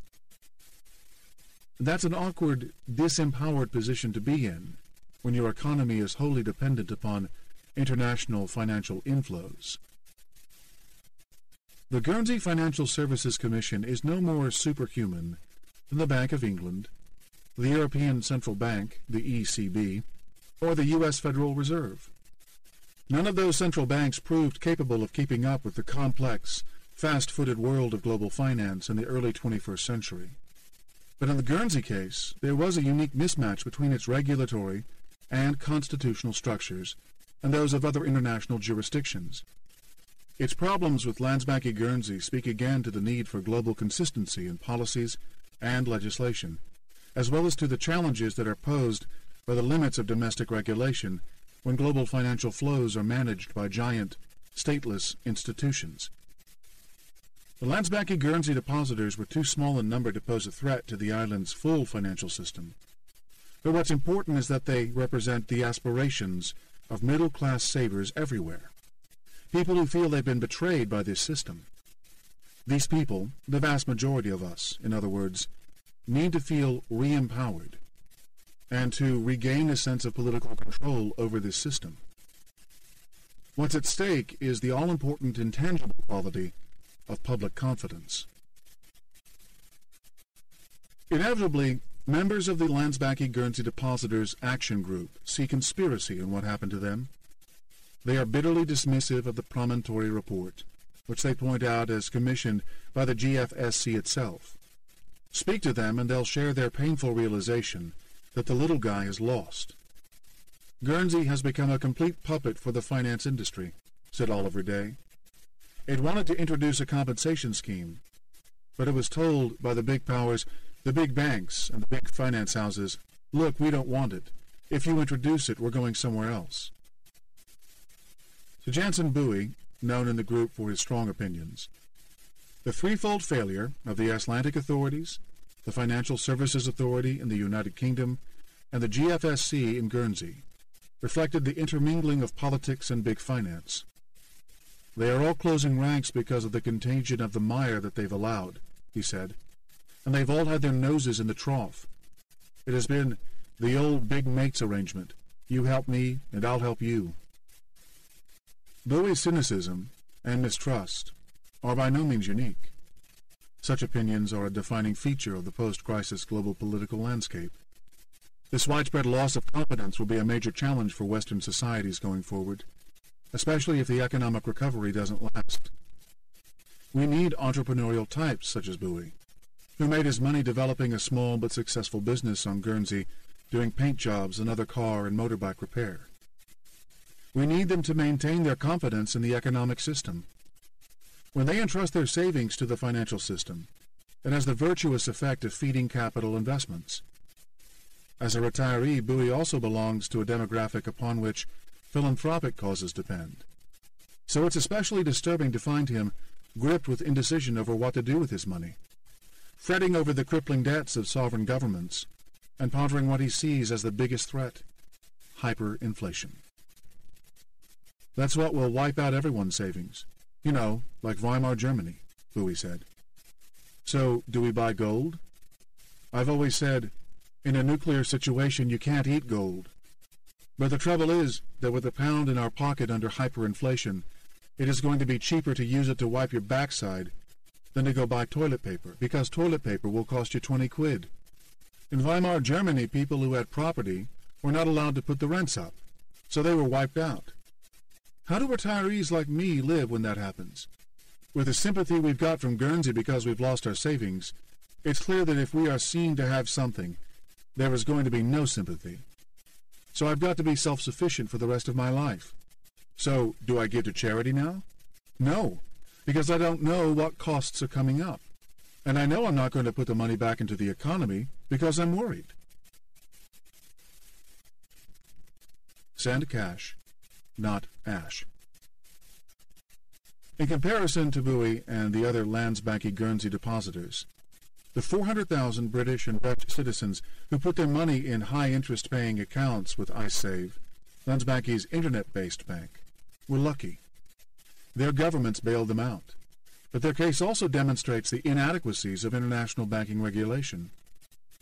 When Landsbanki went into receivership on October 7, 2008, the Icelandic Depositors and Investors Guarantee Fund had just 68 million euros in its coffers, an amount woefully insufficient to satisfy IceSave's giant roll of depositors. This left Iceland in breach of obligations to a treaty of the European Economic Area, a body that incorporates the EU and 2 other non-EU states in addition to Iceland, under which depositors were entitled to up to 21,000 euros each in the event of a bank collapse.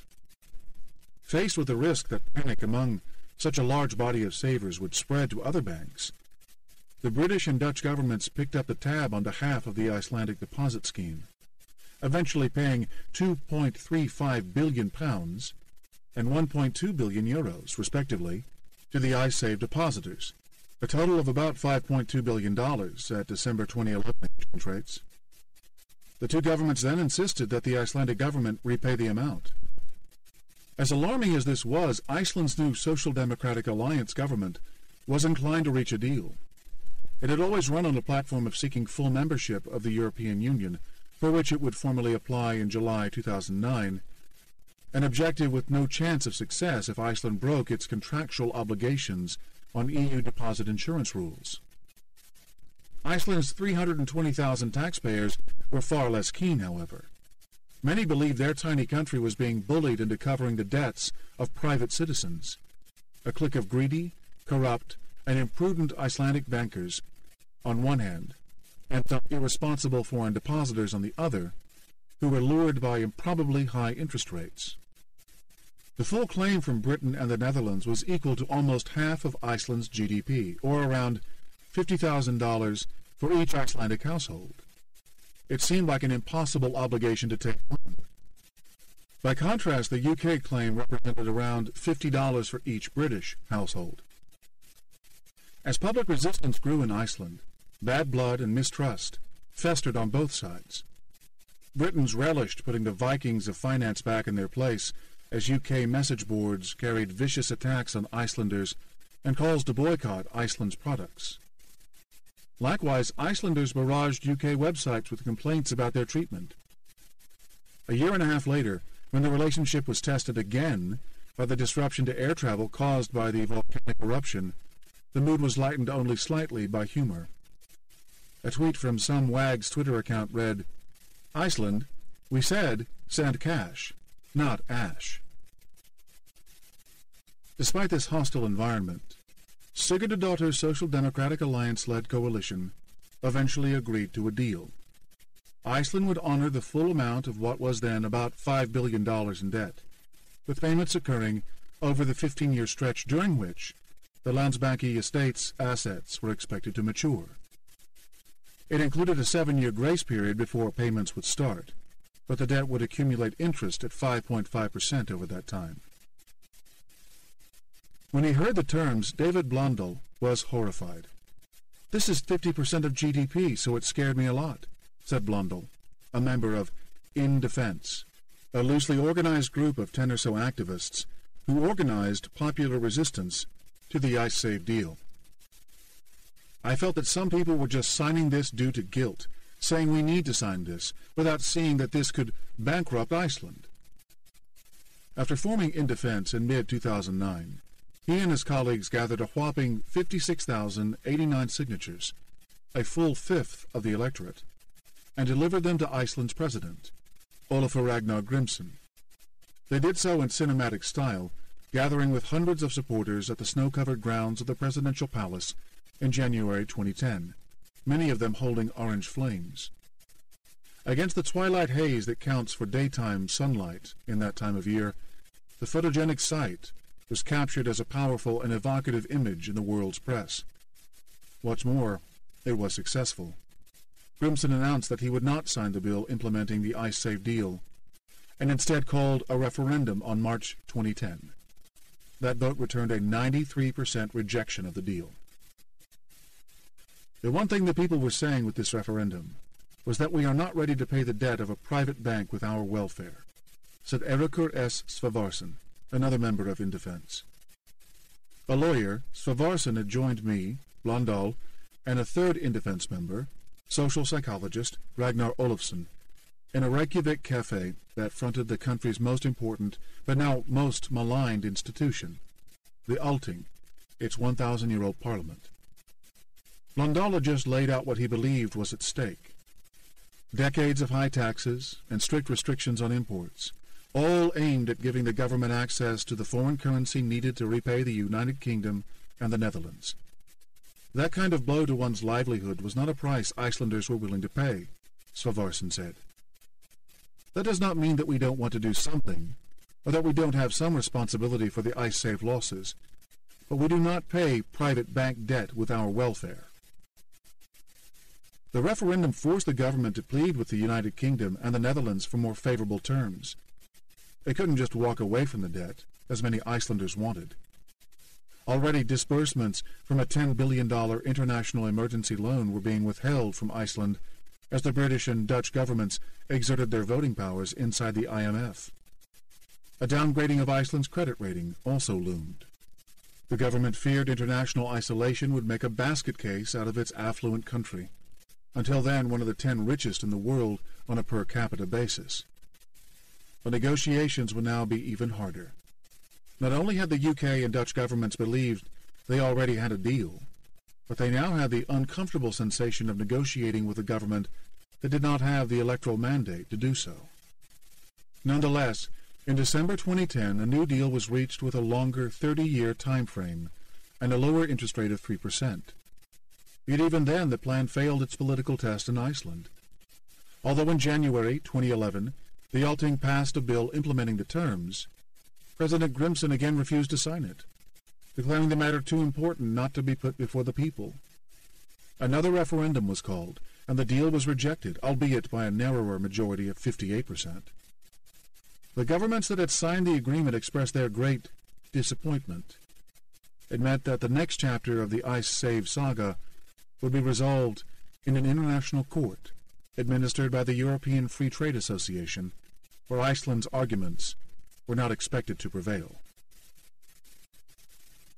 The money flows. These tortuous negotiations were not merely a function of Icelandic stubbornness, or British and Dutch belligerence, as popular narratives on opposite sides would have it. They also reflect the failings of international policy-making in an age of globalized finance. The EU treaty's deposit guarantees were insufficiently defined to deal with an ambiguously domiciled Internet bank. Nor were there provisions for what happens when the home country's entire banking system goes bankrupt. Insurance is the idea that the many insure the few, said Indefense's Blondal. If everyone crashes their cars on one day, a car insurance firm cannot guarantee payment to all owners. Does that mean the state should step in? It's not clear. Either way, the EU directive never explicitly required state guarantees, and that was for good reason. A fully mandated state bailout promise would exacerbate moral hazard, encouraging risk-hungry bankers to be even more cavalier with people's deposits. There is a fundamental disconnect between regulatory systems controlled at the national level and the international nature of 21st century finance. Glitnir, Landsbanki, and Kaupting were operating with 90% of their loans and assets in foreign currencies and foreign locations, but the central bank, their lender of last resort, was backed by only a small pool of krona-based reserves consistent with a tiny domestic financial system. To monitor this international colossus, Iceland's Financial Supervisory Authority employed just 40 staff, mostly clerical. Meanwhile, the country's deposit insurance scheme was denominated in kroner, which left Iceland prone to exchange rate fluctuations that would misalign its locally invested assets with its potential liabilities on foreign currency deposits. The big flaw is that the financial authorities are local, while the banks are international, said Blondal. This by definition means that different authorities have to work together, especially when you have banks growing as fast as the Icelandic banks. When the crisis came, there was no common safety net for the citizens of Iceland, the United Kingdom, and the Netherlands, as each government went into look-after-number-one mode. Confronted with extraordinary circumstances, they reached for that special sovereign license the countries reserve for such times, and put their national interests first. But in the midst of a crisis, that's the last thing the international system needs. If survival instincts start trumping everything else, they automatically provoke counterproductive responses. If governments abide by international covenants most of the time, but abandon them during a crisis, then safeguard agreements are useless. The stakes are high. As with trade protectionism, tit-for-tat financial sanctions can have dangerous consequences for the global financial system. Banks shut off from financial inflows in one place will deny credit to others in another place. Luckily for the rest of the world, the Britain-Netherlands-Iceland dispute did not expand into a global beggar-thy-neighbor policy cycle like that seen during the Great Depression. That was partly because attention was focused on bigger financial problems on the western side of the Atlantic, but it was also because Iceland was too small to matter and too small to fight back. The rest of the world had problems of its own, but for the most part Iceland's did not spread far from its shores, accepting the pain inflicted upon Landsbanki's and Ice Save's foreign creditors. The country's dysfunction became a spectacle for a while, but mostly it just drifted quietly into a solitary meltdown while Europe moved on to its own bigger problems. Yet, precisely because it was an isolated incident, one that can be looked at relatively cleanly, free from the confusing interrelated factors that defined the wider global crisis, the Ice Save dispute is an instructive case study in the failings of international financial regulation. After the crisis, various reforms were made to the European Union agreements on deposit guarantee schemes, including increasing the mandatory insurance to €100,000 per depositor, boosting the scheme's long-term funding structures, and clearing up ambiguity so that host countries make the first payout and then seek reimbursement from the home country's fund. But it's not clear that these changes would have helped the IceSave situation. Truly supranational guarantees and safeguards are needed. Perhaps a deposit insurance scheme that's administered centrally by a single European bank regulator. The creation in January 2011 of the European Banking Authority, which can overrule national regulators within the EU, is a positive step toward more integration. But in a mark of how contentious this idea is, the United Kingdom refused later that year to agree to a treaty amendment that would have enhanced fiscal coordination within the EU and helped resolve the Eurozone debt crisis, all because its EU counterparts, quite reasonably, refused to accept Britain's singular demands for a unique veto over financial regulatory developments. The British government described its rebellion as an act of protecting its sovereignty, but it was also clearly done in the interests of London's powerful banks and money managers. There will always be political resistance to such reforms. Financial institutions, the source of this resistance, at least against anything that adds to their cost of funds, are gatekeepers for the stuff that greases the wheels of politics. In Iceland's case, as the National Commission's investigation into the crisis revealed, the improper relationships between politicians and bankers were egregious. But it's hardly the only case where money from big financial firms has flowed into candidates' campaign coffers. Notably, a Financial Times article published one day before Britain's veto of the EU treaty reform showed that hedge fund managers had become the biggest donors to Prime Minister David Cameron's Conservative Party. Therein lies one of the most valuable lessons from Iceland's crisis, and from the national soul-searching the country underwent afterward. For the sake of the global financial stability we all crave, we must break the poisonous connection between big finance and politicians. We can be thankful that by the time 2011 rolled around, Iceland's experience offered a few tips on how to do that, too. And that's what brings us to the hopeful part of its story. Fighting back.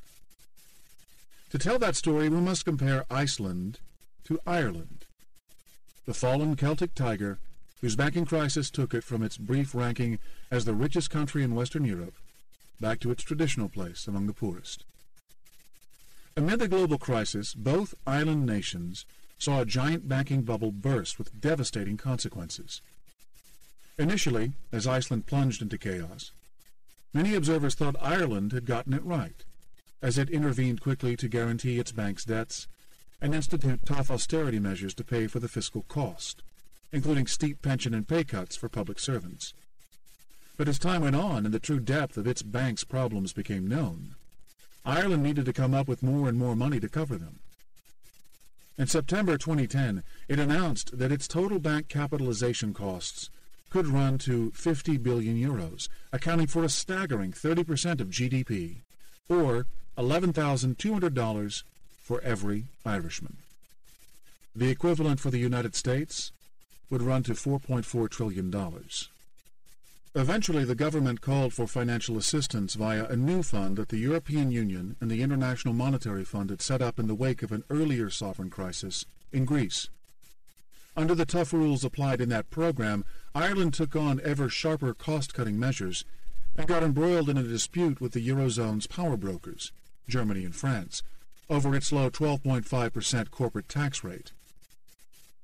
As the Irish economy shrank and then stagnated, unemployment rose from 4.6% in 2007 to 14.3% in October 2011.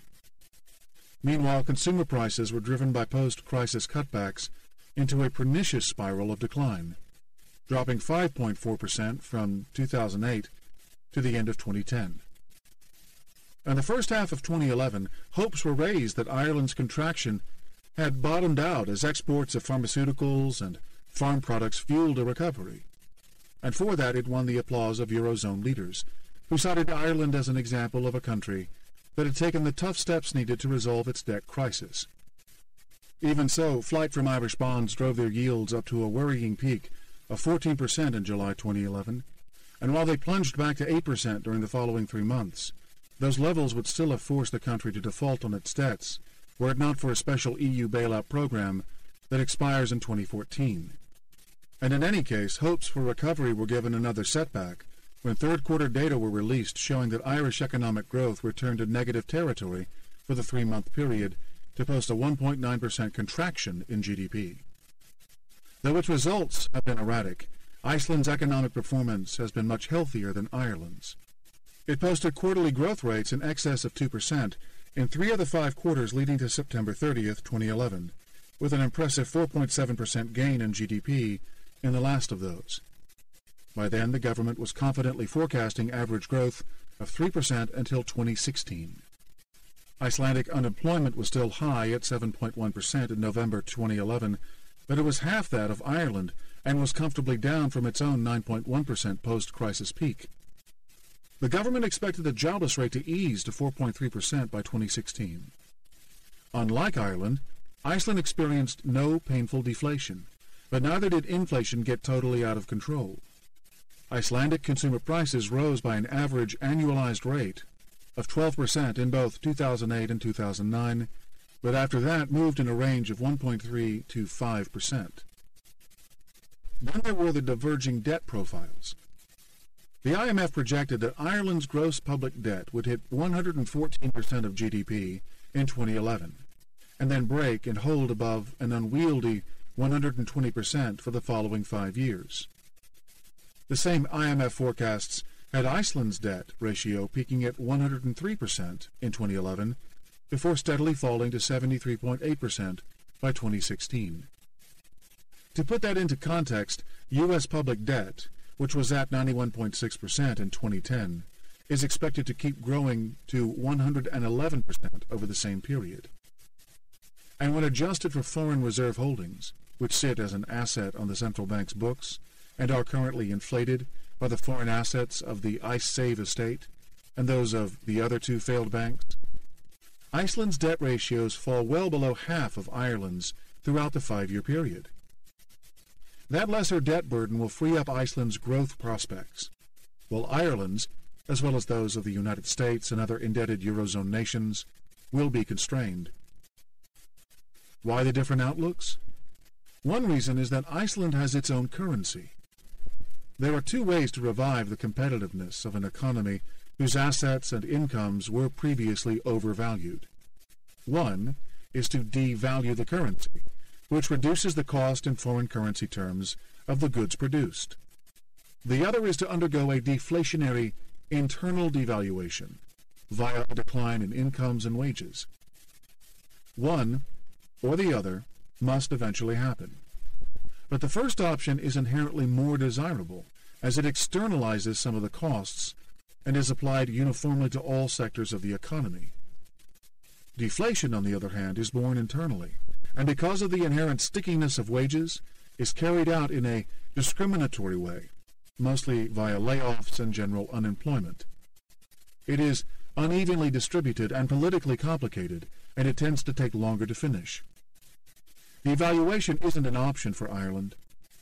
For various reasons that will be discussed in the next chapter, it would be extremely difficult for Ireland or any other Eurozone country to unilaterally dump the euro without virtually killing its financial system. So it was stuck with the euro, which, to make matters worse, strengthened versus the dollar and yuan after the global financial crisis, creating an even bigger competitive burden for Ireland and other debt crisis-racked Eurozone countries, such as Spain, Portugal, and Greece. Even so, why did Ireland's debts grow while Iceland's declined? A weaker krona should, in theory, have made the latter's predominantly foreign currency debts higher.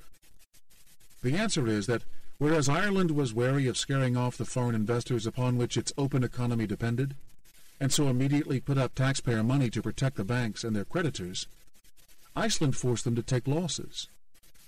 Shortly after nationalizing Glitnir, Kaupthing, and Landsbanki, the Icelandic government restructured them by separating their asset and debt books into 3 new banks, primarily incorporating the domestic retail and commercial banking operations of the trio's local branch networks, and 3 old banks, into which were lumped the far bigger pool of foreign assets and institutional loans from foreign creditors.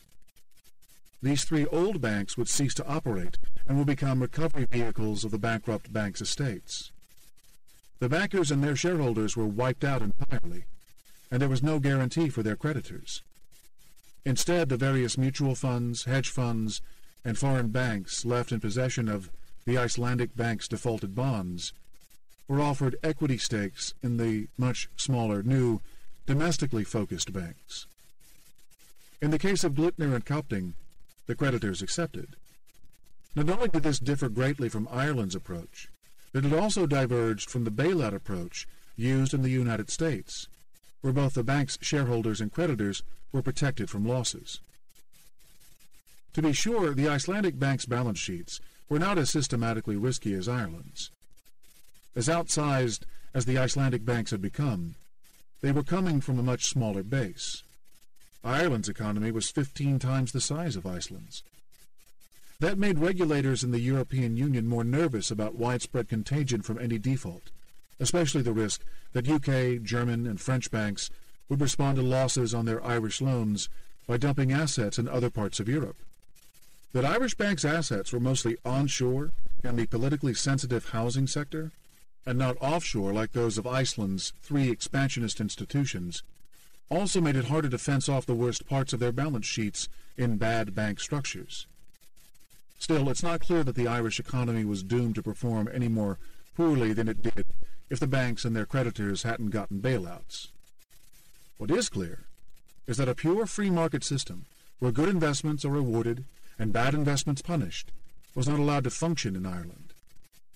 We also know that, by comparison, Iceland's reformed and pared-down banking system proved resilient.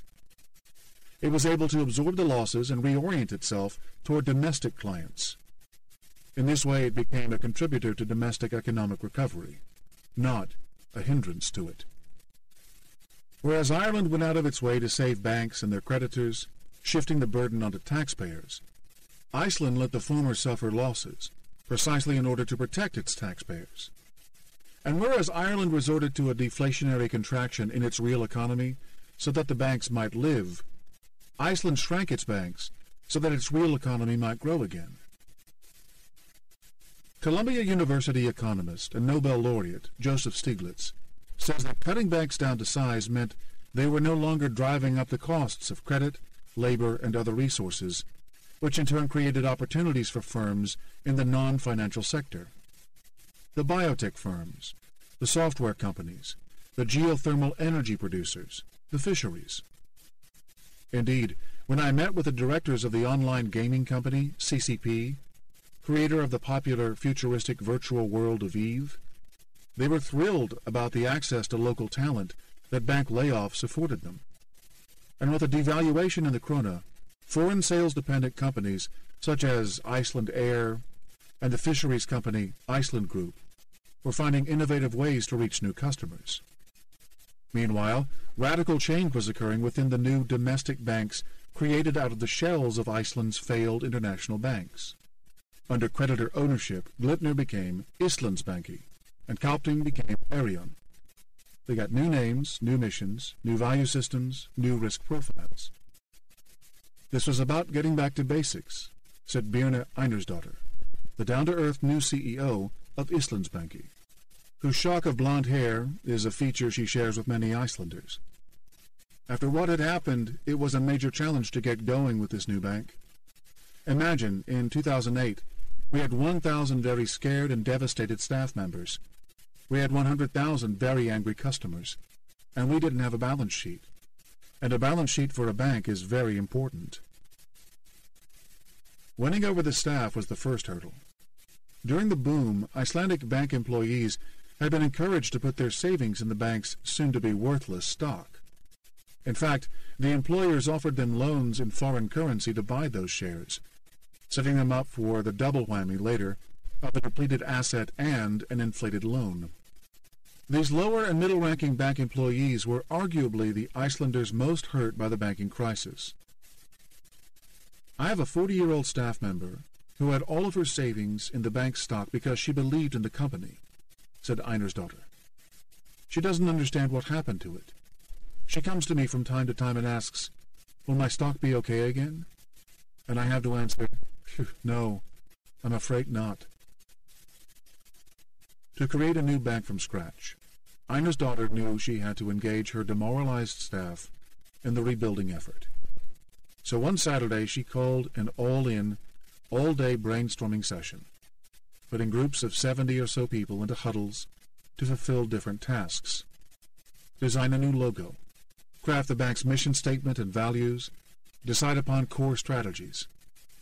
From this unique approach to problem-solving, these bruised but determined staff members came back with a blueprint for a traditional bank, one that would focus on loans in Iceland, not overseas, and in areas in which the country's true comparative advantages lay: fishing, tourism, and most important, the rich with potential geothermal energy sector.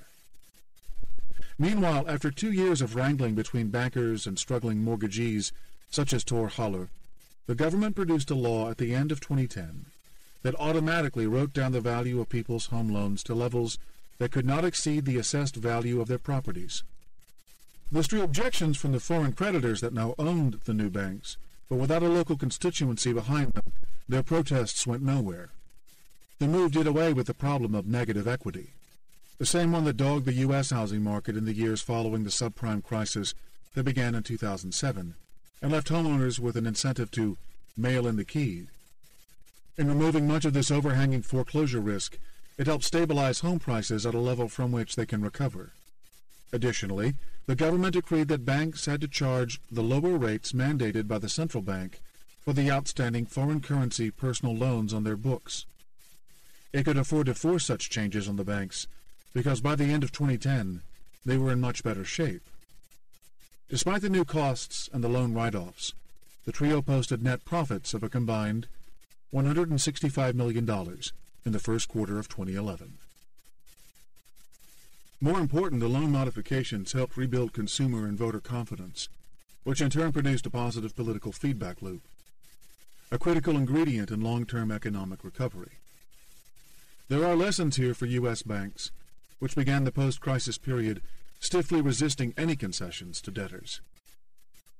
Happier Icelandic homeowners and consumers meant a much larger number of them were now willing to vote in favor of the ICE-Save deal and put the affair behind them. That the yes vote still failed in the April 2011 referendum reflected how deeply the scars of the crisis run.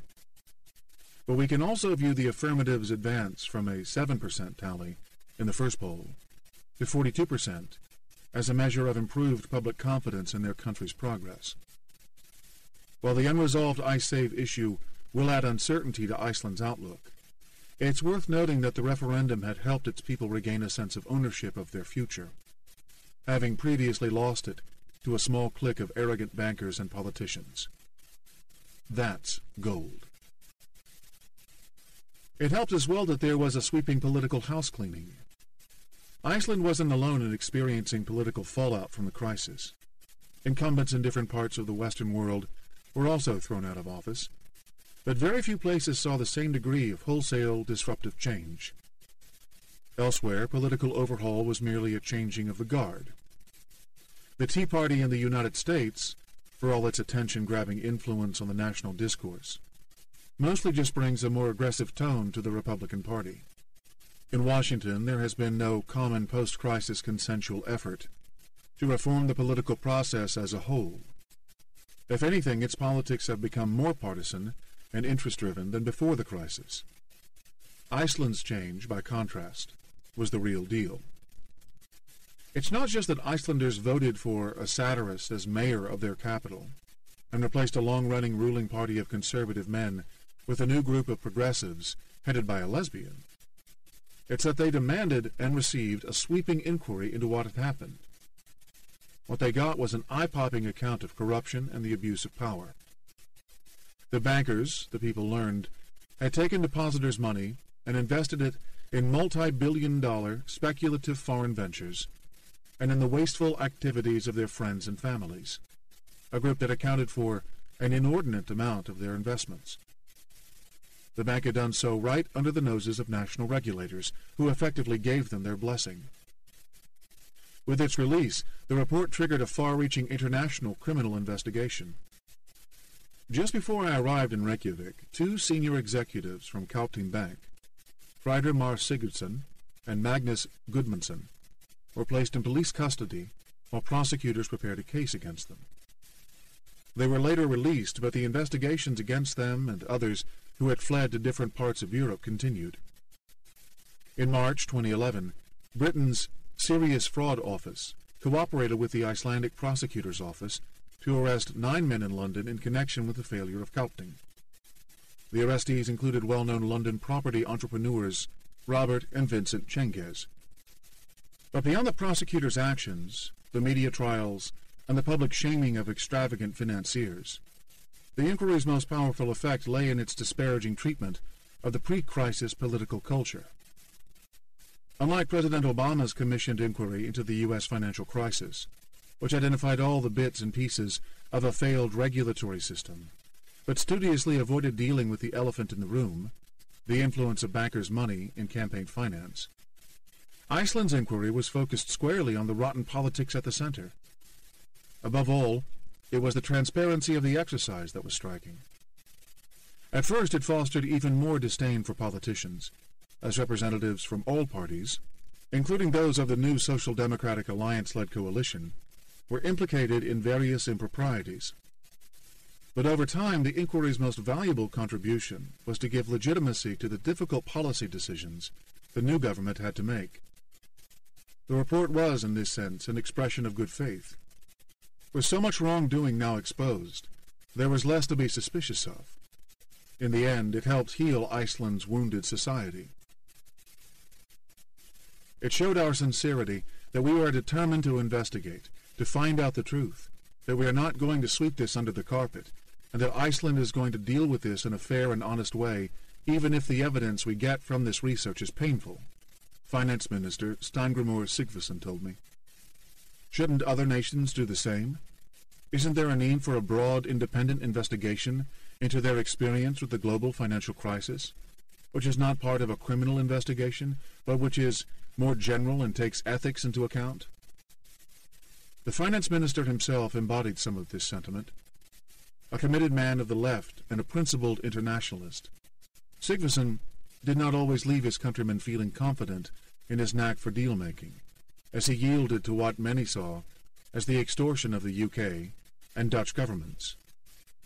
Nonetheless, he was widely respected for the simple fact that, unlike so many before him, no one could say that Steingrímur Sigfusson was corrupt. With his stubby gray beard, understated attire, and snuff-snorting habit, Sigfusson displayed the slightly eccentric quirks of a career left-wing intellectual. That might not have worked in a normal country, where PR managers mold their politician clients into slick, polished caricatures. But in crisis-weary Iceland, a place that had had its fill of bankers in pinstripes, this was perhaps the kind of finance minister the country needed. Chapter 8. Pigs and the Systemic Crisis. When bond vigilantes get their dander up. Throughout 2010 and 2011, as governments of the 17-country Eurozone struggled to devise a coherent, common strategy to prevent the mounting debts of its weaker members from dragging them all into financial disaster, Europe seemed ensconced in a culture war. With the people of a relatively financially sound Northern Europe resisting helping out their neighbors in the heavily indebted southern and northwestern periphery of the continent, the dispute was frequently portrayed as a clash between different national characters. Depending on one's point of view, the bankrupt Greeks were either lazy spendthrifts or victims of the unduly harsh rules imposed by their creditors in the north. The purse-string-holding Germans, on the other hand, were either industrious and frugal or tight-fisted and heartless. In a series of Vanity Fair articles that formed the basis of his book, Boomerang, Michael Lewis introduced new stereotypes and updated some old ones. Iceland's hardy fishermen were conned by the myth of easy financial wealth. Ireland's once rebellious masses had become pliant patsies. Greece's irony-blind anarchists were fighting for the right to sponge off the state. And Germans, Lewis argued, fed their scatological obsessions by simultaneously indulging the dirty excesses of their undisciplined European neighbors and chastising them for having no self-control. And then there was the religious theory I heard from a marketing executive friend. As voters in Germany, the Netherlands, and the Scandinavian nations rejected both bailouts and defaults for the disparagingly nicknamed PIGS, which is an acronym for Portugal, Ireland, Italy, Greece, and Spain, he saw a Lutheran North, with its focus on personal responsibility, clashing with a Catholic and Orthodox South, with its ingrained belief in absolution for one's sins. There's some truth to all this. Cultural differences across Eurozone nations clearly hindered a unified response to the crisis, if only to reinforce people's expectations. Those cultural differences had spawned a great variety of political systems in which each country's citizens had different expectations for their social compact with the government, which in turn dictated their leaders' divergent policy stances before and after the crisis. Europeans identified more readily with their compatriots than with a pan-European identity. So these entrenched domestic political norms bred resistance to the kind of institutionalized burden-sharing that's taken for granted within nations. This was evident even though the alternative to sharing the costs, disintegration of the euro, was a surefire route to continent-wide calamity. So, yes, culture and national differences did matter. But this intra-European squabbling is a distraction from the root causes of the crisis, which were inherently structural and systemic. Here, in the simplest terms, is what happened. The advent of the euro allowed the giant banks of the wealthier, more productive North to provide cheap loans to the poorer and less competitive peripheral nations of the South, which they did with gusto for a decade. But as Greeks, Portuguese, and Spaniards took out their first-ever mortgages, drew down generous pensions from their increasingly indebted governments, and splurged on German cars, Finnish electronic goods, and French fashion accessories, their spending power was overstated by a currency that was too strong for their comparatively uncompetitive economies. In a mirror image of what happened, with Chinese savings flows to the United States, the flow of cheap bank credit from the North subsidized the exports of northern producers and inflated asset bubbles in the South. It lasted until 2008, when the U.S. debt crisis provided the catalyst for a collapse.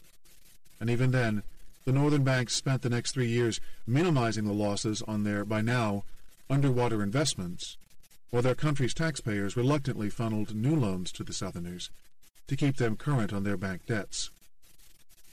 This constant deferral of bank losses, the failure to clear debts, and the insidiously destructive fiscal austerity that the Northerners demanded in return for rescue loans merely extended the Eurozone's problems. The absence of a central political mechanism through which the Eurozone countries could devise a coherent strategy, share fiscal resources, and enact uniform banking policies meant that the crisis lacked a sweeping master plan to clear out bad loans and apportion losses. Without that, recovery could not begin. Eventually the banks were asked to accept and write down losses on their Greek loans, but by then the problem had spread, and the costs to all, including to the banks, for whom the market value of their assets kept plummeting, were becoming astronomical. Why weren't banks made to accept and write down losses as soon as it became obvious that Greece and Ireland couldn't repay their debts on their own? Because politicians feared that too much red ink at just one major financial institution could trigger widespread economic destruction. The problem was no different from that of the Lehman crisis. Banks were still too big to fail. From here, let's briefly regress into cultural reductionism and observe that the megabanks of Germany, France, the United Kingdom, and the United States came to this powerful position by way of an international financial system that was a distinctly Anglo-Saxon creation. This system, in which global capital markets rather than local banking relationships determine the price of credit, emerged out of Britain's Big Bang reforms of the mid-1980s and was entrenched by the deregulatory fervor with which the U.S. financial sector was overhauled after that.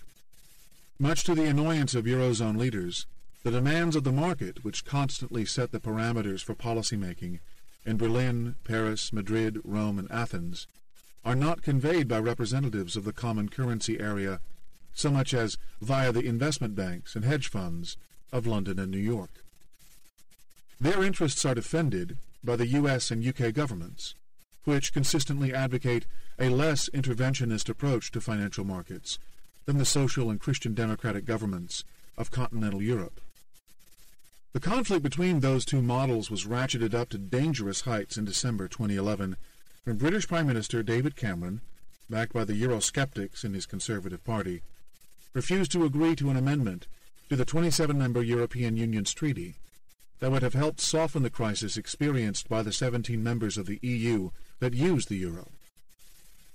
Cameron insisted on British autonomy over certain financial regulatory matters, a move that appeared to put the interests of London's bankers and fund managers over those of the Eurozone citizens whose debts they trade. After all, in London and New York, traders earn salaries and bonuses denominated in pounds or dollars, which means they lack skin in the game of the euro crisis. Among them are the latest recipients of a label that first arose during the Clinton era, the bond vigilantes.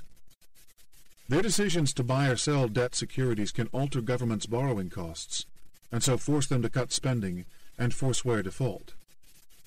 Continental Europeans are naturally frustrated by having to kowtow to these brash outsiders, and to witness their fate seemingly controlled by a bunch of unelected, overpaid, pinstripe-wearing 20-somethings in Canary Wharf. European patience for the United Kingdom's self-interested defense of the laissez-faire financial model is now wearing thin. In the aftermath of the first crisis in 2008, Germany and France put their weight behind a Robin Hood tax on financial transactions to discourage excessive risk-taking and build up an insurance fund against future financial bailouts.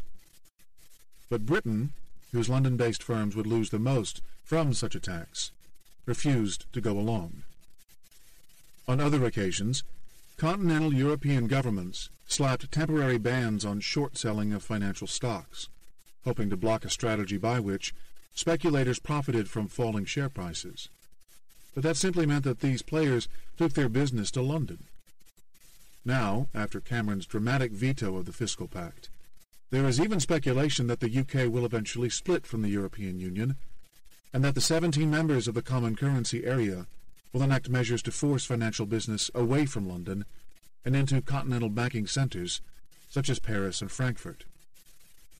One can imagine both the Eurozone's Lutheran Northerners and its Catholic Southerners wanting to escape the grip of opportunistic Anglicans, who appear to them to treat self-interest as the only dogma worth following. But it's pointless to blame one nation or culture for Europe's problems. Indeed, the French and German governments are as guilty as the British of mollycoddling their powerful banks, and they did so because a pan-European banking system let these institutions develop gargantuan debt exposures to the troubled sovereign governments of Europe. For that flawed aspect of financial policy, all EU members share blame. According to the Bank of International Settlements, between March 1999, after the first quarter of the euro era, and March 2011, French banks' loans outstanding to the five most troubled nations, Italy, Spain, Ireland, Portugal, and Greece, grew from $109 billion to $671 billion. Over that same period, German banks' exposure to the five nations went from $118 billion to $533 billion.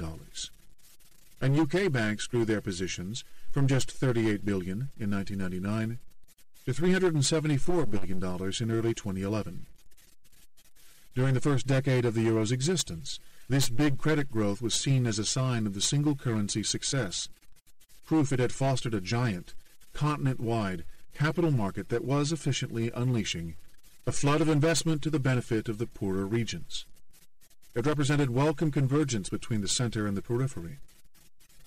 But by 2008, German and French officials saw their banks' large exposures as an indicator of systemic risk. Money flows were now heading back into the safer havens of German bonds, and as convergence became divergence, the risk of default in the peripheral countries grew. In this environment, Governments feared that if a few banks were to book a big loss on, say, their Greek bond holdings, they would cover their losses by selling their positions in Spanish or Italian debt. And this could in turn pressure those countries' finances, provoking risky contagion selling in those bigger economies. Yet, as with Wall Street's 2008 crisis, this risk could have been avoided if banks had carried enough equity capital so that shareholders could absorb the losses.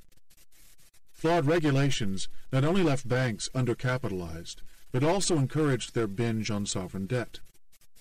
Once London's bond vigilantes began bashing the peripheral countries' debt markets, the too-big-to-fail European banks, which were sitting on giant holdings of these flimsy securities, became vulnerable to a system-threatening collapse. But Eurozone leaders acted differently from what governments had done to avoid systemic meltdown in 2008. Rather than inject capital into banks and impose restrictions on what their managers could do with taxpayer funds, they funneled money to the banks' debtors, in this case the governments of the Eurozone periphery, and imposed strict rules on them. It still amounted to a backdoor bailout of the banks, one that was supplemented by the European Central Bank, the ECB, which gave them billions of euros in emergency loans. But in this case, the price charged for these transactions took the form of the spending cuts and other austerity measures that were demanded of the governments receiving the bailouts. This was not even an indirect or deferred cost to taxpayers. In this case, the European public bore the direct and immediate burden of their government's decision to let shaky banks survive. Of course, the borrowers in those peripheral countries do share the blame. In Greece and Italy, public servants were overpaid and underproductive. Countless inefficient industries enjoyed government protection and tax evasion as a way of life, all of which left their governments deep in debt.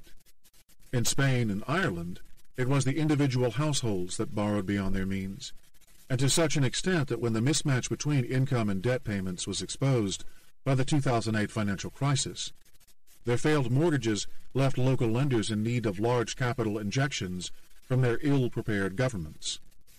But just as the mismatch between Chinese savings and U.S. spending is best explained by the low price of credit and the globally misaligned policies that keep it that way, the Eurozone's problems are a function of the various policies around which a flawed intra-Europe financial system is built. These have bred glaring economic imbalances between different Eurozone countries. The causes of this crisis are thus systemic and structural in nature. There was little that individuals in the debtor countries could do about it, whatever their cultural predisposition. As it is now, the costs to those populations are mounting and diminishing their general well-being. In Italy and Greece, where elected governments were forced out of power so that unelected technocrats could take charge of reforms demanded by the powers that be in Berlin, Paris, and Brussels, angry citizens protest that they've given up their democracy and national sovereignty. In this poisonous environment, mistrust in the entire project of European integration is growing.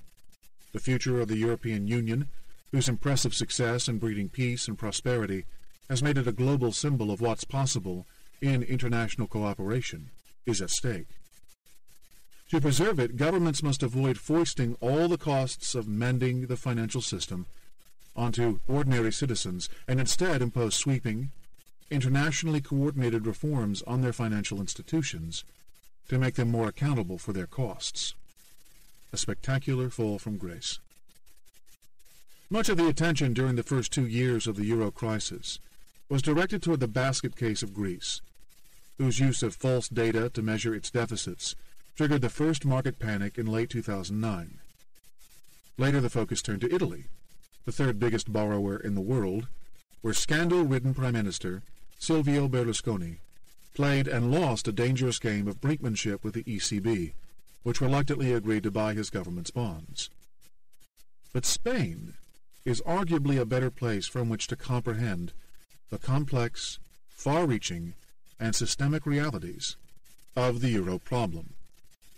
Lauded by economists for making orthodox reforms to its labor market and economy, Spain attracted a veritable flood of foreign investment between 1995 and 2007.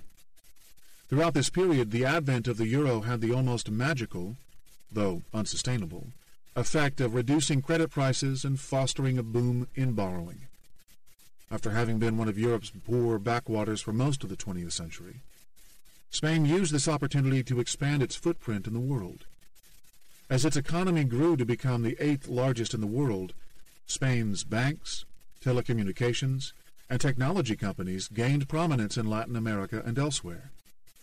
But if Spain's meteoric rise was eye-catching, its fall from grace after 2008 was spectacular, with much at stake for the rest of Europe, and by extension, the rest of the world. Spain's government wasn't as spendthrift or dishonest with its data as Greece's was, and its banks weren't quite as excessive in their mania for property loans as Ireland's were. But because of its relative size and rapid economic growth, and because of the breadth of investment it received from European firms and individuals, Spain's fate was vital to the survival of the euro itself. As with Italy, it was never clear that the EU and IMF could come up with enough funds to bail out Spain were it to need them, and yet a default by its government would be so much more devastating to the euro project. This put enormous pressure on the government in Madrid and ultimately on the Spanish people. Spain's case is also especially instructive for our study of the global financial system. The roller coaster it rode shows how illusory financial gains can obscure the unsustainable imbalances that build up when there is insufficient policy coordination across countries. And because its real estate boom was in part stoked by individual, middle-class investors from the United Kingdom and Germany, it is also a reminder that the ups and downs of globalization are caused not only by giant multinational banks and corporations, but also by the countless savings and spending decisions of ordinary individuals. Expats in crisis. If Spain was at the center of the Eurozone's transition from financial miracle to crisis, then its ground zero was the Costa del Sol in Andalusia, long one of the poorest of Spain's 17 autonomous regions. The sunny climate from which it takes its name and the lower cost of living meant that the Costa del Sol became one of the most sought-after places to buy holiday or retirement properties in Europe, encompassing beach towns such as Malaga, Torremolinos, and Marbella, as well as dozens of traditional white villages in the surrounding hillsides. This strip of land just inside the Strait of Gibraltar's gateway to the Mediterranean was transformed into something unrecognizable by a phenomenal construction boom. One clear manifestation of that transformation is the Little England community, to which 500,000 Britons now belong. Drawn to the region in increasing droves from the late 1990s onwards, these English transplants constructed a self-contained sub-economy that functions almost as if the Andalusian Spaniards aren't there. A flick through the ads of the Centenalia, a monthly English-language magazine, provides a snapshot. Dr. Michael Manish, a University of London-educated English dentist, gives peace of mind at local prices. Don Brown totes his Dream of Eden gardening services. And Terry McCormick, from Investments Direct UK, offers a no-obligation friendly chat.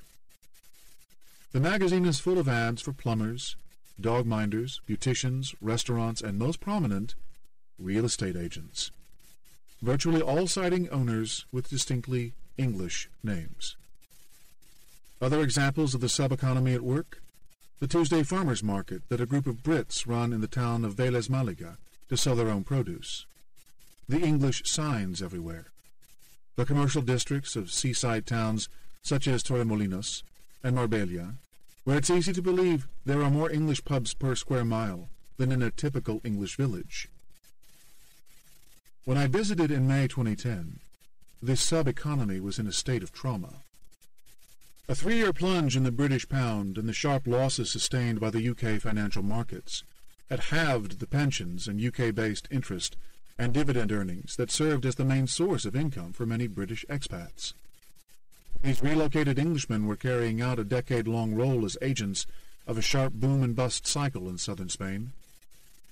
Initially, they were the conduit through which the United Kingdom exported the spoils of the city's financial expansion.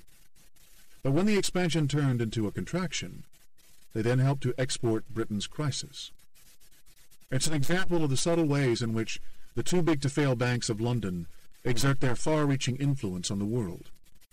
Few of these expats would have had work experience in the UK as bond traders or stockbrokers, but the amount of extra money they had to spend in the south of Spain was nonetheless determined by the London financial district's fortunes.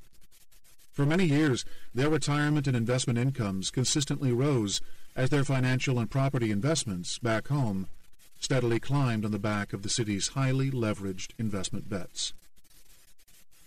Meanwhile, the expansion produced a super-strong British pound, which bought at least 1.5 euros for most of the European currency's first 8 years of existence, and ensured that their money went a long way. Tens of thousands of British citizens joined a buying frenzy, snapping up farmhouses, condominiums, villas, restaurants, hotels, and bars. There was a parallel influx of expatriates from Germany, the beneficiaries of an industrial boom in their home country that was similarly fueled by the credit boom in the Eurozone and the global community. The financial impact from big-spending foreigners on the Costa del Sol was then magnified by the speculative excesses of Spanish property developers, who had access to increasingly easy credit. And from there, it rippled outward into a nationwide real estate bubble that exceeded even that of the United States. Eventually, after housing prices had trebled in 12 years, a combination of overdevelopment, excessive debt, and regulatory failure pushed the Spanish property market to a tipping point. In Andalusia, all it took was a sharp correction in the overvalued, mispriced British pound to send that market over the edge. Official estimates of the price collapse for the entire Spanish market talk of a 10% decline from its 2007 peak to its 2010 trough, but those are considered unreliable. An index produced by real estate evaluation group TINSA puts the drop at just under 24% and shows it continuing well into 2011, with a decline of 30% for the coastal regions. The illiquid nature of the property market, where many homes are subject to fractional ownership due to complicated inheritance laws, means that market-wide price readings are hard to gauge and could well entail bigger falls than these readings. At the time of my visit, some 1.2 million defaulted properties were controlled by Spain's dysfunctional Caja savings banks. Many of these properties were empty condominiums for which the heavily indebted developers were unable to find buyers.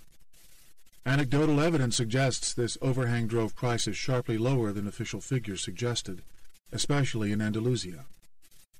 Lorenzo Bernardo de Quiros, a Madrid-based economist, told me in May 2010 that he'd been eyeing a particular property in southern Spain since 2007, over which time the offering price had gone from 900,000 to 190,000 euros. Fantastico is how he described the price change. Surely not a word the seller would use. This financial squeeze hit the Costa del Sol's Little England hard. Many retirees and prospective retirees were forced to dust off their skills and ply the trades they'd left behind, presumably to the benefit of the Centenalia's advertising revenues. This area is not exactly a French Riviera-like place of jet-setting expatriate elites. It's a working and middle-class community of modest means that found a way to make its money stretch further. Now, many of its members were in dire financial straits. In addition to their exchange rate losses, they were sitting on giant investment losses. Mark Bellamy moved with his wife, Stephanie, to the region in the early days of the boom and bought a house in a village called NxzHTa, setting himself up as a taxi driver. He also purchased a van and carved out a lucrative niche carrying other new arrivals' belongings from the Malaga airport to their new homes. When we met, he was having a tougher time. A few years prior, he'd bought a seaside pad in Benalmádena for 100,000 euros. It was now worth 60,000 euros, he estimated, and there was little demand for his regular taxi service, which was why he was grateful to have the van. It was now doing a decent trade shipping people's stuff back to the airport. By 2010, thousands of returnees had headed back to Britain, their dream of a comfortable life in the sun, destroyed by a falling pound and a dysfunctional real estate market. Others who'd invested in properties for profit were frustrated not only by the fall in demand and prices, but by a regulatory backlash from local authorities. Some British homeowners were told that the homes into which they'd sunk their life savings were not properly licensed and were to be demolished. "They have cotton wool in their ears.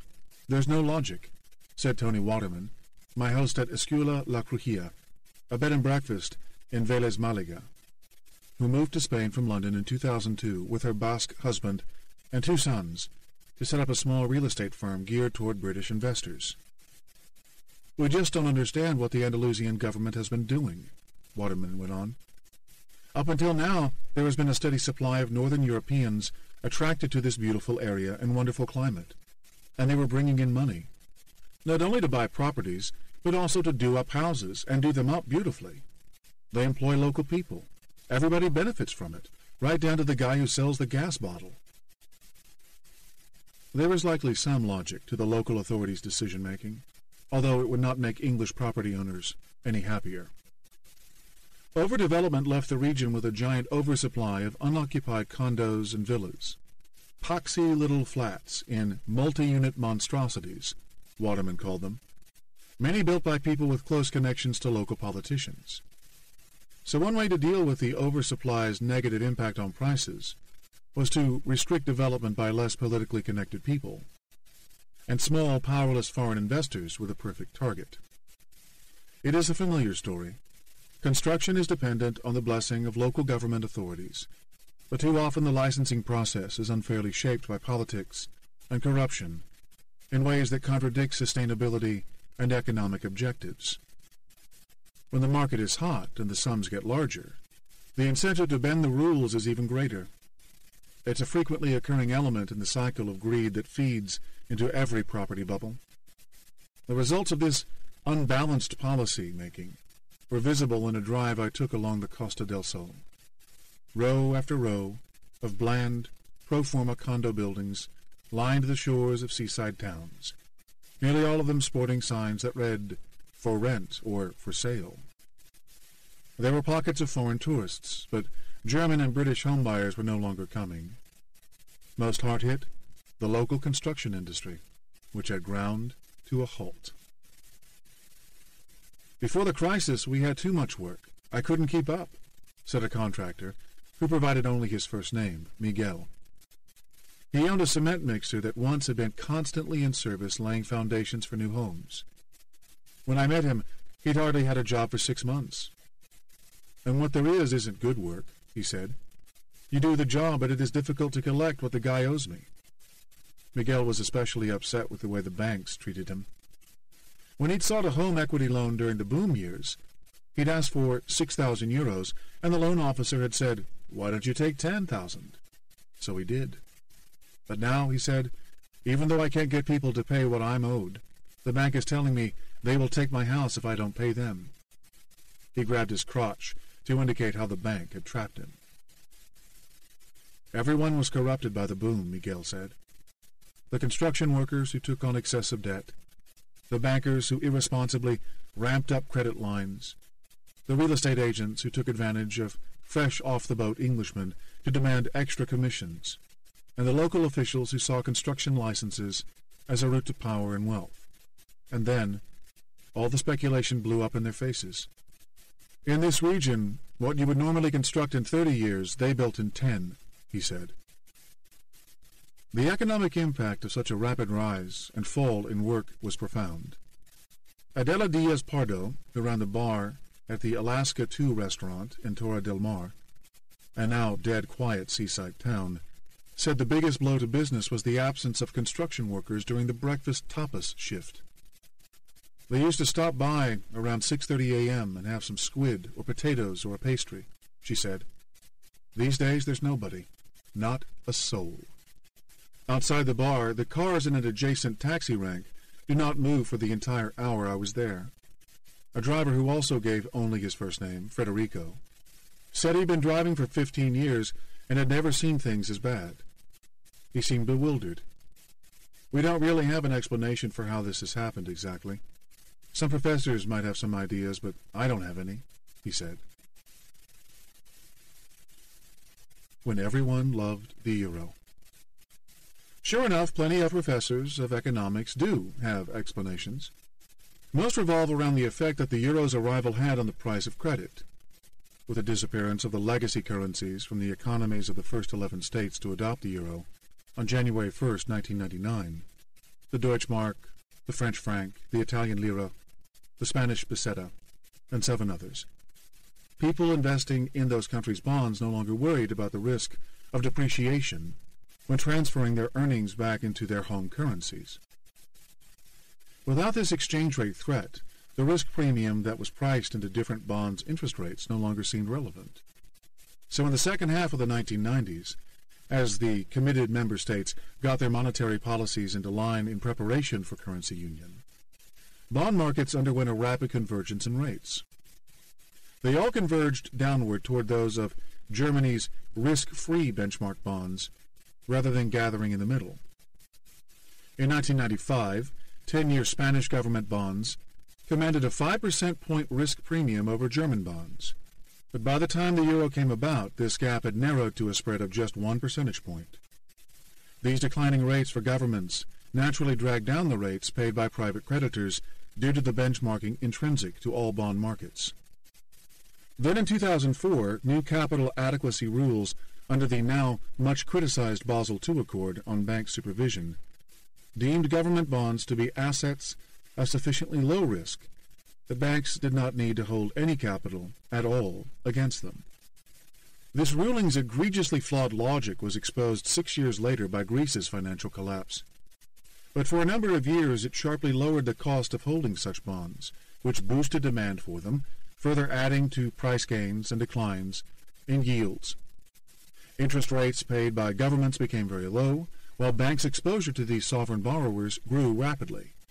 This 12-year period also saw a sharp fall in real interest rates, the amount investors earn once the nominal rate on an investment is adjusted for the diminished purchasing power caused by inflation.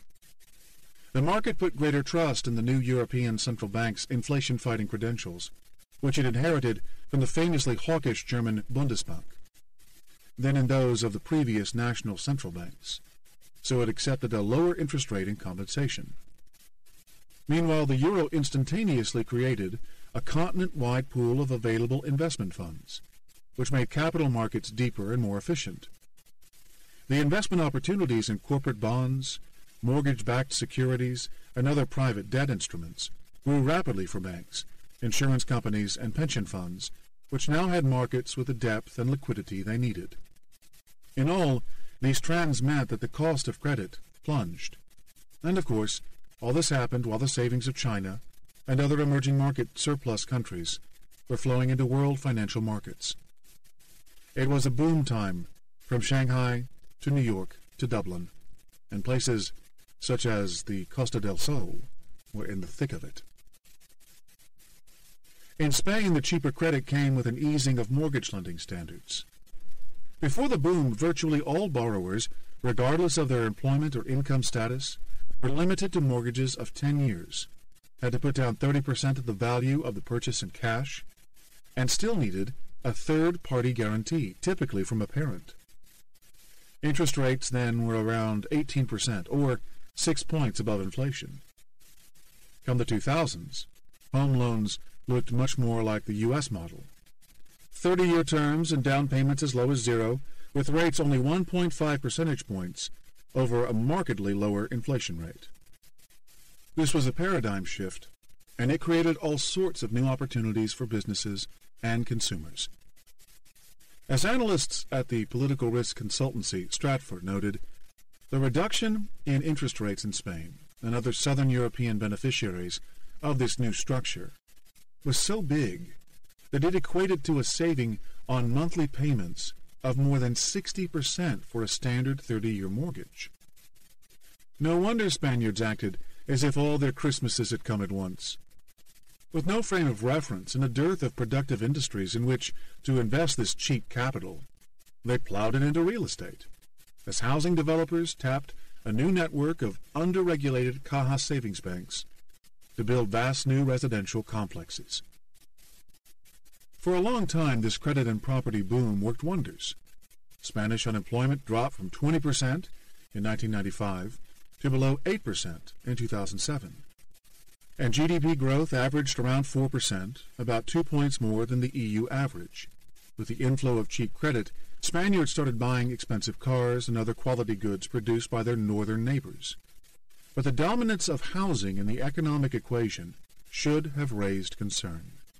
Investment in the residential sector rose by 150% over the same period, far outstripping growth in the economy itself, such that it more than doubled its contribution to GDP to almost 10%.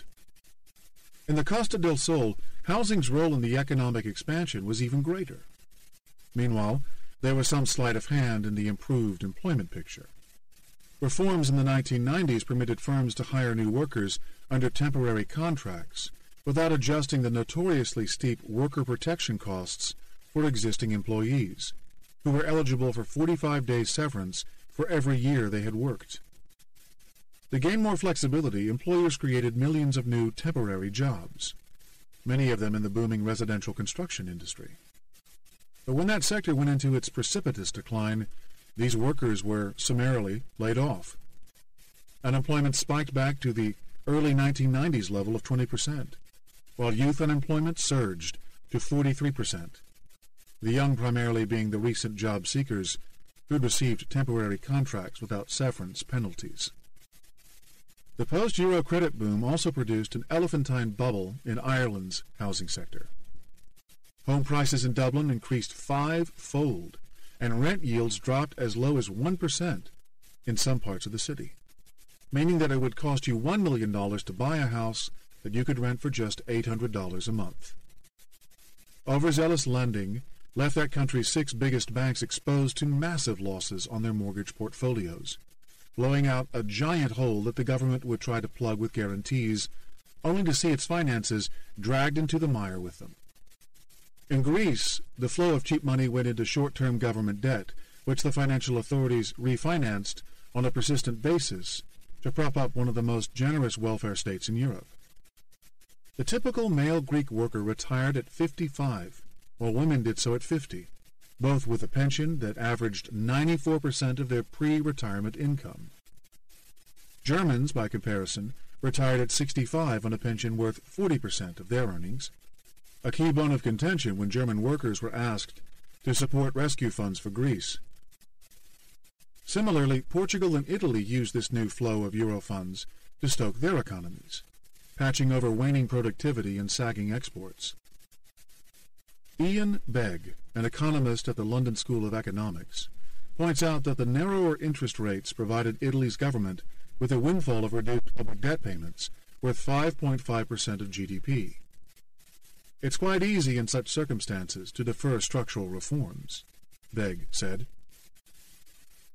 Sitting at the economic core of the Eurozone, Germany and France had very different experiences with monetary union, largely because of wage and cost freezes implemented to pay for post-Cold War reunification. Germany entered the euro in 1999 with a lean, highly efficient industrial base. Its productive manufacturers then got a giant financial fillip as the creation of a single Europe-wide capital market, combined with a global liquidity glut filled with surging Asian currency reserves, to give Germans access to cheap credit. With that, they expanded their operations and broke into markets in the peripheral countries of the newly formed Eurozone, where tens of millions of customers now had access to cheap credit for the first time, much of it indirectly provided by German banks. Gains accrued to French producers, too. They weren't as efficient as their German counterparts, but they counted on 3 of the largest and most internationally adventurous banks in the world, Société Générale, BNP Paribas, and Crédit Agricole, to flood newly discounted loans into the now integrated southern European markets. Both money and goods began to rapidly flow from Europe's wealthy core to its wannabes at the outer, with countries from the former now growing their current account surpluses, while those from the latter ran ever larger deficits. Disguised in this was the fact that the recipients of those flows weren't keeping up in the productivity or industrialization game. It was similar to the way that excessive debt enabled lower-income U.S. households to believe they were keeping up with the wealthier Joneses. Only here the disguised gap in true earning capacity was a nation-versus-nation problem. When the international credit binge was brought to a halt in 2007 by the subprime mortgage crisis in the United States and the banking problems in the United Kingdom, these structural inefficiencies and cross-border imbalances were glaringly exposed.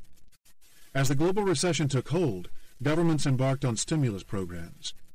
They also moved with varying urgency to backstop their failing banks. Suddenly, all the risk was transferred to the government. Bond investors, now more discerning, started dumping the sovereign debt of the peripheral countries. After converging to near zero with the rise of the euro, risk premiums once again blew out in a differentiated way across the Eurozone. Charts comparing the trajectory of interest rates for Greece, Ireland, Portugal, and Spain to those of Germany now present a bow tie image. Starting out wide and differentiated in 1995, narrowing to a single line from 1999 to 2008, and then fanning out again in 2009. The dispersal continued through 2010 and 2011, with those countries that were forced to accept a bailout under a new EU-IMF facility seeing their rates rise the most. Ireland's 10-year bond rate ballooned out to 14%, 11.5 points higher than Germany's, and in a sure sign that investors were betting on an imminent default, yields on Greek one-year bonds were, in early 2011, showing an eye-popping 300%. By contrast, Germany's one-year bond yields traded below 0.5%. That gap is a compelling descriptor of the currency union's failure. Europe's stewards of the financial system seemed oblivious to the risks during the pre-crisis era. In the first half of 2008, even with the United States grappling with recession and a mounting subprime crisis, the ECB routinely declared after its monthly interest rate-setting meetings that the euro area economy has sound fundamentals and does not suffer from major imbalances. Each month, the repeated statement, much of it cut and pasted from the previous months, would talk of resilient growth, ongoing investment expansion, sustained profitability, an absence of significant signs of supply constraints on bank loans, and a labor force participation that has increased significantly to levels not seen for 25 years. As it had happened in the United States, this optimistic mindset was fed by a cocktail of capital inflows, easy monetary policy, soft regulations, and a major structural change in the financial marketplace. In Europe with the introduction of the euro, and the United States in Wall Street's structured finance industry. As investors raced to match their peers' high rates of return, the cheap money created an illusion that risk had been neutralized on both sides of the Atlantic. The result was a drop in lending standards and a deep, systemic state of collective denial. In Europe's case, it stemmed from a fundamental failure in the system of continental governance, a flaw that can be traced to the beginnings of what was intended as a new, more integrated Europe. The disconnect. On a wintry February day in 1992, foreign and finance ministers from 12 countries gathered in the South Dutch city of Maastricht, on the banks of the tranquil Meuse River. 2,000 years after Romans had settled in the same place, this polyglot gathering was to make its own history. The ministers representing Germany, France, the United Kingdom, the Netherlands, Belgium, Italy, Spain, Portugal, Ireland, Denmark, Greece, and Luxembourg signed what became known as the Maastricht Treaty, giving birth to the European Union. They turned the European Economic Community, which had centered on a common market trading area, into a more cohesive political and economic institution. It was a proud moment for Europe, one that signified how far the continent had traveled from a recent violent past toward a legally recognized common identity and purpose. The treaty also laid the groundwork for the boldest international integration project in history, the creation of the European Monetary Union, which was to take the euro as its common currency 7 years later. To get there, the signatories in Maastricht agreed on convergence criteria, which, along with goals for low inflation and currency fluctuation, established two critical rules on government financing. No candidate country could enter the Eurozone unless it kept its fiscal deficit below 3% of GDP and its total public debt below 60% of GDP in the year prior to entry. Those same limits would then apply in perpetuity after entry. In 1997, 10 of the original 12 signatories to the treaty joined with two new candidates, Austria and Finland, which replaced the opting-out states of Denmark and the United Kingdom, to enshrine these same rules into the Monetary Union's Growth and Stability Pact. So much for good intentions. In late 2009, when the EU statistics agency, Eurostat, announced that Greece had missed its fiscal deficit target by almost 10 percentage points, a decade's worth of data massaging and excuses was laid bare. It was no secret that Greece had frequently understated its debt statistics and fudged its way through the Growth and Stability Pact rules, but minimal attention had been paid to it. Now, with the Eurozone's banks hobbled by the preceding financial crisis, the folly of the pact signatories' mutual lenience was clear. Throughout the prior decade, the European Economic and Financial Affairs Council, or ECOFIN, was empowered under the so-called excessive deficit procedures to sanction Greece. It could have forced it to place funds worth 0.4% of GDP in a non-interest-bearing account, for example. But it never acted, because that would have invited charges of a double standard. Within the first 4 years of the Eurozone's existence, Germany and France, the two power brokers at the center, had themselves surpassed the limits and no one had stopped them. And Italy, the third biggest country, showed nothing but contempt for the rules, maintaining a debt-to-GDP ratio of over 100% from 1992 onward. Ironically, it was Spain, which was to suffer so badly during the 2008 crisis, that proved one of the most disciplined and upstanding adherents to the Maastricht criteria. The failure of the rule-setting process highlights what influential Harvard economist and longtime Eurosceptic Martin Feldstein identified in the early days of monetary union as the inherent conflict between the simultaneous existence of a single currency and the independent fiscal policies of the member countries. In the absence of a central treasury with its own fiscal agenda, the Eurozone instead relied on treaties, something for which fully integrated federal unions, such as the United States, have no need. If California gets into trouble, its creditors will punish it, but unemployed Californians will receive federally subsidized unemployment insurance and other benefits from Washington, with almost no questions asked. In this way, the presence of a common revenue-raising entity brings the United States a stability that is non-existent in the Eurozone. Europeans had to fall back on agreed-upon but seemingly unenforceable rules. Making matters worse, as Feldstein also accurately predicted, bond investors' deference to a single implied benchmark interest rate for all euro-denominated bonds meant they initially treated the otherwise fiscally varied Eurozone member countries as equivalent, leaving no market feedback to discipline large budget deficits. This weak political structure, established during a period of abundant and cheap global credit, induced yield-hungry creditors to lend excessively to both private and public sector borrowers across the Eurozone. But because the money flowed so easily, it obscured the risks of bad behavior among the various governments, so that when it dried up, those same creditors began to worry about the fiscal risks they'd previously ignored. As their selling drove down bond prices in the peripheral countries, their heavily indebted governments' borrowing costs soared, trapping them in a vicious, self-perpetuating cycle of eroding market confidence and rising difficulties in refinancing themselves. The Eurozone's disparity in fiscal and economic policies clashed with a unified, one-size-fits-all model for monetary policy. At first, while all the zone's economies were growing together, it didn't matter that the ECB was applying a single benchmark interest rate for all of them. But that setup became extremely complicated after 2008.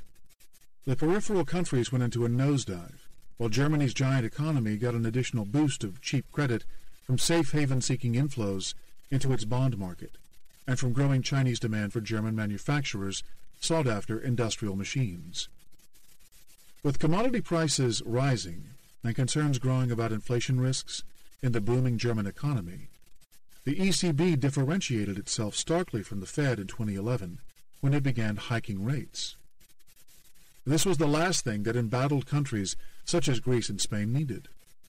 For them, deflation was a far bigger concern than inflation. Credit Suisse analysts concluded in April 2011 that the optimal average interest rate should be 4.5% for Germany, which accounts for almost a third of Eurozone GDP, and negative 4.6% for Spain, Portugal, Ireland, and Greece, representing about 17% of Eurozone GDP. That month, the ECB raised its refinance rate by a quarter point to 1.25%, and it followed that with a hike of similar magnitude in July. Excessive moves that it then had to undo in November and December, when data started pointing to a recession in the Eurozone. These contradictions and structural flaws in the Eurozone were what brought it to the verge of collapse and left its leaders bereft of solutions to the crisis. The Maastricht Treaty and the subsequent pacts barred one government from directly bailing out another, so the group instead created a special off-balance sheet bailout fund known as the European Financial Stability Facility, or EFSF, and granted it 440 billion euros in loan guarantees. The idea was that if ever a struggling government ran out of cash, it could turn to the EFSF, which, because of the supposedly sound credit of core countries such as Germany and France, could cheaply raise money in bond markets and finance a bailout loan with the proceeds. In theory, the mere presence of the EFSF was supposed to placate nervous markets and avoid any actual transfers of money, but it would prove impossible to marry theory with practice. Greece, which started with a 100 billion euro loan in mid-2010, soon encountered a second wave of fiscal problems. A vicious circle of shrinking economic demand, rising debts, and soaring interest rates arose, exacerbated by the deep cuts in spending that then Prime Minister George Papandreou agreed to implement. Athens' Syntagma Square became the focal point of a Greek populace angered by the cutbacks, a place where anarchists did battle with riot police. In one especially wild outburst, banks were torched and 3 people died, scenes of which were piped straight into television sets on London trading floors, which only worsened investor sentiment about the prospects of Greece sticking with the program. The self-evident failure of the Greek rescue plan planted the idea in bond investors' minds of an eventual Greek default, which then got them worried about how investors might react toward the debts of other peripheral countries. Thus, those countries' bonds also fell, and a self-defeating process of contagion set in. Half a year after Greece requested its bailout, heavily indebted Ireland, by then unable to pay the high interest rates demanded by bond markets, turned to the EFSF for funds. 6 months later, it was Portugal's turn. By the second half of 2011, the disease had spread to Spain and Italy, which saw their 10-year-old bond yields trade above or near 7% in November, a rate that, if it continued, would leave their giant debt loads growing faster than their economic output and beyond their capacity to repay without outside help. The problem now was that the EFSF's emergency lending capacity, as defined by the guarantees behind it, was too small to rescue these 2 mega economies. Italy's hulking mass of outstanding liabilities alone ran 1.9 trillion euros, making it the 3rd largest public debt tally in the world, and it needed to refinance more than 200 billion euros of that in 2012. But by now, voters in the wealthier core countries had had enough. The Eurozone, they insisted, was intended as a union of stability where governments kept their own finances on firm footing, not a transfer union where money flowed from the most fiscally sound to the weakest. Never mind that it was by then patently clear that without a political center in which taxation and spending powers were coordinated by a supranational authority, the monetary union's internal imbalances could not be resolved. Faced with a political impasse, Markets went into panic mode.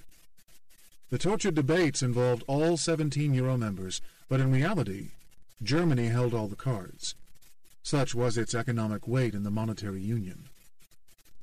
Chancellor Angela Merkel faced a stark choice: presiding over a messy, chaotic breakup of the Eurozone, or supporting steps to create a proper political and fiscal union with a centralized